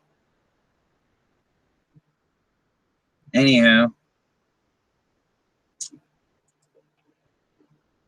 as the Russians gradually assumed control of Uranium One in 3 separate transactions from 2009 to 2013, Canadian records show a flow of cash made its way to the Clinton Foundation. Uranium One chairman used his family foundation to make 4 donations totaling $2.35 million.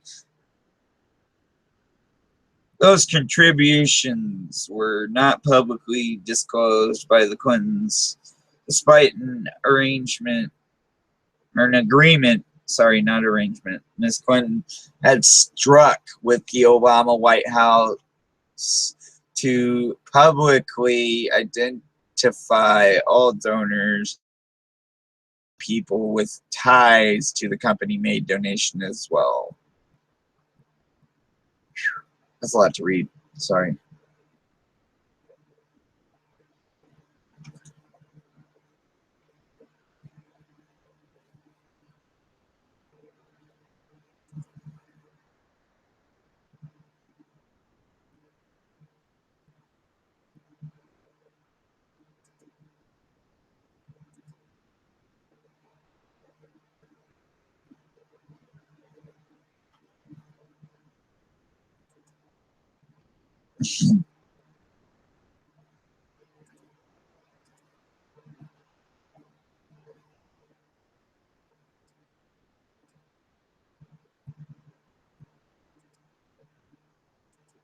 I love fucking idiots.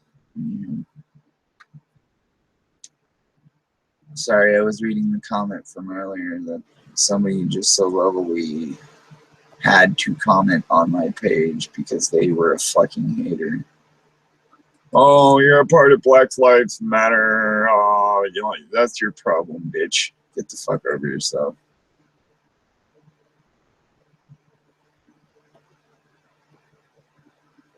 Yep, that's what I said. Get the fuck over yourself.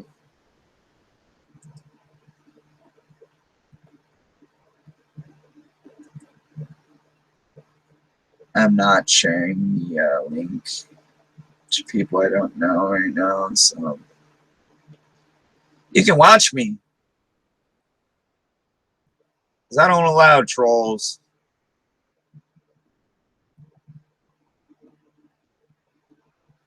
Anyways, I'm getting kind of tired, surprisingly.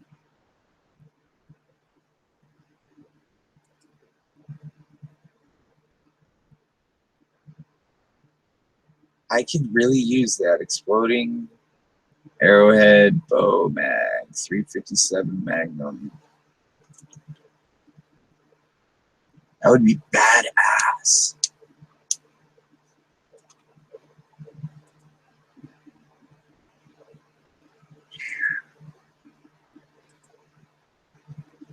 Anywho, I'm getting tired.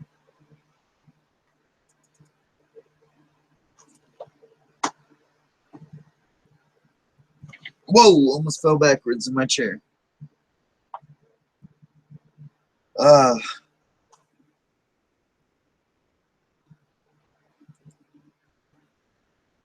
would have been hilarious if I was on camera for that. That would have been fucking hilarious.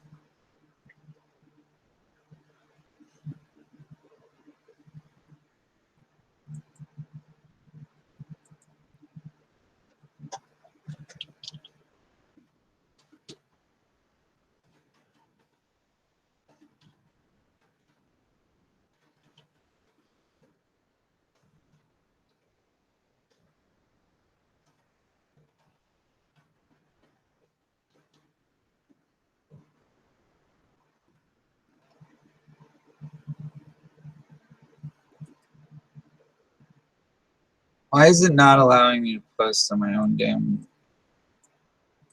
link? That's so retarded.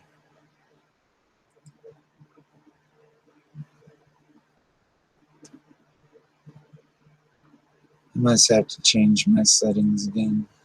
Oh well.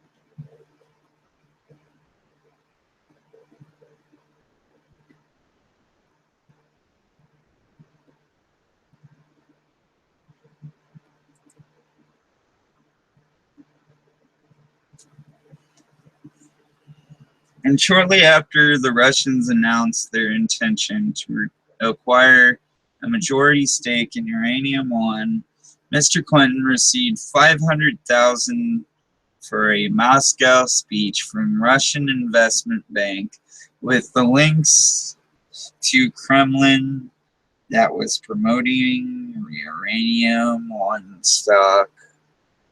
Bingo!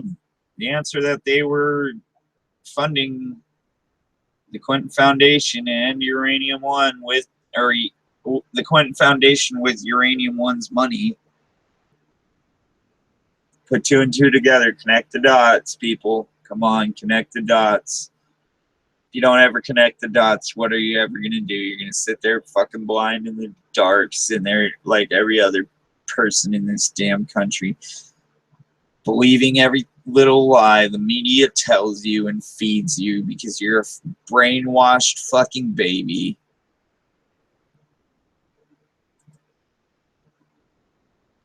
Well, not me, not this guy, you hear?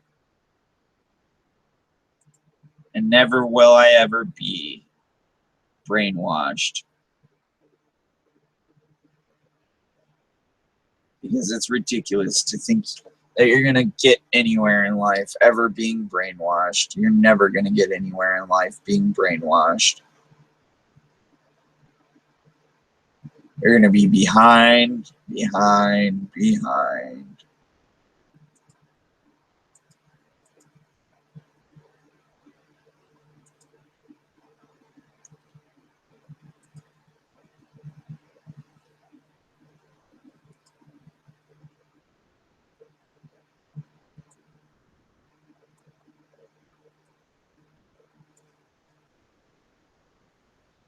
And I love how it doesn't let me actually see the stream.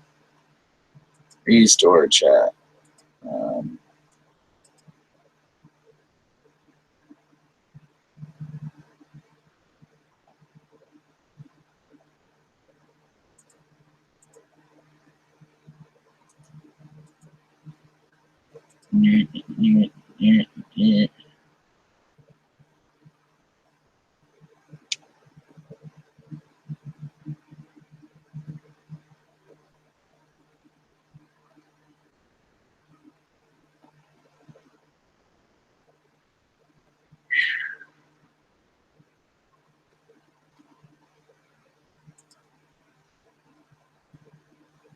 Anywho.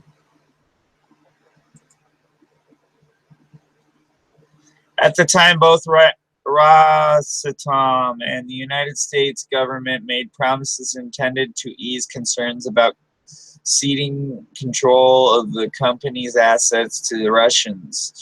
Those promises have been repeatedly broken, records show.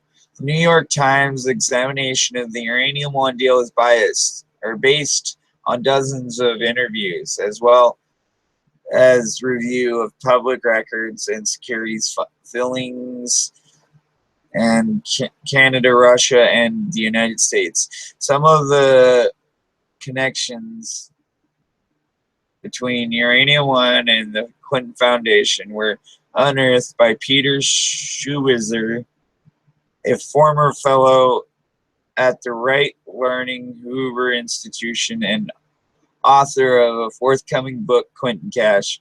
Mr. Schuizer provided a preview of material in the book to the Times, which scrutinized his information and built upon it with its own reporting.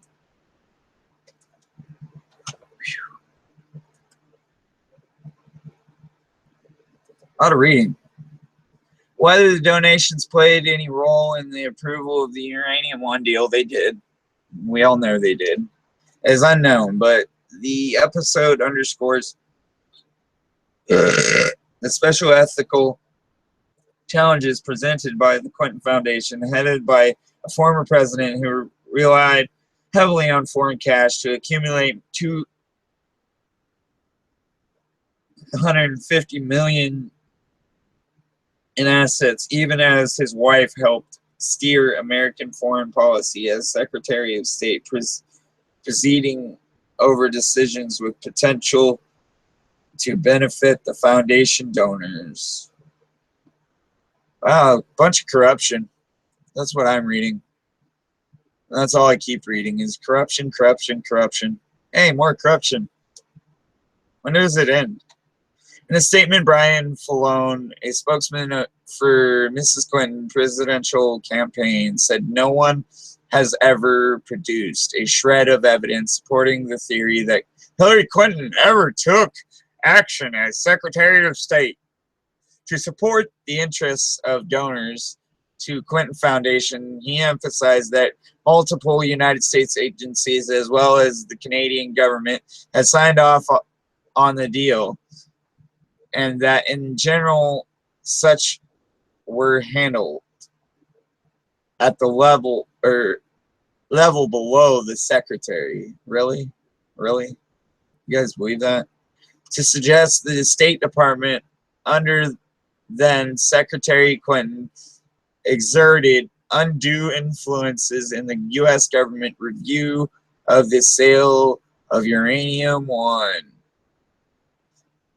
is utterly baseless, he added. American political campaigns are barred from accepting foreign donations, but foreigners may give foundations in the United States. In the days since Mrs. Clinton announced her candidacy for president, the Clinton Foundation has announced changes meant to quell long-standing concerns about political conflicts of interest in such donations. It has limited donations from foreign governments, with many, like Russia, barred from giving to all but its healthcare initiatives. That policy stopped short of a more stringent agreement between Mrs. Clinton and the Obama administration that was in effect while she was Secretary of State.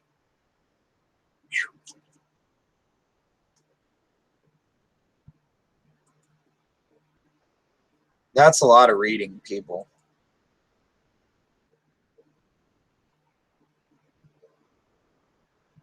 Either way, the Uranium One deal highlights the limits of such prohibitions. The foundation will continue to accept contributions from foreign sources whose interests, like Uranium One, may overlap with those of foreign governments, some of which may be at odds with the United States. When the Uranium One deal was approved, the geopolitical backdrop was far different from today's Obama administration was seeking to reset strained relations with Russia. The deal was strategically important to Mr. Putin. By the way, I'm reading this off of the New York Times. If you want to go read it, you can read it for yourself. Who shortly after the Americans gave their blessing, sat down for a staged interview with Rosatom chief executive Sergei Kurenko. Few could have imagined the path that we would own 20% of U.S. reserves, Mr. Kurenko told Mr. Putin. That's horrible. Okay, so I'm going to let you look at this graph. This graph, open graphic.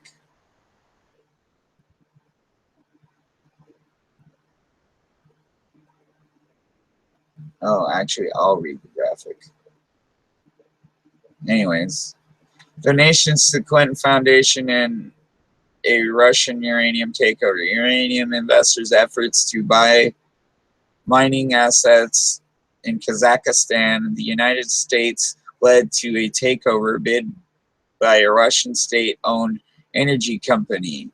The investors gave millions to the Clinton Foundation over the same period, while Secretary of State Hillary Rodham Clinton's office was involved with approving the Russian bid.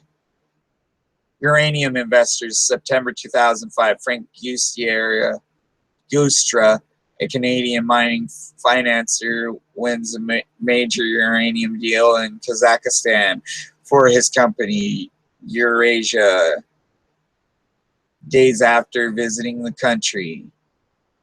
Mr. Gustra donates days after visiting the country with former President Bill Clinton. Uranium One was created 2006. Mr. Gustra donates $31.3 million to the Clinton Foundation. Little graph going down. February 2007, Eurasia merges South African mining company and assumes the name Uranium One. In the next 2 months, the company expands into the United States. June 2008, negotiations begin. Rosatom. Investment in Uranium One by the Russian Atomic Energy Agency, Rosatom. 2008 through 2010, Uranium One and former Eurasia investor make 8.65 million donations to the Clinton Foundation. Uranium One investors stand to profit on Rosatom deal. June 2009, 17% stake. Rosatom's subsidiary Arms take a 17% ownership stake in Uranium One. They own all our uranium, ladies and germs. Well, about 20% of it. Investors give millions more in donations in the Clinton Foundation. June 2010, Rosatom seeks majority ownership. You know what this is? This is called money laundering. And if you can't see that, you're fucking blind. You're blind as piss.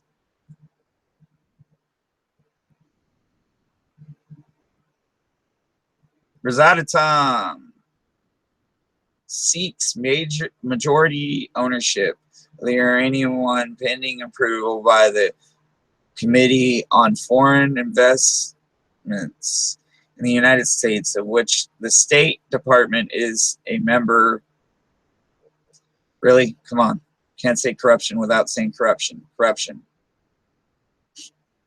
Rosatom says it does not plan to increase its stake in Uranium One or to take the company private. Bill Clinton has paid $500,000 for speech in Moscow by Russian investment bank with ties to the Kremlin that assigned a buy rating to Uranium One stock. Rosatom majority ownership approved by Committee on Foreign Investment in United States, 51% stake. January 2013, Rosatom takes full control of Uranium One and takes it private. So they lied, ladies and germs. Anywho.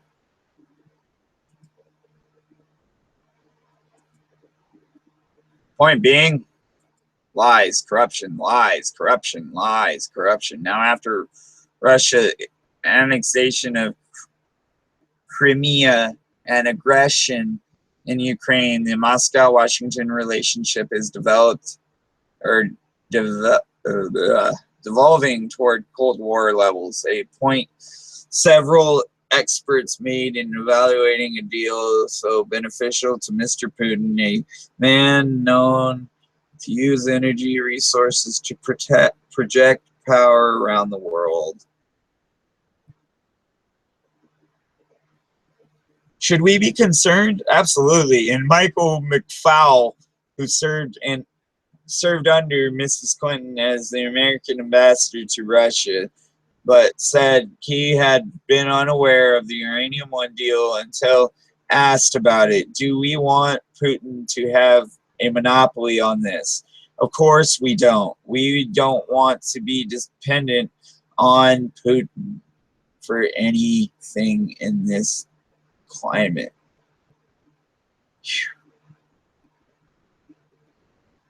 Again, ladies and gentlemen, that is a lot of reading for me.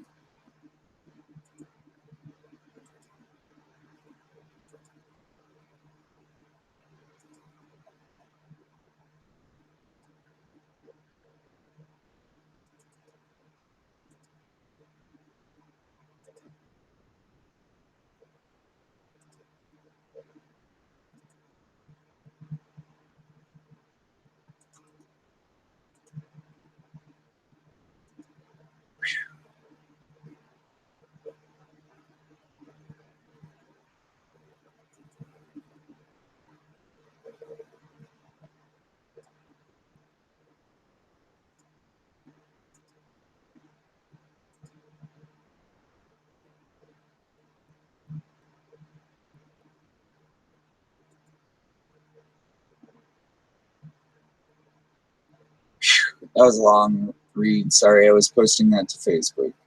Give me a break. I am a one-man show over here. One-man show. Remember that. One-man show.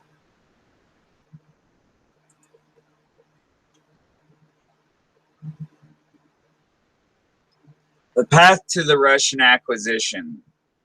The seat at the table. Okay, that's what this is called.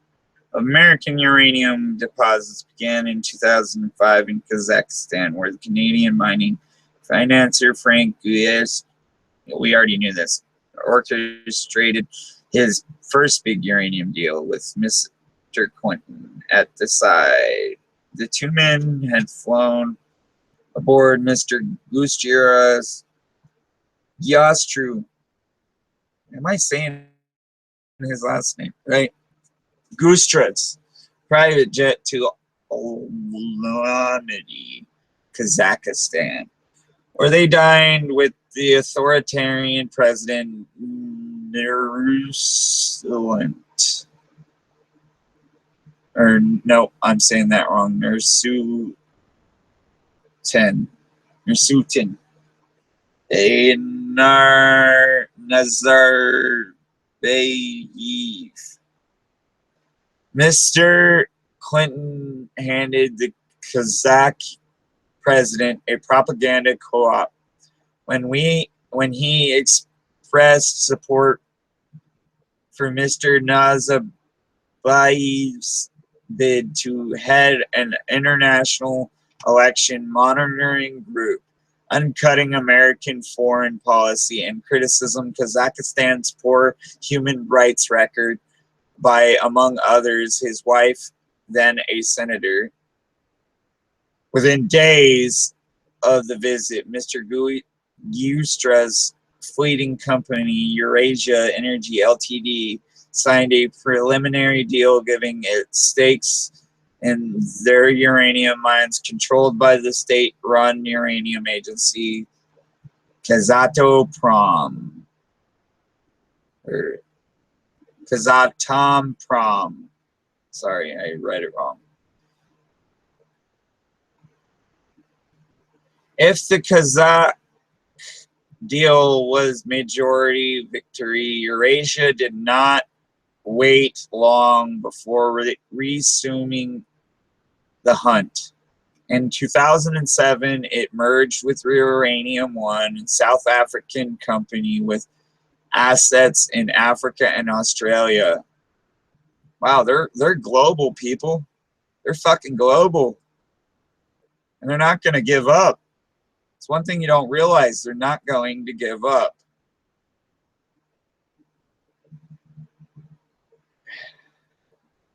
And what was described as $3.5 billion $3.5 billion transaction. The new company, which kept the Uranium One name, was controlled by Eurasia investors, including Ian Telfar, a Canadian who became chairman through a spokeswoman, Mr. Gustra, whose personal stake in the deal was estimated at about $45 million, said he sold his stake in 2007.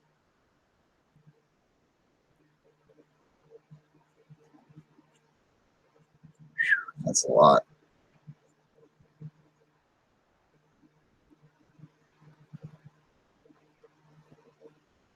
A lot to still read, ladies and gents.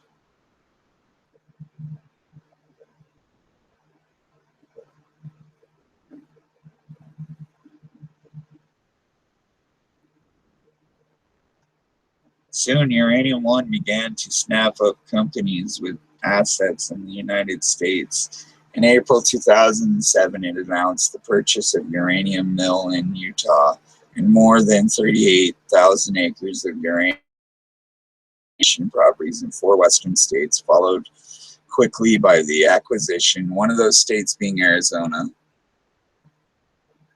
of the Energy Metals Corporation and its uranium holding in Wyoming, Texas, and Utah.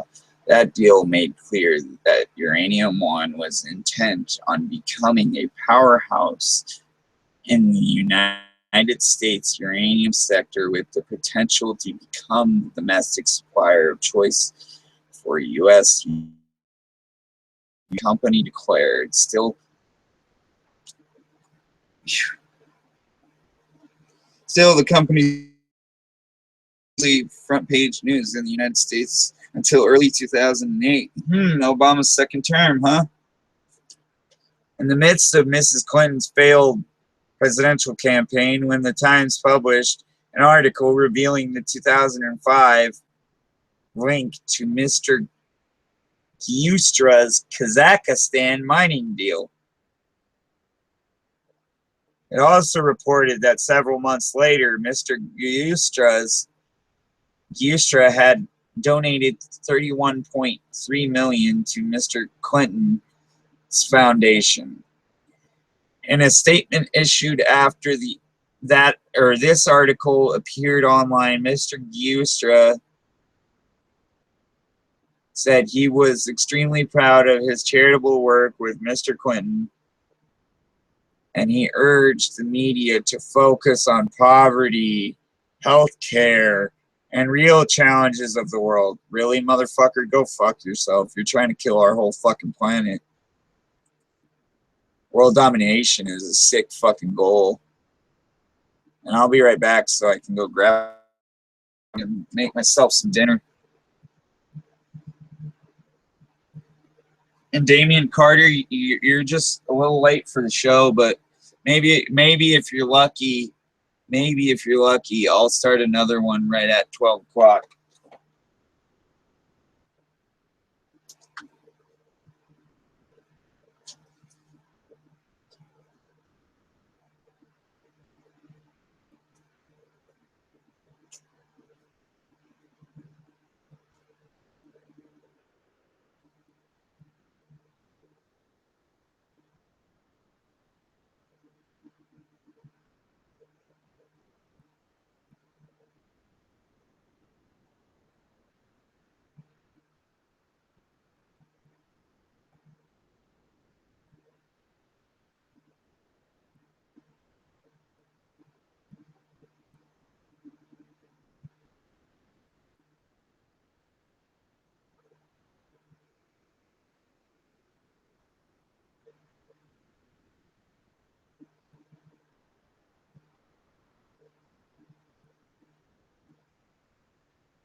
Anywho, I'm back. I just had to put something in the fridge or in the microwave and something in the oven.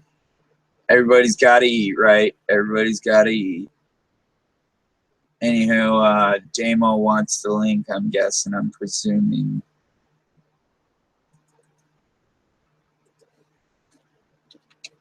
Here, you dickwad.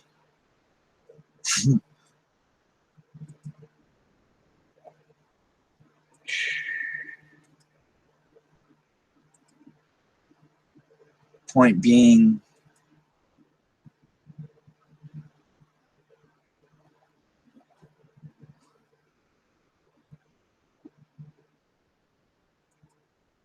somebody liked what I posted. I posted that link on Facebook, and they liked it. So, what does that tell you? It tells you a lot.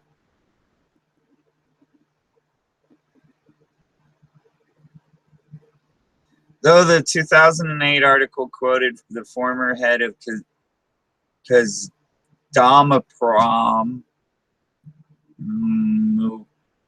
Mukhtar Sahakishiv.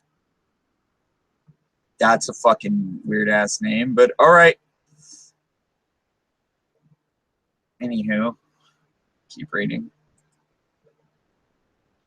As saying that the deal required government approval and was discussed at a dinner with the president, Mr. Giustra, insisted that it was private transaction with no need for Mr. Clinton's influence with Kazakh's officials. He described his relationship with Mr. Clinton as motivated solely by shared interests in philanthropy, as if to underscore the point. 5 months later, Mr. Giustra held a fundraiser for the Clinton-Giustra Sustainable Growth Initiative, a project aimed at fostering progressive environmental and labor practices in the natural resources industry, to which he had pledged $100 million. The star-studded gala at a conference center in Toronto featured performances by Elton John and Shakira, celebrities like Tom Cruise, John Travolta, and Robin Williams encouraging contributions. This must have been, this was before Robin Williams killed himself. Contributions from the many so-called FOFs, Friends of Frank. In attendance among them, Mr. Telfer, and all the evening generated 16 million in pledges, according to an article in the Globe and Mail. Wow.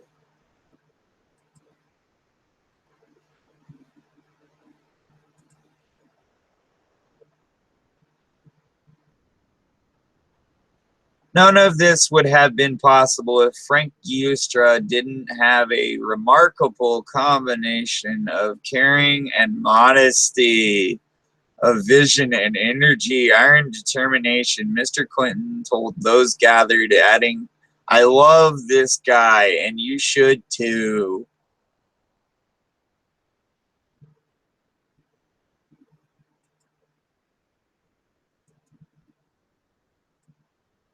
Here, I'm going to let you view another picture because that's how cool I am.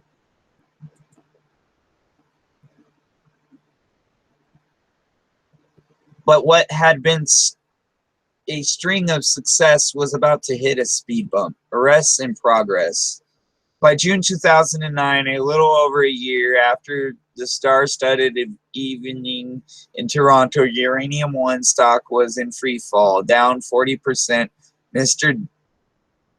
Tzakashev, the head of Kazatomprom, had just been arrested on charges that he illegally sold uranium deposits to foreign companies, including at least some of those won by Mr. Giustra's Eurasia and now owned by Uranium One. Publicly, the company tried to reassure shareholders. Its chief executive, Gene Nortier, issued a confident statement calling the situation complete misunderstanding. He also contradicted Mr. Giustra's contention that the uranium deal had not required government blessing when you do a transaction in Kazakhstan. You need the government approval, he said, adding Eurasia had indeed received the approval. So basically, this man right here, Bill Clinton, is the cause of 1 million deaths by now because uranium is used to make bombs, ladies and gentlemen. Vladimir Putin. Yeah, laugh it up, buddy. You'll get yours. The one officials were worried they could lose their joint mining ventures. American diplomatic cables made public by WikiLeaks also reflected concern that Mr. Dazakishev's arrest was part of Russian power play for control of Kazakh's uranium assets. At the time, Russia was already eyeing a stake in Uranium One. Rosatom company's documents show Rosatom officials say they were seeking to acquire mines around the world. Because Russia lacks sufficient domestic reserves to meet its own industry needs because of, what is that one bombing they had where the nuclear reactors blew up. This is the reason why they don't have the reserves anymore. Let me think for a second. Chernobyl? Yeah, Chernobyl. Anyways, it was against the backdrop that Vancouver-based Uranium One pressed the American embassy in Kazakhstan as well as Canadian diplomats to take up its cause with Kazakh's official, according to the American cables. We want more than a statement to the press, Paul Clark, a Uranium One executive vice president, told the embassy energy officer on June 10th. The officer reported in a cable that is simply chit-chat. What the company needed, Mr. Clark said, was officially written confirmation that the licenses were valid. And I'll be right back because my dinner is done.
Get over yourself.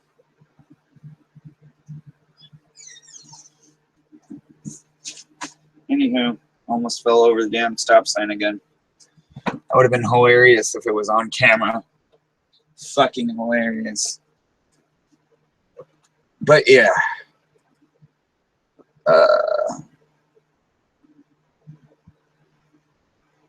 At the time, Russia was already eyeing a stake in Uranium One Rosatom companies. Documents show Rosatom officials. Whoa! Ow, you ear-raping son of a bitch. I got fucking music blasting. Ah, well, you don't need to ear-rape me, Damo. God damn. I was reading something. Sorry, Nick. I've got no headphones either. They're up at my mate's house. I left my bag in his car and they were in the bag. So I've got no fucking headphones. Well, let me finish my reading. I'm almost done. I'm explaining why Hillary Clinton is corrupt.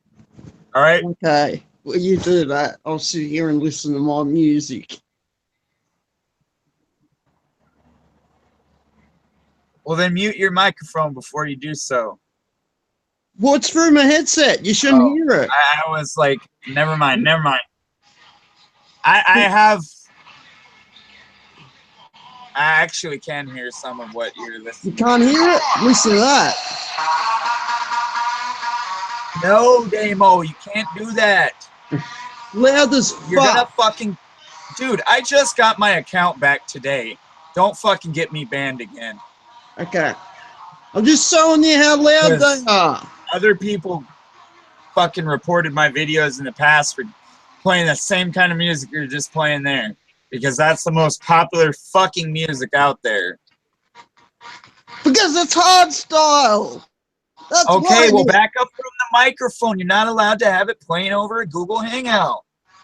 God. Okay. Sorry, I didn't know you could hear it. I'll turn it off. Yeah, I can. Really loud. It is loud. What do you expect from me? Fucking these headphones, man, they absolutely fucking pump. I haven't found anything that sounds as good as these.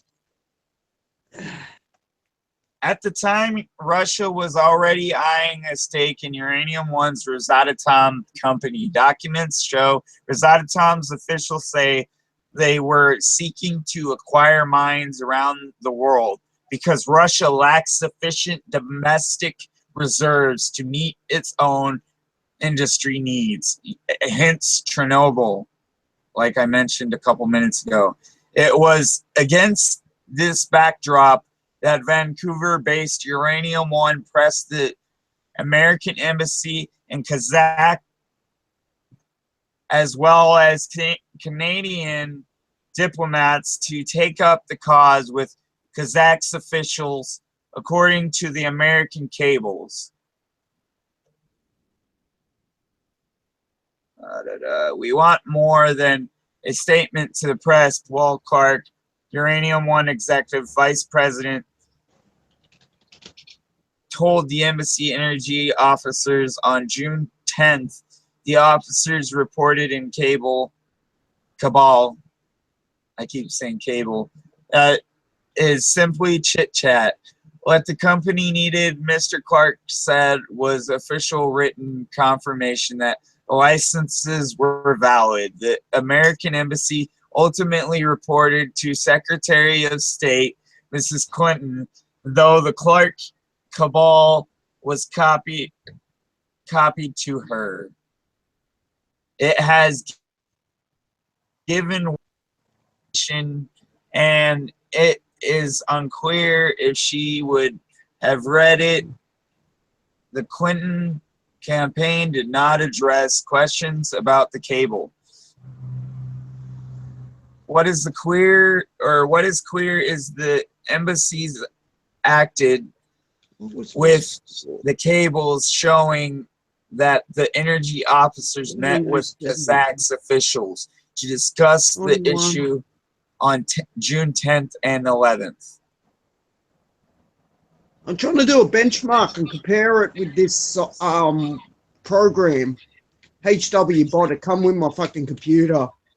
I got just done one and I got a rating of fucking 1307 marks. Oh, yeah. I'm going to use some of your, what are you smoking up here for? Let me get some of your bacon. We're having chicken tonight. Smells Fuck. good in here. Pasta. Insane. Stop smoking in here. Oh, shush. What are we having? Pasta. What sort of pasta? Oh, chicken tonight or whatever it is.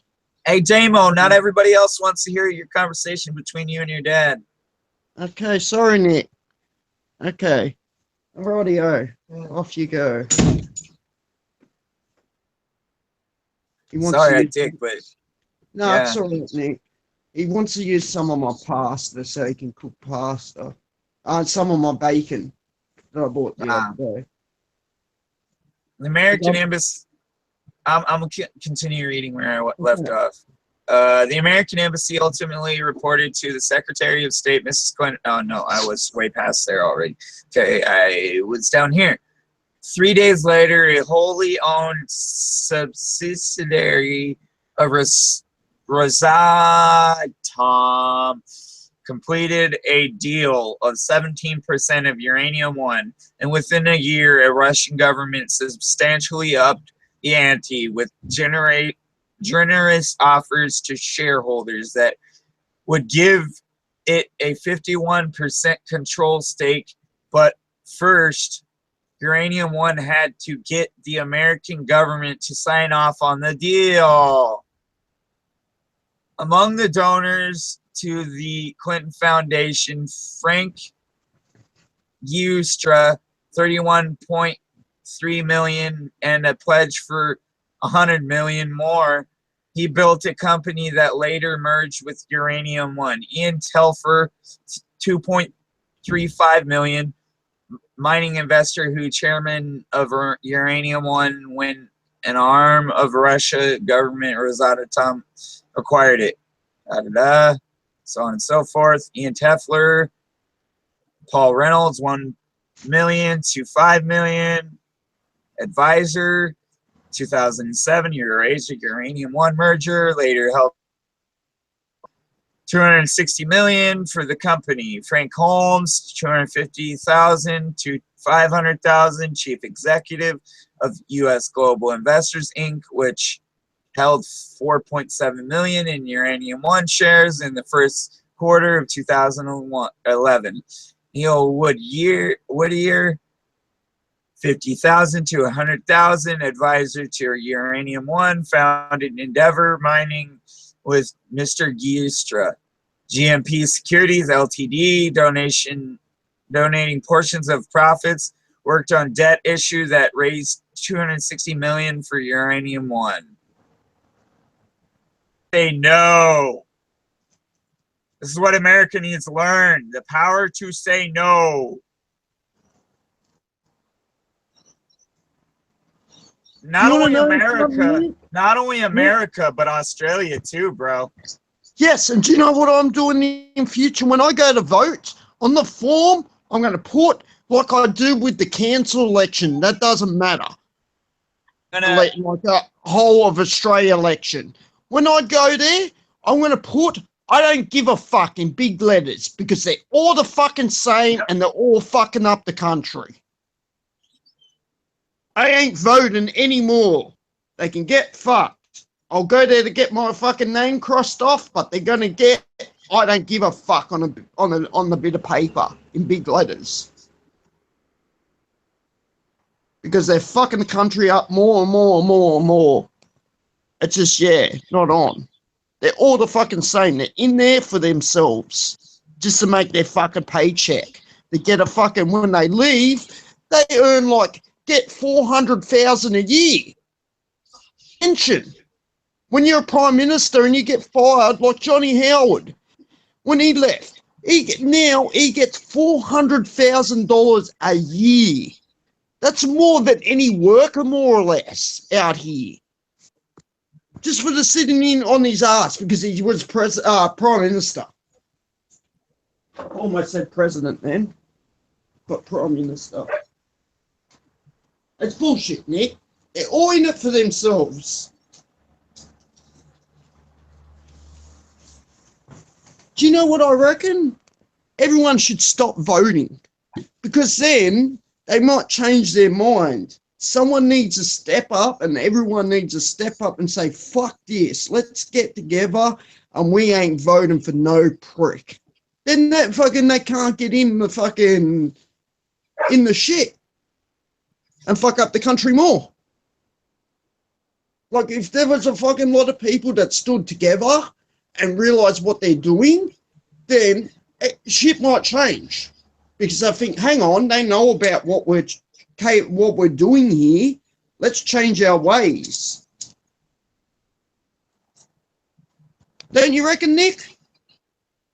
That's what I think on the subject.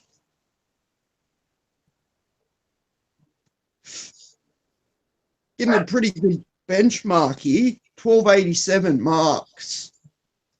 I don't know how to compare it with the others, but this is a weird fucking program. This is my MSI program. MSI Intel Extreme Tuning Utility. It's an overclocking software. But I've already got my computer overclocked. It's in gaming mode. What puts it at 4.4 gigahertz instead of 4. So yeah, it's 0.4 fucking gigahertz boost. Overclocked. Because that's a safe overclock. It auto does it. You don't have to put any of the shit in there. Sorry, I had to go grab my fucking dinner, dude. Okay. But yeah, I'm overclocking Nick.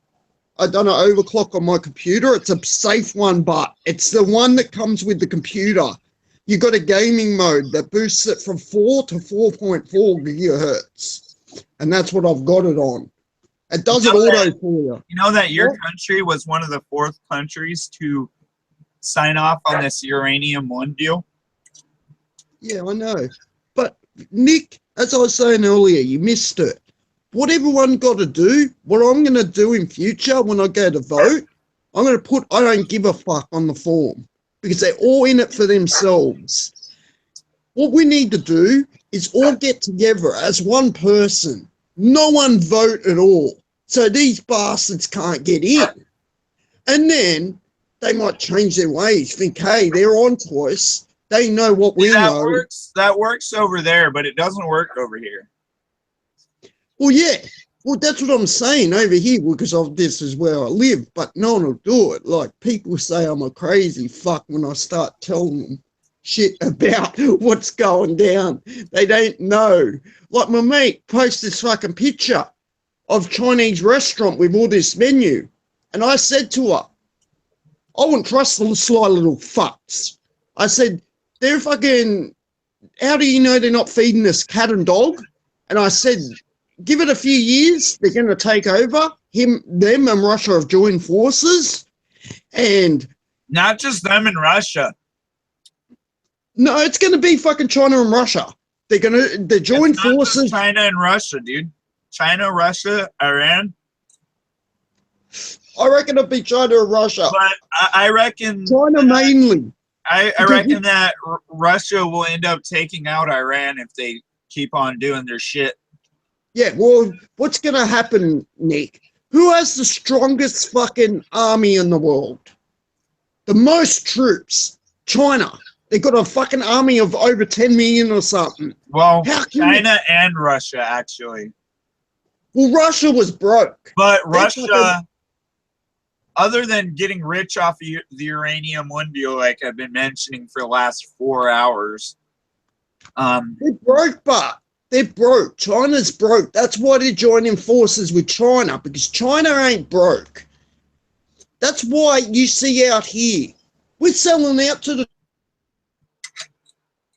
companies that were Australian are now Chinese. I wouldn't say that Russia is broke, bro. Because well, how would they? Fucking back in the day, when what was it? Yes, the Cold they were War? broke back in the day. You're right. You're right, Damo. But they were broke because they made themselves broke. Yeah, from war. Yes, because if you keep going to war with every country around you, you're going to be broke eventually. Like America. How much are you in debt? It's billions or trillions, isn't it? Your country. It's a lot of fucking broke. money. what our problem is we need to stop creating money out of nowhere. Because we owe That's debts the to box other ride. country because of that. Fucking awesome or what? Push a button 3 times to turn it on.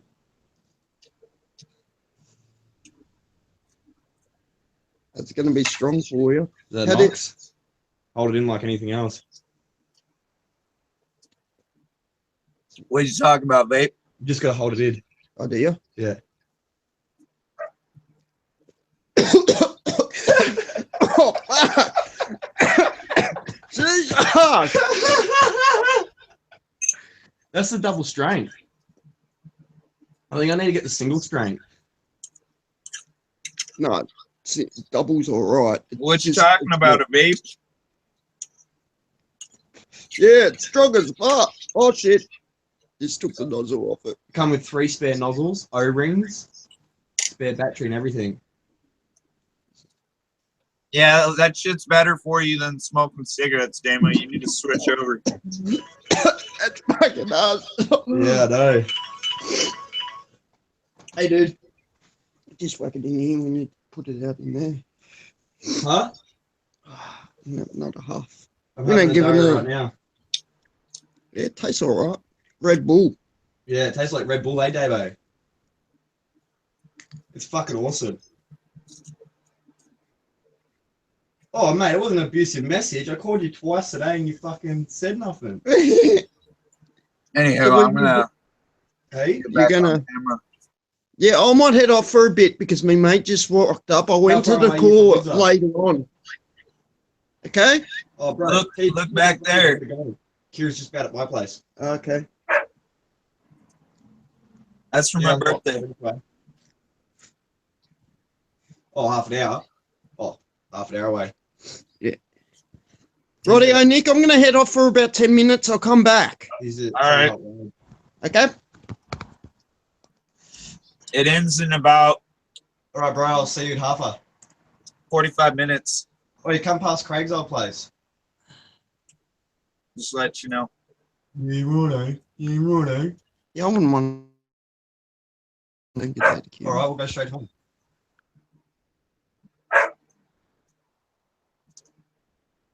I needed to eat dinner.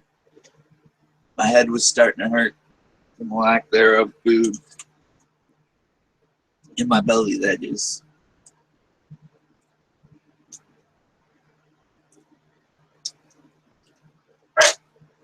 Most of those bullet holes are from a 350, or no, not 357, 44 Magnum and a Glock 19. I wish I owned both those guns because they're fucking awesome. Well, other than the Glock, I could shoot that one-handed all day long. People don't like that.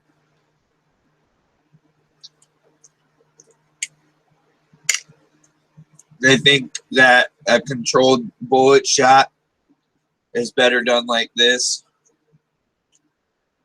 You know, but that gun, I could literally shoot it all day long just like this. One-handed.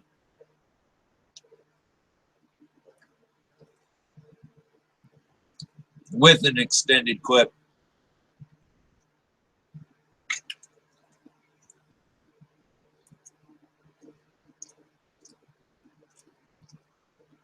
Yes, I am pro Second Amendment. Yes, I am pro Constitution. Yes, I am pro Bill of Rights. Yes, I am pro life.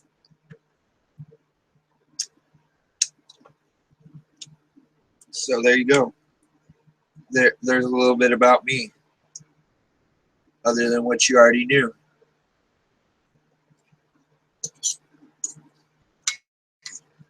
Another little bit about me. I play guitar. Am I good at it? Probably not. Probably not to your standards. But I still play guitar. Still try to teach myself every other day. Something new.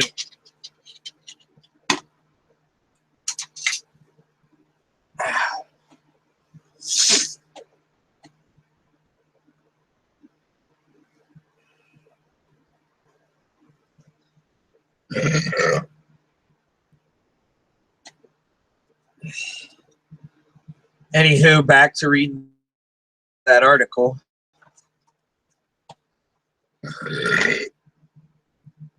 The power to say no. When a company controlled by the Chinese government sought a 51% stake in a tiny Nevada gold mining operation in 2009,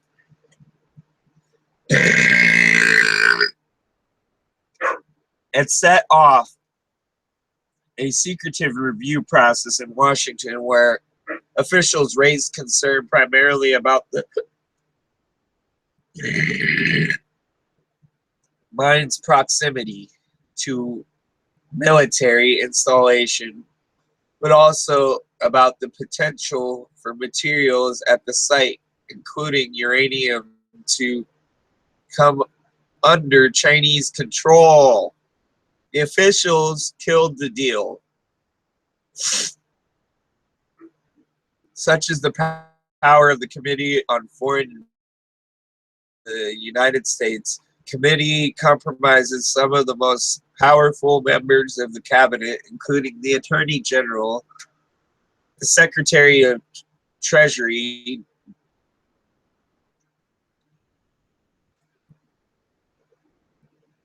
I'm going to go back to screen sharing. Demo's gone. But yeah, Defense, Homeland Security, Commerce, and Energy, and the Secretary of State. They are charged with reviewing any deal that could result in foreign control of an American business or asset deemed important to national security. Issue at stake in the Uranium One deal was not primarily about nuclear weapons proliferation. The United States and Russia had for years cooperated on that front, with Russia sending enriched fuel from decommissioned warheads to be used in American nuclear power plants in return for raw uranium. Instead, it concerned American dependence on foreign uranium sources. The States gets 1/5 of its electrical power from nuclear plants. It produces only around 20% of their uranium it needs, and most plants have only 18 to 36 months of reserve, according to Marin Katusa, author of The Colder War, How the Global Energy Trade Slipped from America's Grasp.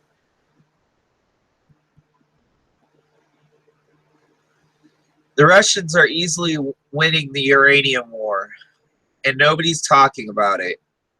And Mr. Katusa, who explores the implications of the Uranium One deal in his book, it's not just a domestic issue for a foreign policy issue too.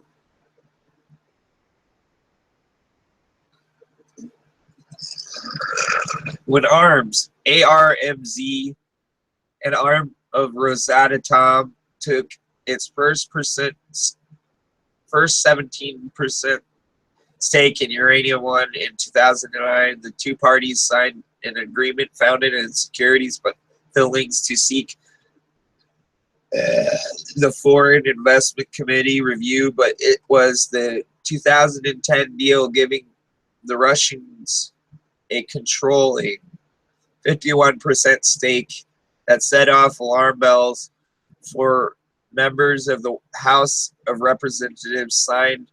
4 members of the House of Representatives signed a letter expressing concern.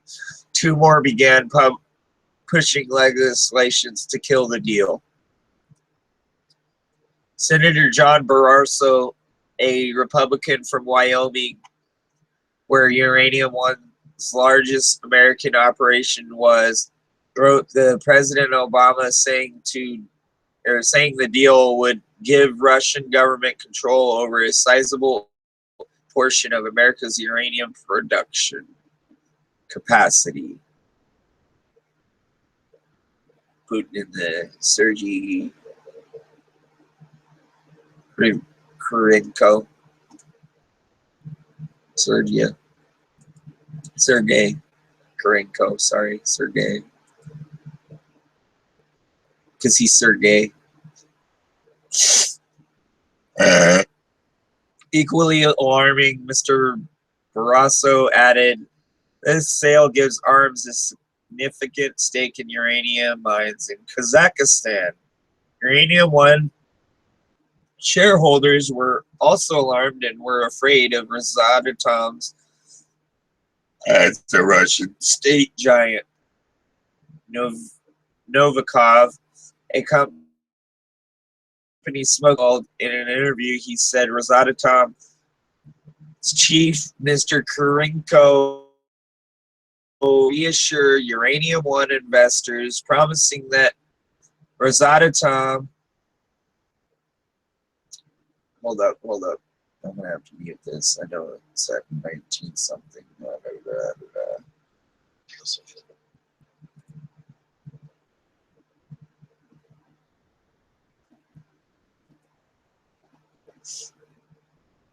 Anywho, point being is Rosatom is bad. These people who own this company are bad. Hillary is bad. And they want to globally control the fucking world. Mr. Kurenko sought to reassure Uranium One investors, promising that Rosatom would not break up the company and would keep the same management, including Mr. Telfar, the chairman. Another Rosatom official said publicly that it did not intend to increase its investments beyond 51%, and that it envisioned keeping Uranium One a public company.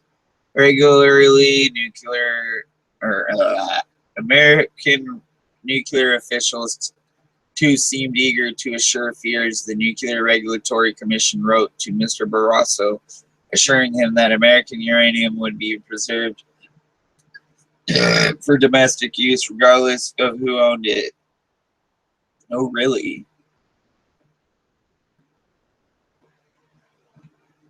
In order to export uranium from the United States, Uranium One or Inc. or Arms would need to apply for the obtained specific NRC license,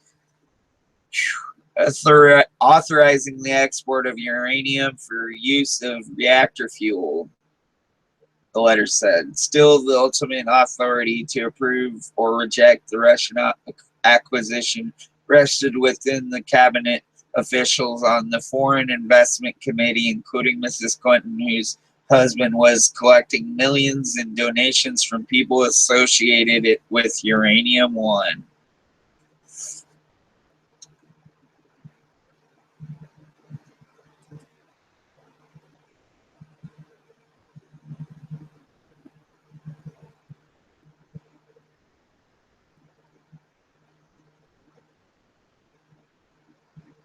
Before Mrs. Clinton could assume her post as Secretary of State, the White House demanded that she sign a memorandum of understanding placing limits on the activities of her husband's foundation. To avoid the perception of conflicts of interest beyond the ban of foreign government donations, and foundation was required to publicly disclose all contributors. How much more do we have to read? Oh, cool. Only a couple more paragraphs.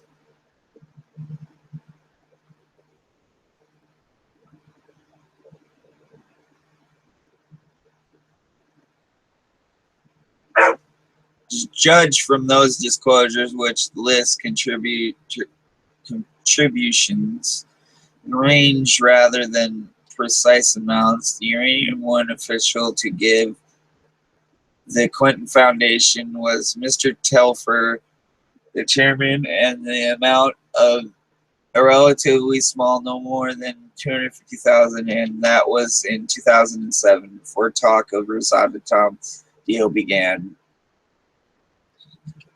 percolating. But a review of tax records in Canada, where Mr. Telfer was or has family charity called the Fernwood Foundation, shows that he donated millions of dollars more during and after the critical time when the Foreign Investments Committee was reviewing his deal with the Russians offering a special dividend.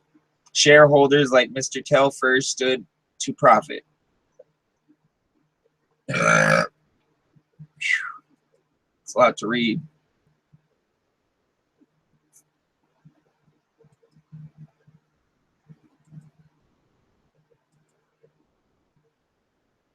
I don't want another person to call me uninformed because I've done enough reading tonight to be informed for the next 3 lifetimes.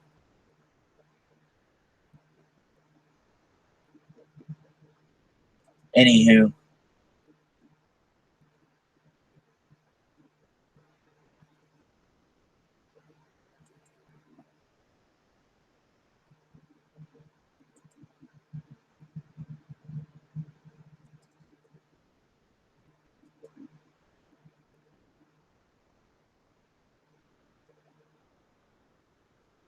His donations through the Fernwood Foundation included $1 million reported in 2009. The year his company appealed to the American Embassy to help it keep its mine in Kazakhstan. 250,000 in 2010. The year the Russians sought majority control, as well as 600,000 in 2011, 500,000 in 2012. Mr. Telfers said his donation had nothing to do with his business dealings and that he had never discussed Uranium One with Mr. or Mrs. Clinton.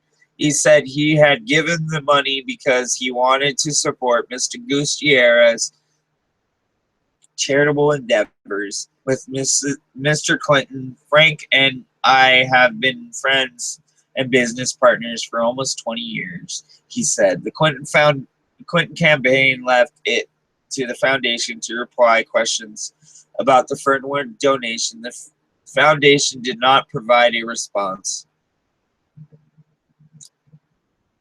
Mr. Telfer's undisclosed donations came in addition between 1.3 million and 5.6 million in contributions, which were reported from a constellation of people with ties to Uranium One or Eurasia, the company that originally acquired Uranium One most valuable asset, the Kazakh mines. Without those assets, the Russians would have had no interest in the deal. It wasn't the goal to buy the Wyoming mines. The goal was acquire the Kazakh assets, which are very good. Mr. Novikov, Rosatom spokesman, said in an interview. Amid this influx of Uranium One connected money, Mr. Clinton was invited to speak in Moscow in June 2010. The same month, Rosatom struck its deal for majority stake in Uranium One. The 500,000 fee among Mr. Clinton's highest was paid by Renaissance Capital, a Russian investment bank with ties to the Kremlin that has invested world leaders, including Tony Blair, the former British Prime Minister, to speak at its investors' conferences. So basically, even the ex-president of the United States, Mr. is corrupt. Renaissance Capital analyst talked up Uranium One stock, assigning it a buy rating and saying in July 10th research report that it was the best play in uranium markets. In addition, Renaissance Capital turned up that same year as a major donor, along with Mr. Ustra and several companies linked to Uranium One and or Eurasia, to small medical charity in Colorado run by friend Mr. Giustra. In newsletter to supporters, the friend credited Mr. Giustra with helping get donations from businesses around the world. Come on, people, it's globalization. That's all these people care about. Anywho, let's keep reading. John Christensen sold mining rights on his ranch in Wyoming to Uranium One. What an idiot. I wouldn't have sold the rights. Renaissance Capital would not comment on genesis of Mr. Clinton's speech to audience. That included leading Russian officials or on whether it was connected to the Rosatom deal. According to Russian government's news services, Mr. Putin personally thanked Mr. Clinton for speaking. A person with knowledge of the Clinton Foundation fundraising operation who requested anonymity to speak candidly about it said that for many people, the hope is that money will in fact buy influence. Why do you think that they are doing it? Because they love them, but whether it actually does is another question. And in the case, there were broader geopolitical pressures that likely came into play as the United States considered whether to approve the Rosatom Uranium One deal. Diplomatic consideration. If doing business with Rosatom was good for those in Uranium One deal, engaging with Russia was also a priority of the incoming Obama administration, which was hoping for a new era of cooperation as Mr. Putin relinquished the presidency, if only for a term. To Dmitry A. Medvedev. The assumption was we could engage Russia to further core U.S. national security interests, said Mr. McFaul for the former ambassador. It started out well.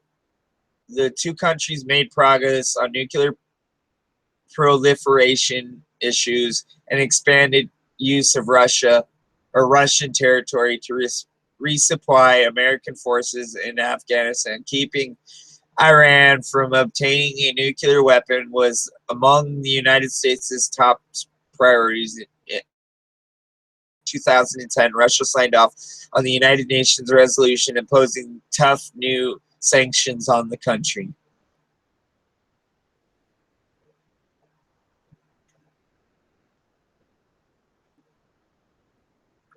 Two months later, the deal giving arms ARMZ a controlling stake in Uranium One was submitted to the Committee on Foreign Investment in the United States for review. Because of the secretaries surrounding the process, it is hard to know whether the participants weighed the desire to improve bilateral relations against the potential risks of allowing the Russian government control over the biggest uranium producer in the United States. The deal was ultimately approved in October. Following that, two people involved in securing the approval had been relatively smooth process.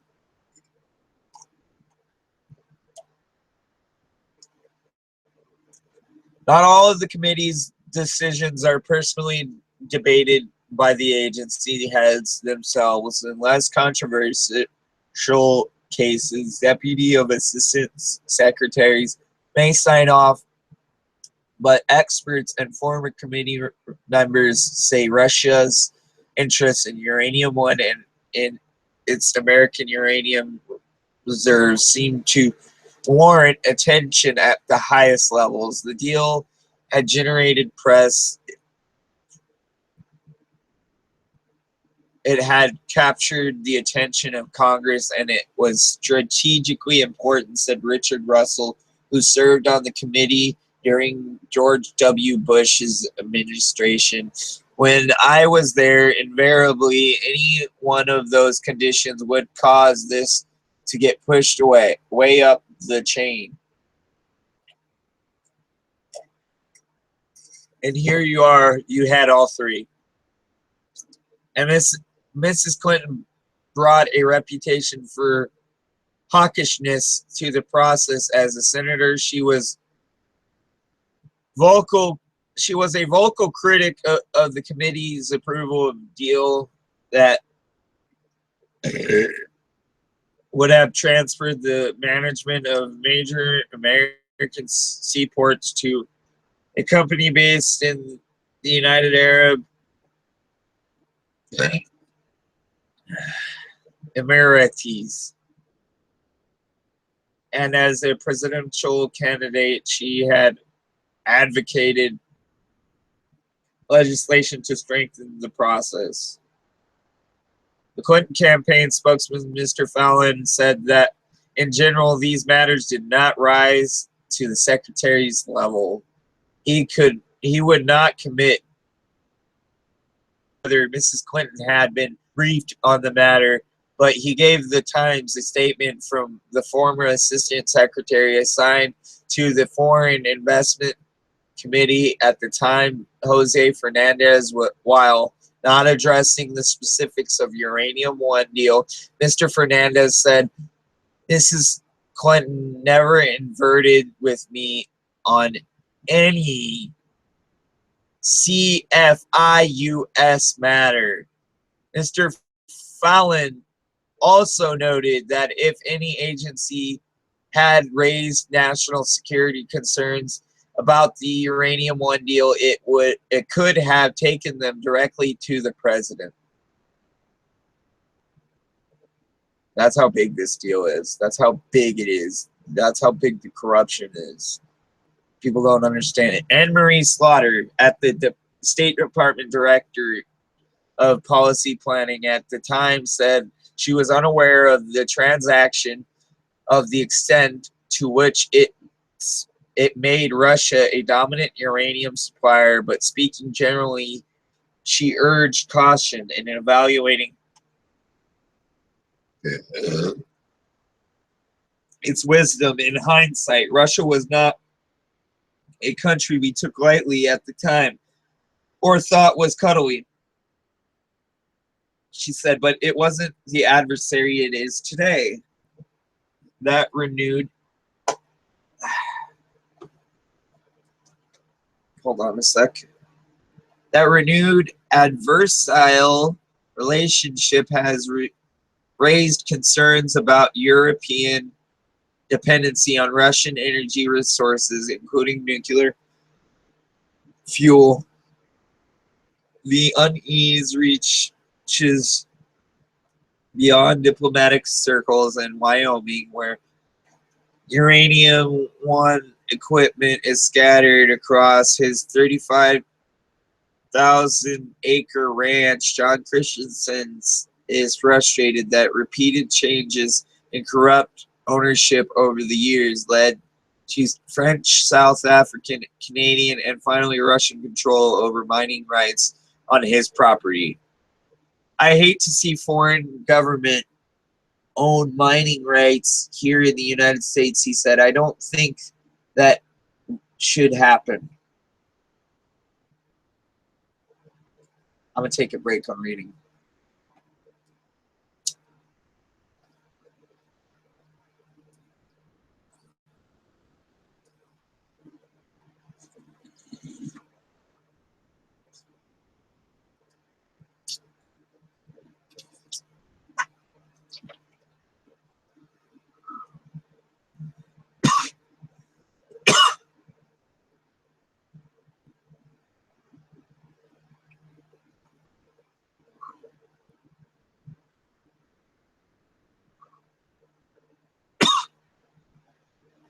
Mr. Christensen, 65 years old, noted that despite assurances by the Nuclear Regulatory Commission that Uranium could not leave the country without uranium-1 or arms attaining an export license, which they did not have. Yellow cake from his own property was routinely packed into drums and trucked off to processing plant in Canada. AKA, they're stealing his uranium, people.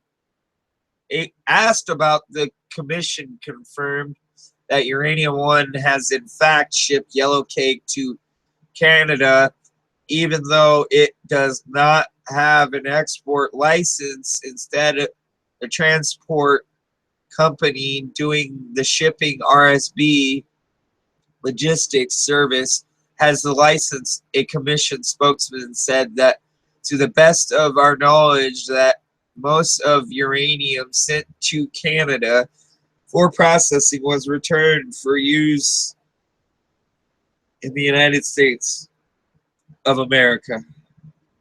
A Uranium-1 spokeswoman, Donna Witchers, said 25% had gone to Western Europe and Japan at the moment. With the uranium market in a downturn, nothing is being shipped from the Wyoming mines anymore. The no export assurance given at the time of Rosatom deal is not the only one that turned out to be less than it seemed. Despite pledges to contrary, Uranium-1 was delisted from the Toronto Stock Exchange and taken private as of 2013. That doesn't mean that they stopped doing shipping from Wyoming. That's a lie. Rosatom subsidiaries Arms owned 100% of it. They own the whole company, ladies and gents. So you're fucked if you own uranium right now. Correction, April 23rd, 2015, an earlier version of this article misstated in one instance the surname of fellow at the Hoover Institution. He is Peter Schweitzer, not Schweitzer. So SCHWEIZER if you want to fact check me, not SCHWEITZR or ZER, sorry. An earlier version also incorrectly described the Clinton Foundation agreement with Obama administration regarding foreign government donations while Hillary Rodham Clinton was Secretary of State. Under the agreement, the foundation would not accept donations from new foreign governments.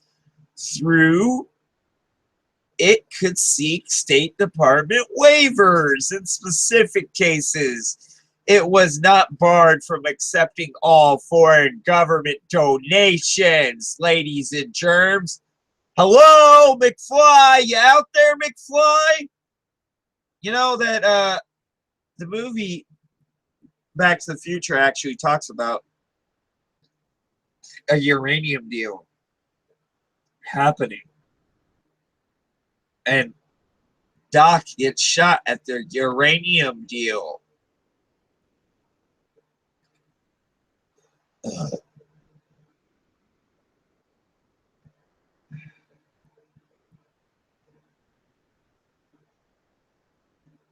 At correction, April 30th, 2015, an article on Friday about contributions to the Clinton Foundation from people associated with Canada Uranium Mining Company described incorrectly the foundation agreement with the Obama administration regarding foreign government donations while Hillary Clinton was Secretary of State. Under the agreement, the foundation would not accept new donations from foreign governments. Through it could seek State Department waivers. In specific cases, the foundation was not barred from accepting all government donations. And that is the end of the article, ladies and germs.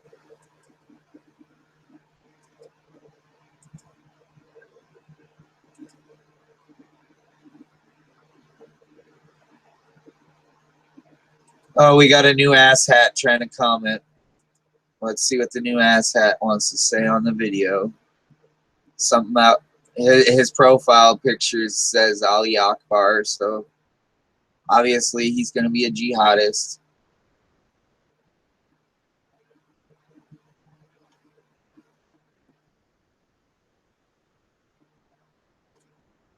Nope. Where is this post?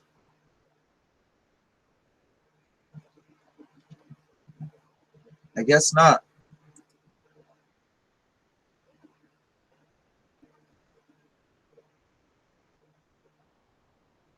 I don't see his comment, so.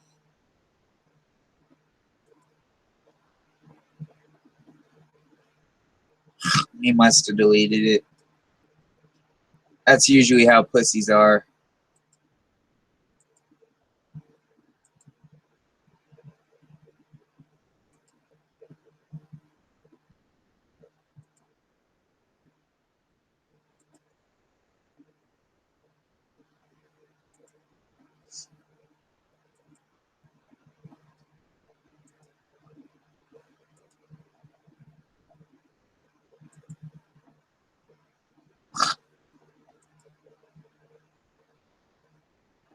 But yeah.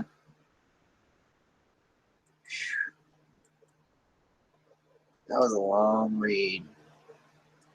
Really was.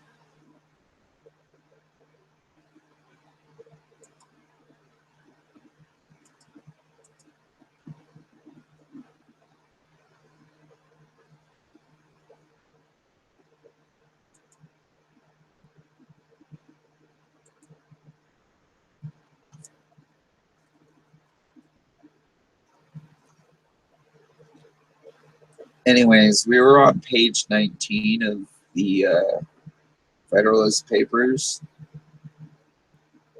I'm going to start reading the rest of that. Try to do it in 12 minutes.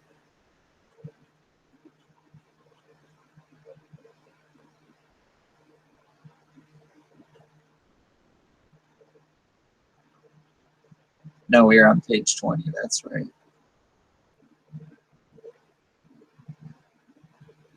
Or 21, one of the two. An efficient national government affords them the best security that can be devised against hostilities from abroad. The number of wars which have happened or will happen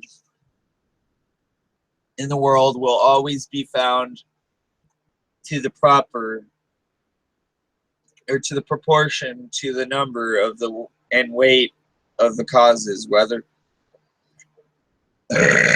this remark be just, it becomes useful to inquire whether so many just causes of war are likely to be given by United America as by disunited America. For if it should turn out that United America will probably give the fewest, then it will follow that in this respect the Union tends most to preserve the people in a state of peace with with other nations. The just cause of war, for the most part, arise either from violation of treaties or from direct violence. America has already formed treaties with no less than 6 foreign nations. This was way back when, by the way, people who are listening now. And all of them, except Prussia and maritime, and therefore able to annoy and injure us. She has also extensive commerce with Portugal, Spain, and Britain, and with respects to the two latter has addition the circumstance of neighborhood to attend to it is high importance to peace of America. That she observe the laws of nations towards all these powers And to me, it appear evident that this be more perfectly and punctually done. Hold on a sec. I need to increase the size.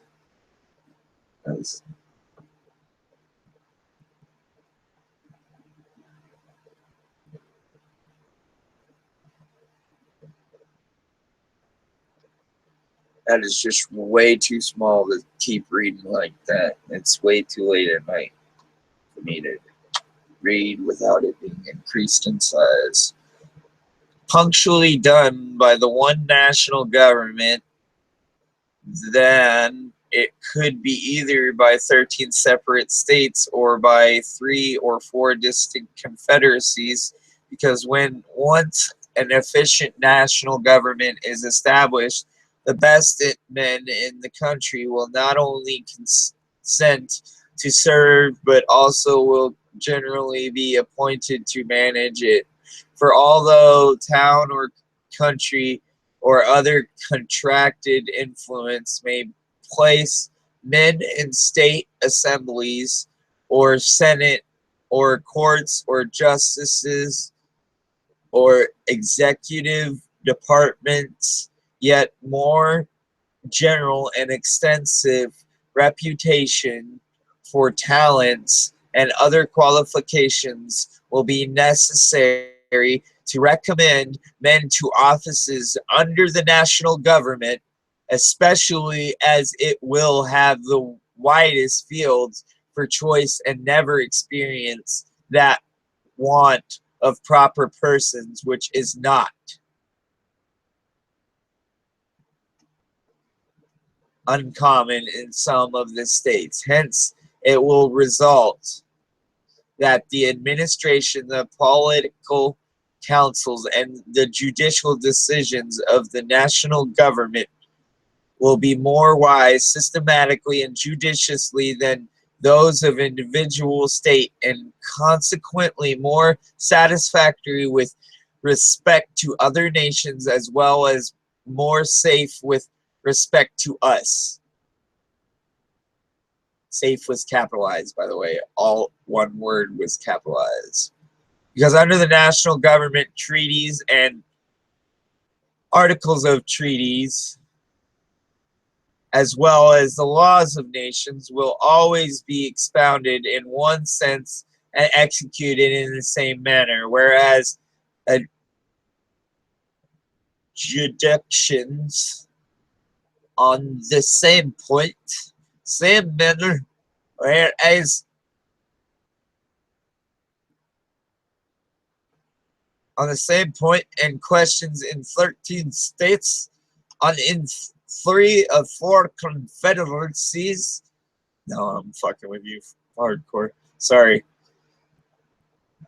And questions in 13 states or in 3 or 4 confederacies will not always accord to be consistent, and that as well from the variety of independent court and judges appointed by different and independent governments as from the different local and interests which may affect and influence them, the wisdom of the convention in committing such questions, the jurisdiction and judgment of courts appointed by responsible only to one national government cannot be too much commended. Too much power cannot be given to one government.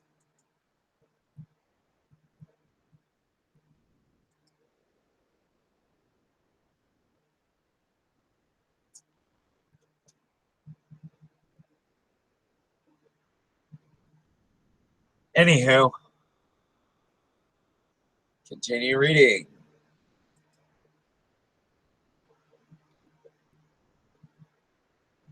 Because the prospect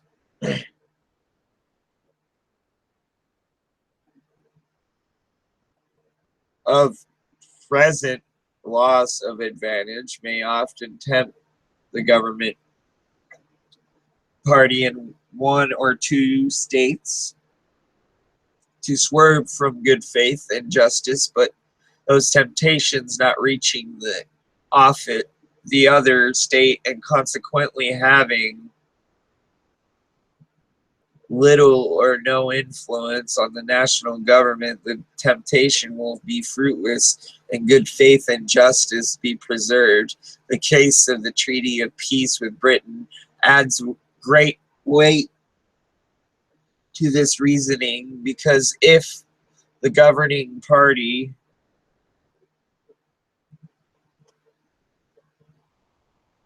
in a state should be disposed to resist such temptations, yet as such temptations may and commonly do result from circumstances peculiar to the state and may affect a great number of the inhibitions, the governing party may not always be able, if willing, to prevent the injustices meditated or to punish the aggressors, but the national government, not being affected by those local circumstances, will neither be induced to commit the wrong themselves, nor want power of inclination to prevent or punish its commission by others. So basically, they should be punished at the same circumstance we are.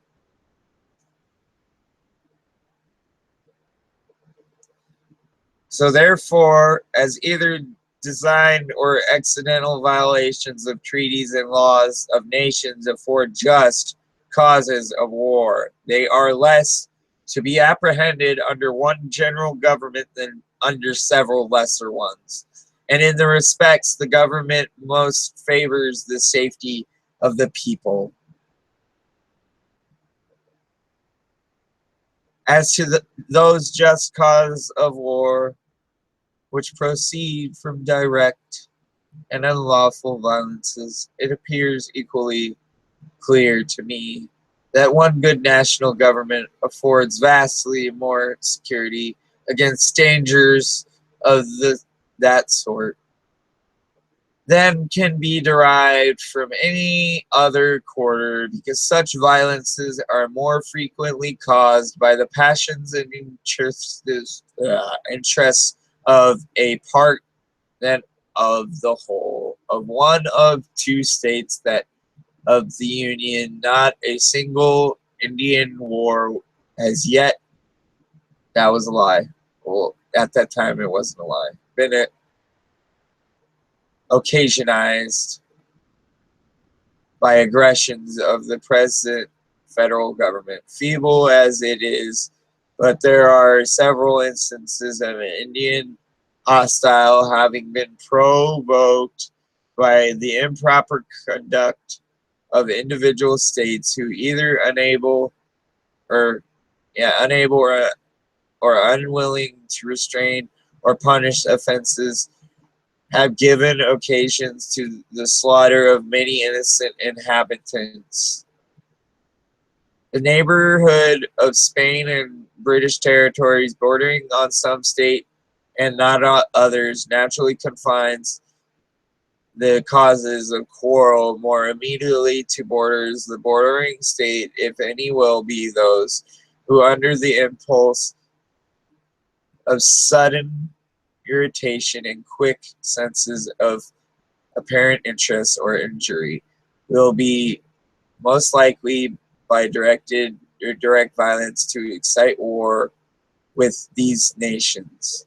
Anywho, we got 1 minute left, and I'd like to say God bless you all and have a good night.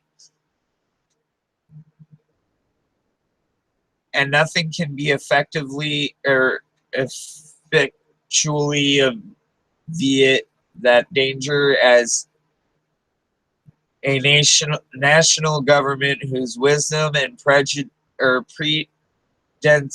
prudence will not, we're over, will not be diminished by the passions which actuate the parties immediately interested. It should be over by now. I guess not.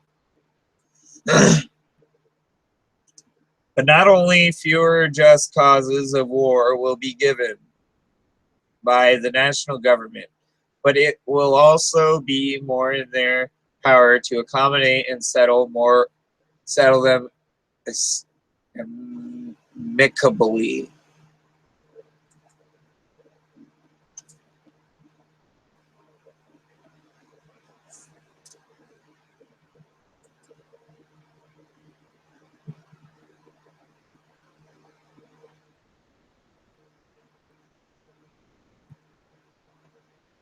I guess not. I must end at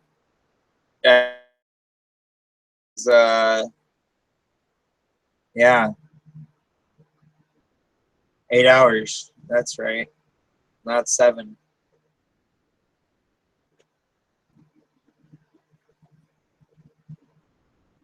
Now I lost my place.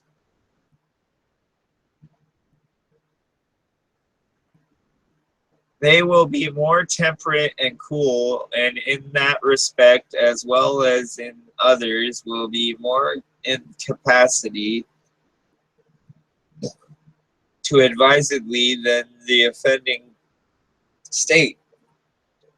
The pride of states as well as of men naturally dispose them to justify all.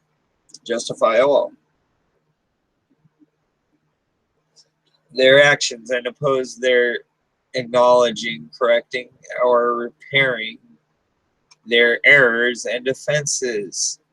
The national government, in such cases, will not be affected by this pride, but will proceed with candor to consider and decide on the means most proper to extricate them from the difficulties which threaten them. Besides, it is well known that acknowledgments, explanations, and compensations are often accepted as satisfactory from strong United Nation, which would be rejected as unsatisfactory if offered by a state or confederacy of little consideration or power. I'm going to close my door.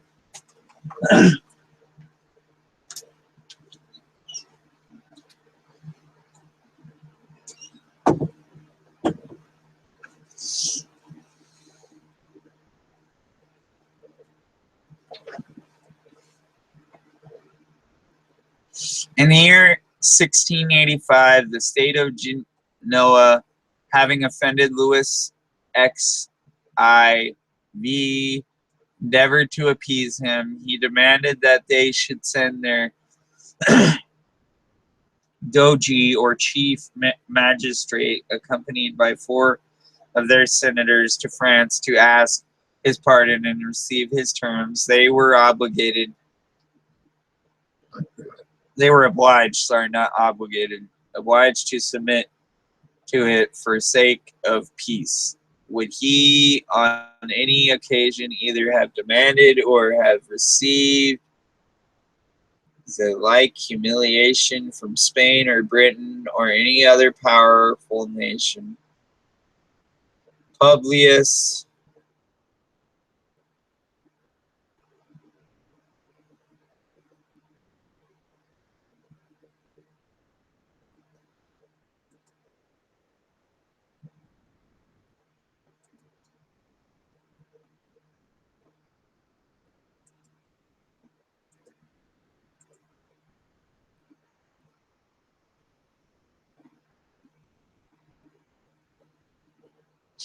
Wow, somebody shared this, huh?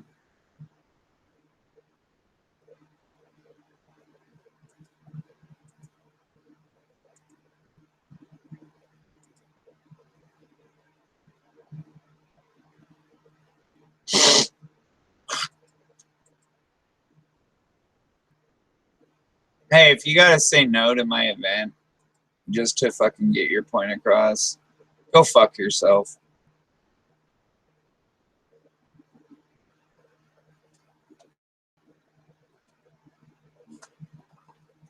To the people of the state of New York, my last paper assigned several reasons why the safety of the people would be best secured by a union against the danger it may be exposed to by just... Hey, looky, the ebook is free.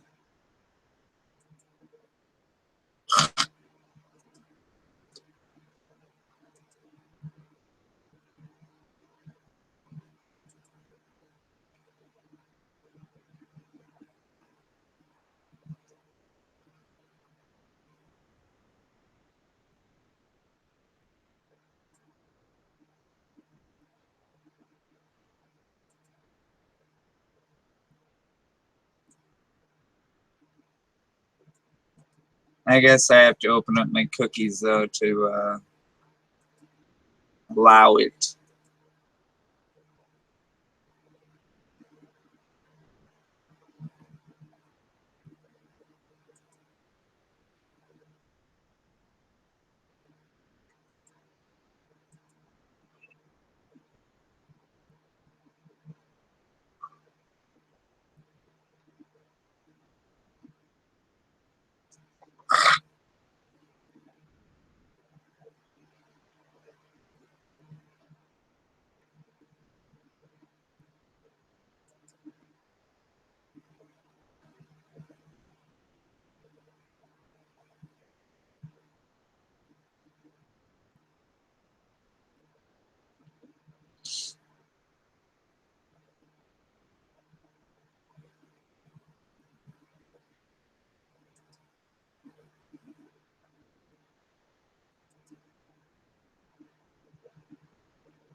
Mm.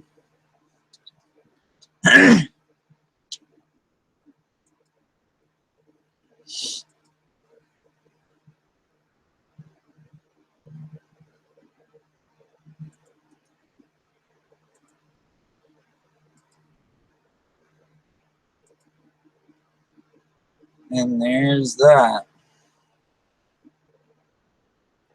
Refresh.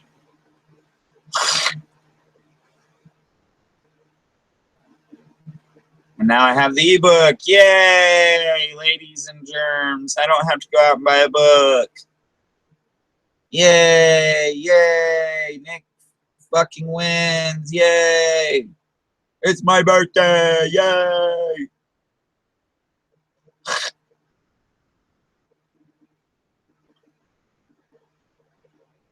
Anywho.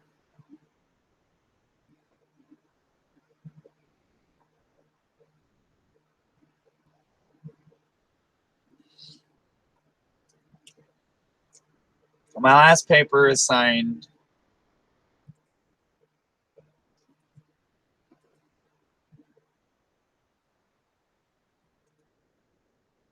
I should get the app. Yeah, that's a smart idea. Oh, it's installed already. Cancel. Oh, I can't do it on here, but I can do it on the tablet. Lovely. Okay, so I don't need to do that. I can just read it right here.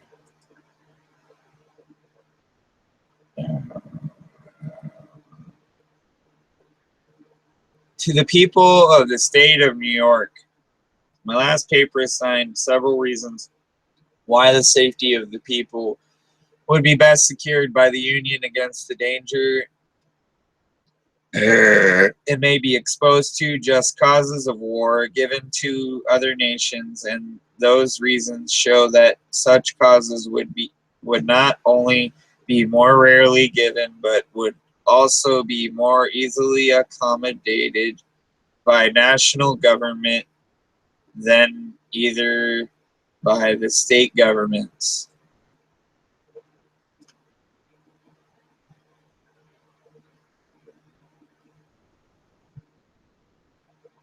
or the proposed little confederacies.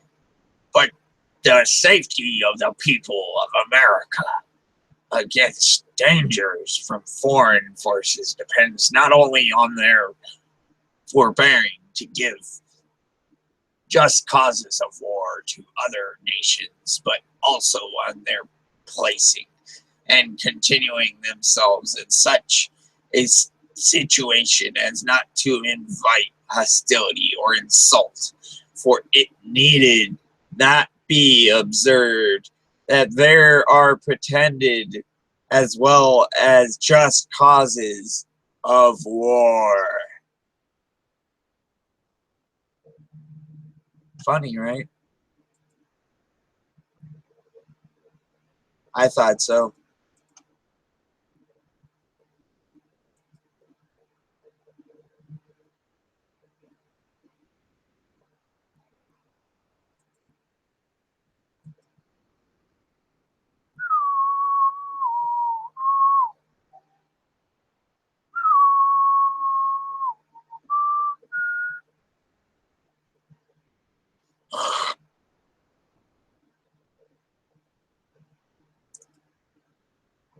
Yep.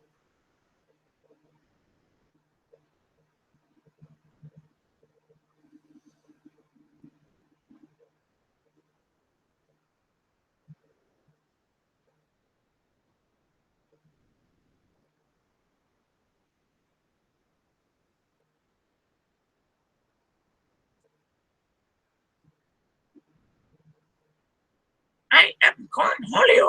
I mean TP for my bunghole. Bunghole.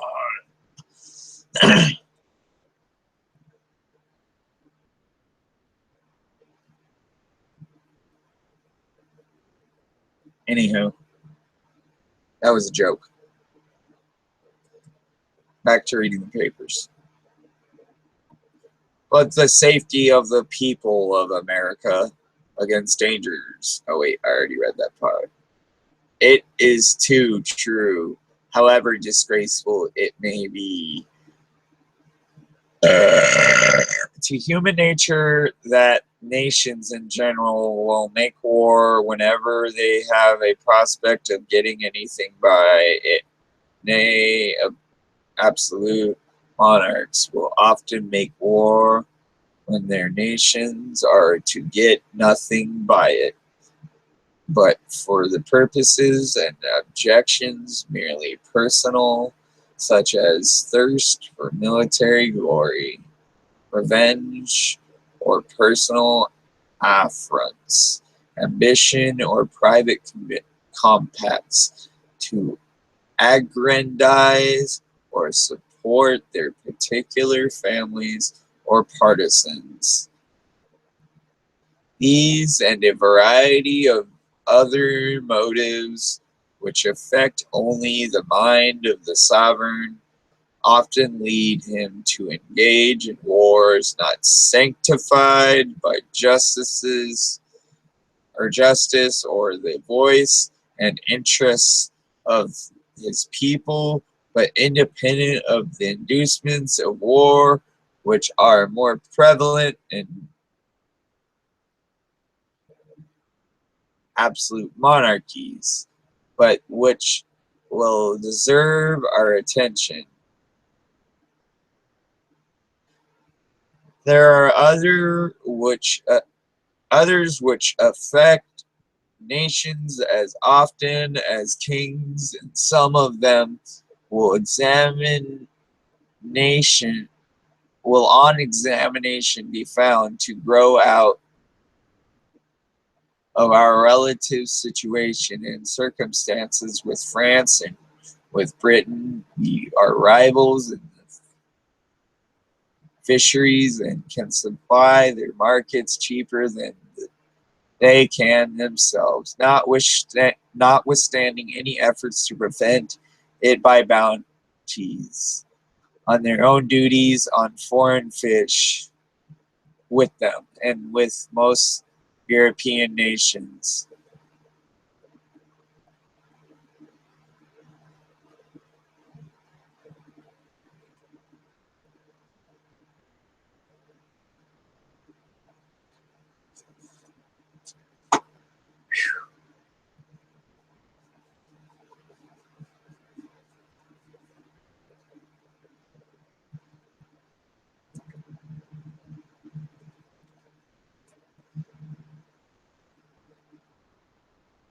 I could keep reading to you guys all night long, or I could tell you some more shit about Hillary Clinton. How corrupt she is. You guys seem to like that more than learning.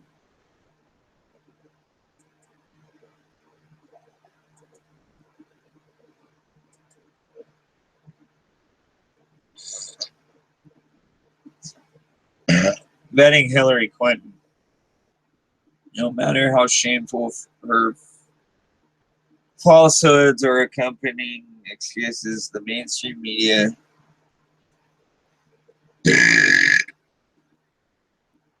continue to give Hillary a free pass on virtually anything she alleges. She has been caught in lie after lie.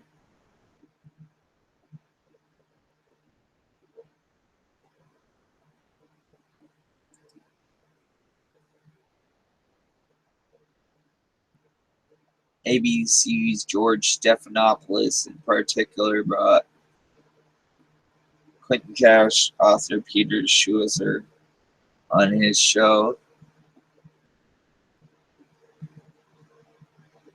in order to undermine the author's investigation of the Clintons and their foundation. But the ABC host, formerly a senior advisor on policy and strategy, and unofficial hatchet man for President Bill Clinton, treated his broadcast as more of an interrogation than an interview, in an effort to discredit Schweizer and defend in turn the Clintons.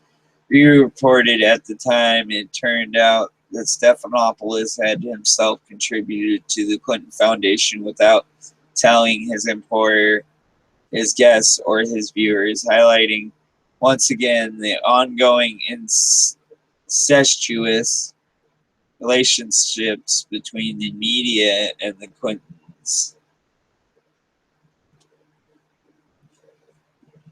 Hillary's email scandal has also turned into a campaign season.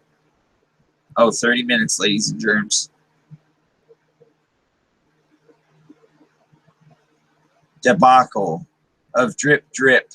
She deleted half of her emails of Secretary of State. You know, all the things she's done are illegal, and those Federalist Papers kind of tell you why.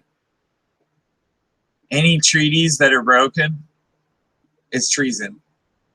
Just to let you know. Especially as Secretary of State.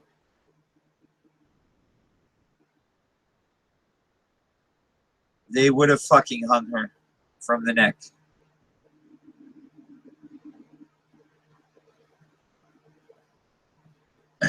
Claiming that those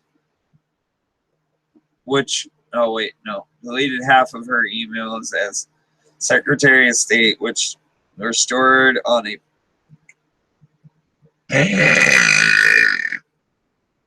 private email server and then sent the remaining half to the State Department, claiming that those messages she deleted were personal.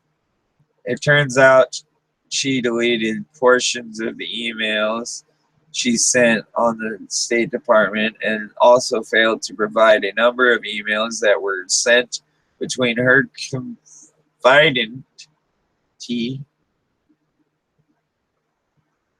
confidante, Sidney Blumenthal. And Mrs. Clinton falsely maintained that she never claimed to mailed classified information using her email server. The intelligence community inspector generally has since declared at least 2 of her emails top secret. The sources said that while the email is indeed top secret, when they hit Clinton's server, one of them remains top secret to this day, and must be handled at the highest security level, reports Fox News. Besides, it doesn't really matter if she knew or not. In her position, it was her responsibility to know, and the idea that she could operate for 4 years as Secretary of State with all of her emails sent and received on unauthorized private server and never handled classified material is absurd on its face. Plus, the likelihood that her server was hacked by foes such as China or Russia is very highly, even with the Secret Service officer standing guard outside the room where the server sat, which she ridiculously claimed was a measure of security that protected her emails from people who wanted to see them. Mrs. Clinton's email server remains under FBI investigation, while the mainstream media continues to look the other way. After the treatment given to David Petraeus, and other by the Obama Justice Department for far less rigorous mishandling of classified information, the question must be asked, is Hillary Clinton above the law? Hell yes, she is. Reporters continue to violate their mandate to vet this presidential candidate, such as they failed to do so with Barack Hussein Obama.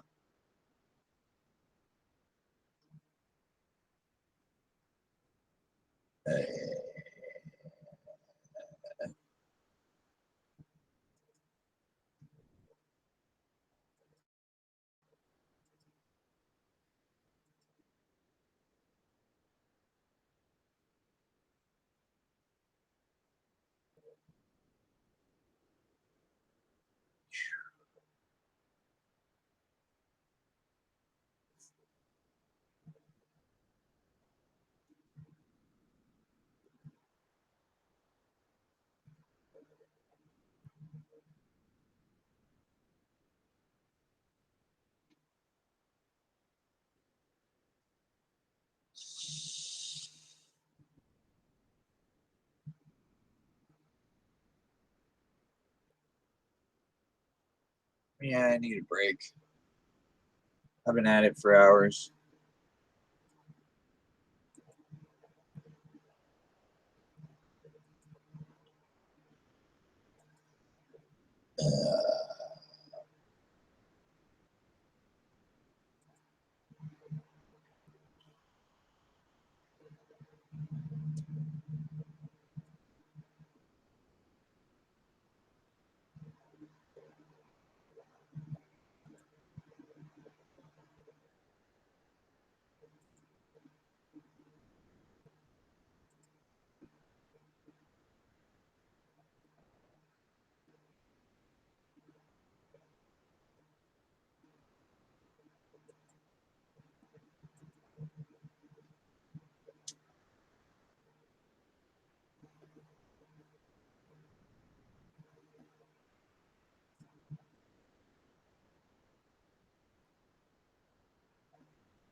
Listen to this.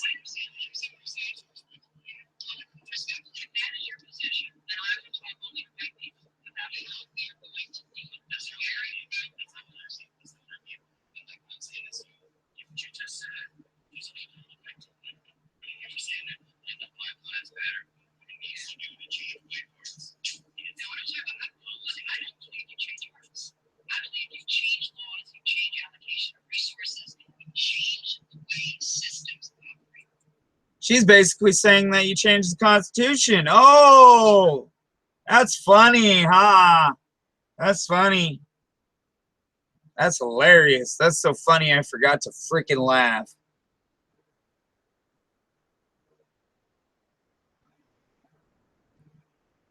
But anyways, that's besides the point.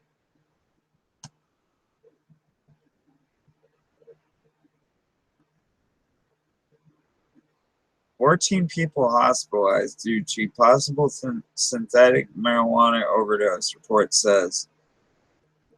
See, that's why you don't do that synthetic marijuana. You do the real stuff if you're gonna fucking smoke it. Anyways, that happened here in LA in Skid Row, Los Angeles. 14 people hospitalized due to possible synthetic marijuana overdose. Fire officials said that they believe those hospitalized had smoked spice, a street drug that it does not in any way mimic marijuana. All right, they may say that, but it does not. Multiple people were treated Friday on Skid Row for the same drug.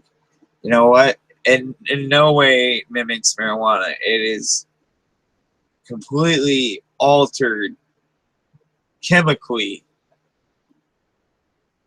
Completely. So, I've smoked marijuana. Just saying. And in no way does spice compare. Spice makes you lose your fucking head. I've smoked that too. Spice is like smoking a bowl of crack because you're smoking chemicals. But hey, what do I know? Right?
Wow, 4 viewers when I'm not even fucking talking still.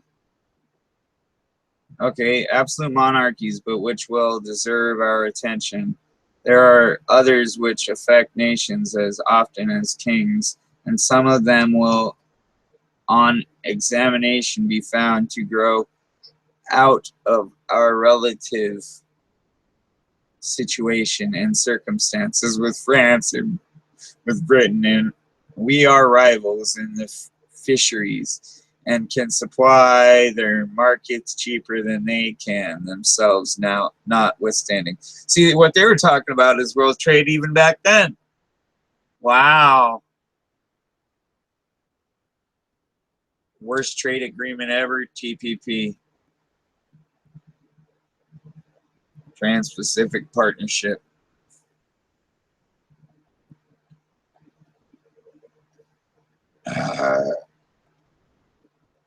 Anyways, I'll stop boring you with a book.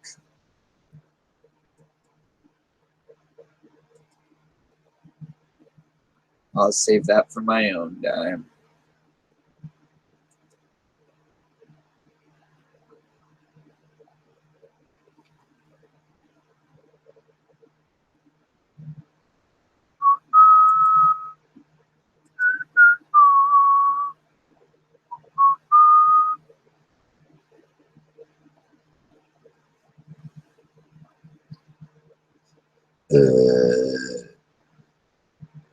As feds claim pot has no medicinal use, FDA approves approving horse tranquilizer for depression. Really?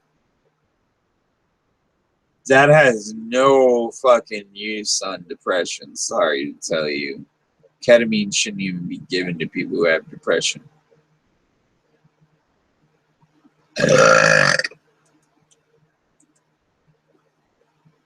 Oh dear Lord, you need to see this.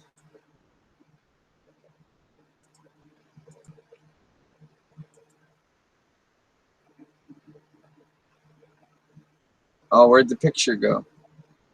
I want the picture back. There we go. Hitler Nation. See? That was a joke. That's like the greatest image of all time. I need to share that.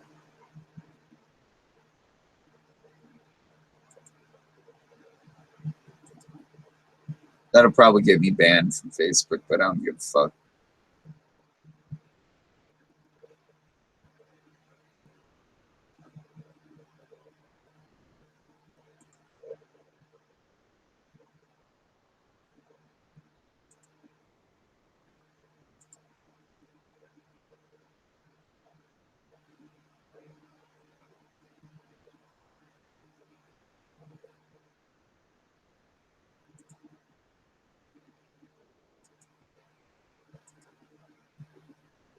How is it not? Oh, they won't let you share it. That's shit.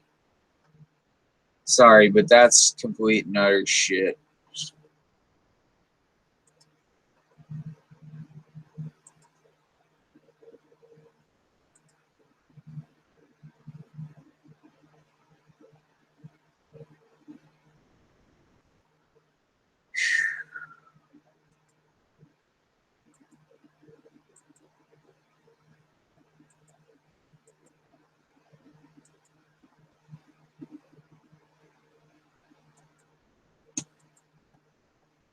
Ah, my legs itch. Anyhow. Thinking about ending this early because I'm kind of tired.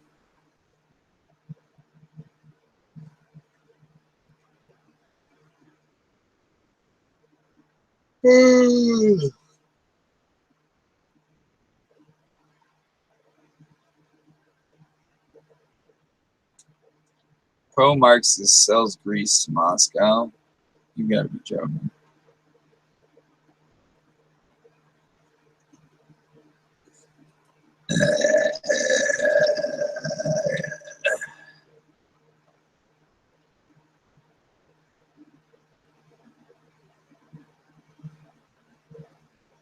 So there's a movie coming out called An Open Secret. It's a documentary by Amy Bird. You need to all go watch it. Exposing Hollywood pedophiles.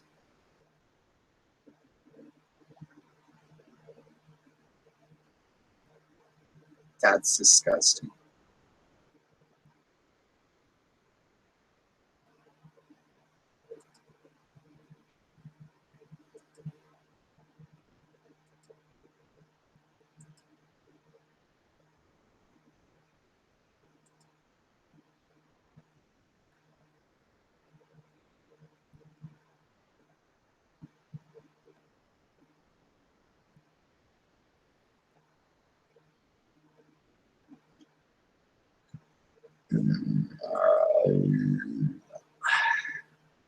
Hillary Clinton's reputation is taking repeated blows as drip, drip, drip of email productions from her private email server. We never read that. Draw attention to her many lies. The Obama administration has admitted she did not, in fact, turn over all the necessary emails from her private email server to the government. It also has released nearly 3,000 pages of emails implicating members of the Obama administration and their own lies as Vice President Joe Biden appears to be preparing to jump in the race for the Democratic nomination later this summer. Questions are also emerging as to either or not the Obama administration is throwing Hillary under the bus through these emails. Each new batch of these emails exposes additional lies made by the Obama administration and Mrs. Clinton, despite MSNBC's Newsweek and the other news organizations maintaining that there is little to be found. This is the same treatment that the Benghazi scandal has regularly received. I hear it all the time. Your previous guests and others is that 7 or 8 previous confessions. Other congressional committees looked into Benghazi.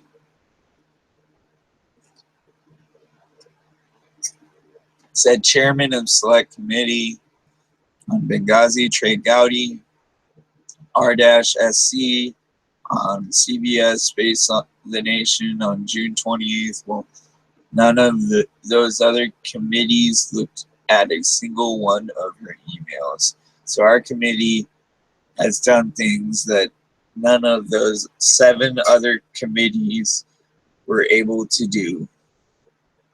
The committee has also glanced access to the documents from the Accountable Review Board investigation, which failed to interview Secretary of State Clinton's documents, which were not turned over to the other members of Congress.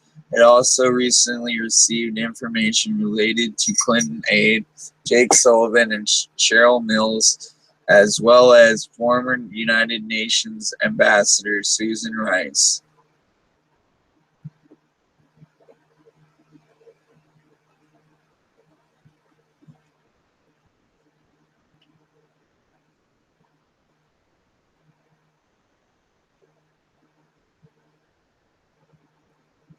As Accuracies in Media AIM asked, when the Clinton email scandal initially broke, the key question is, what did President Obama and Secretary Clinton know, and when did they know it? A recent set of emails obtained by Judicial Watch confirms that the White House coordinated with the State Department on the night of the attack to make Mrs. Clinton's statement blaming it on a YouTube video, the official U.S. government line.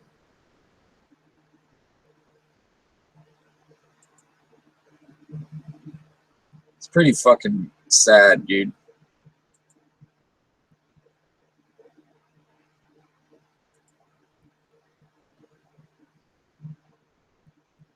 Pretty fucking sad.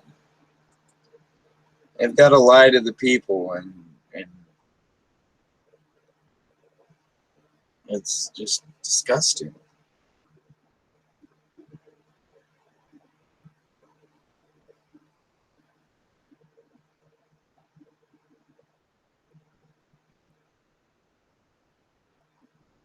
But for the media, it's old news and hardly worth a mention. Their tactic is, whenever possible, to repeat assertions by various administrations supported that the Benghazi investigation is a partisan witch hunt. When the first set of emails was produced, the media dismissed those emails as revealing no relationship between Mrs. Clinton and the security situation in Libya, or in order to stand down. That not surprising, since reporters made similar claims before they actually saw the emails. Excuses offered by the media are further attempts to throw sand in the eyes of the public. These emails were first stored on a private email server under Mrs. Clinton's control, then vetted by her advisor, and then partially redacted by State Department with a vested interest in ensuring that Mrs. Clinton's reputation and its own are preserved. In other words, the State Department emails were Hillary Clinton's and the Obama administration's attempt at self-exoneration. The media now complain that the mission of the Select Committee on Benghazi has become overbroad, wasteful, and doesn't focus on the attack, yet many in the media focused on the cost of the investigation and the Democratic accusation that is wasteful, duplicative, even when the committee was narrowly focusing on the attack.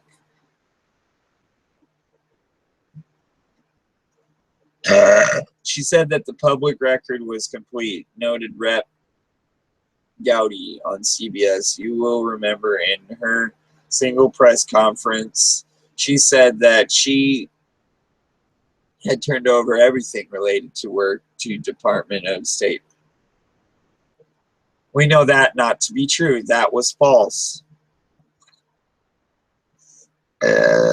As for the emails from Sidney Blumenthal being unsolicited, we know that was false. He said so. So far, she also said that she has a single device for convenience. He continued, so every explanation she offered so far is demonstrably false.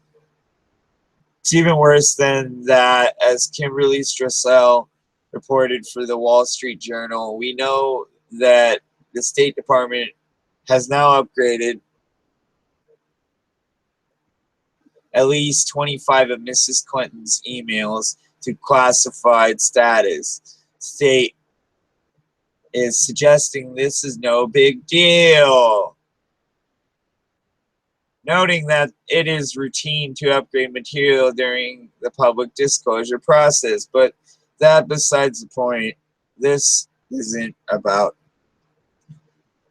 after the fact disclosure. It's about security at the private email system, turns out. She was, for the record, it's a federal crime to knowingly house classified information at an unauthorized location. In addition,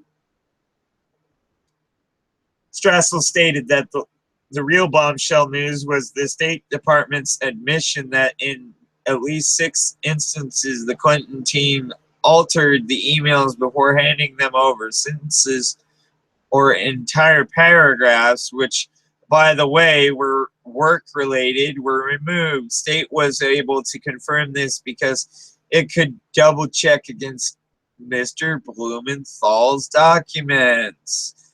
Strassel wonders, but how many more of 30,000 emails Mrs. Clinton provided have also been edited?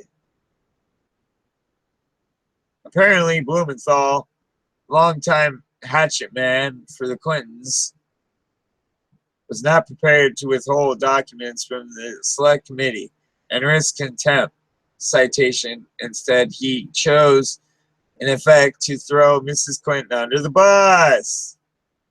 The Obama administration has now asserted executive privilege to withhold a small number of documents without the Select Committee, reports Byron York.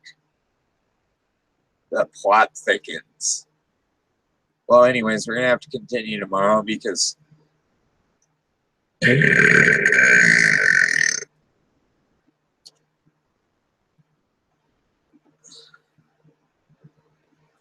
I've only got like 3 minutes left and I don't want it to cut me off.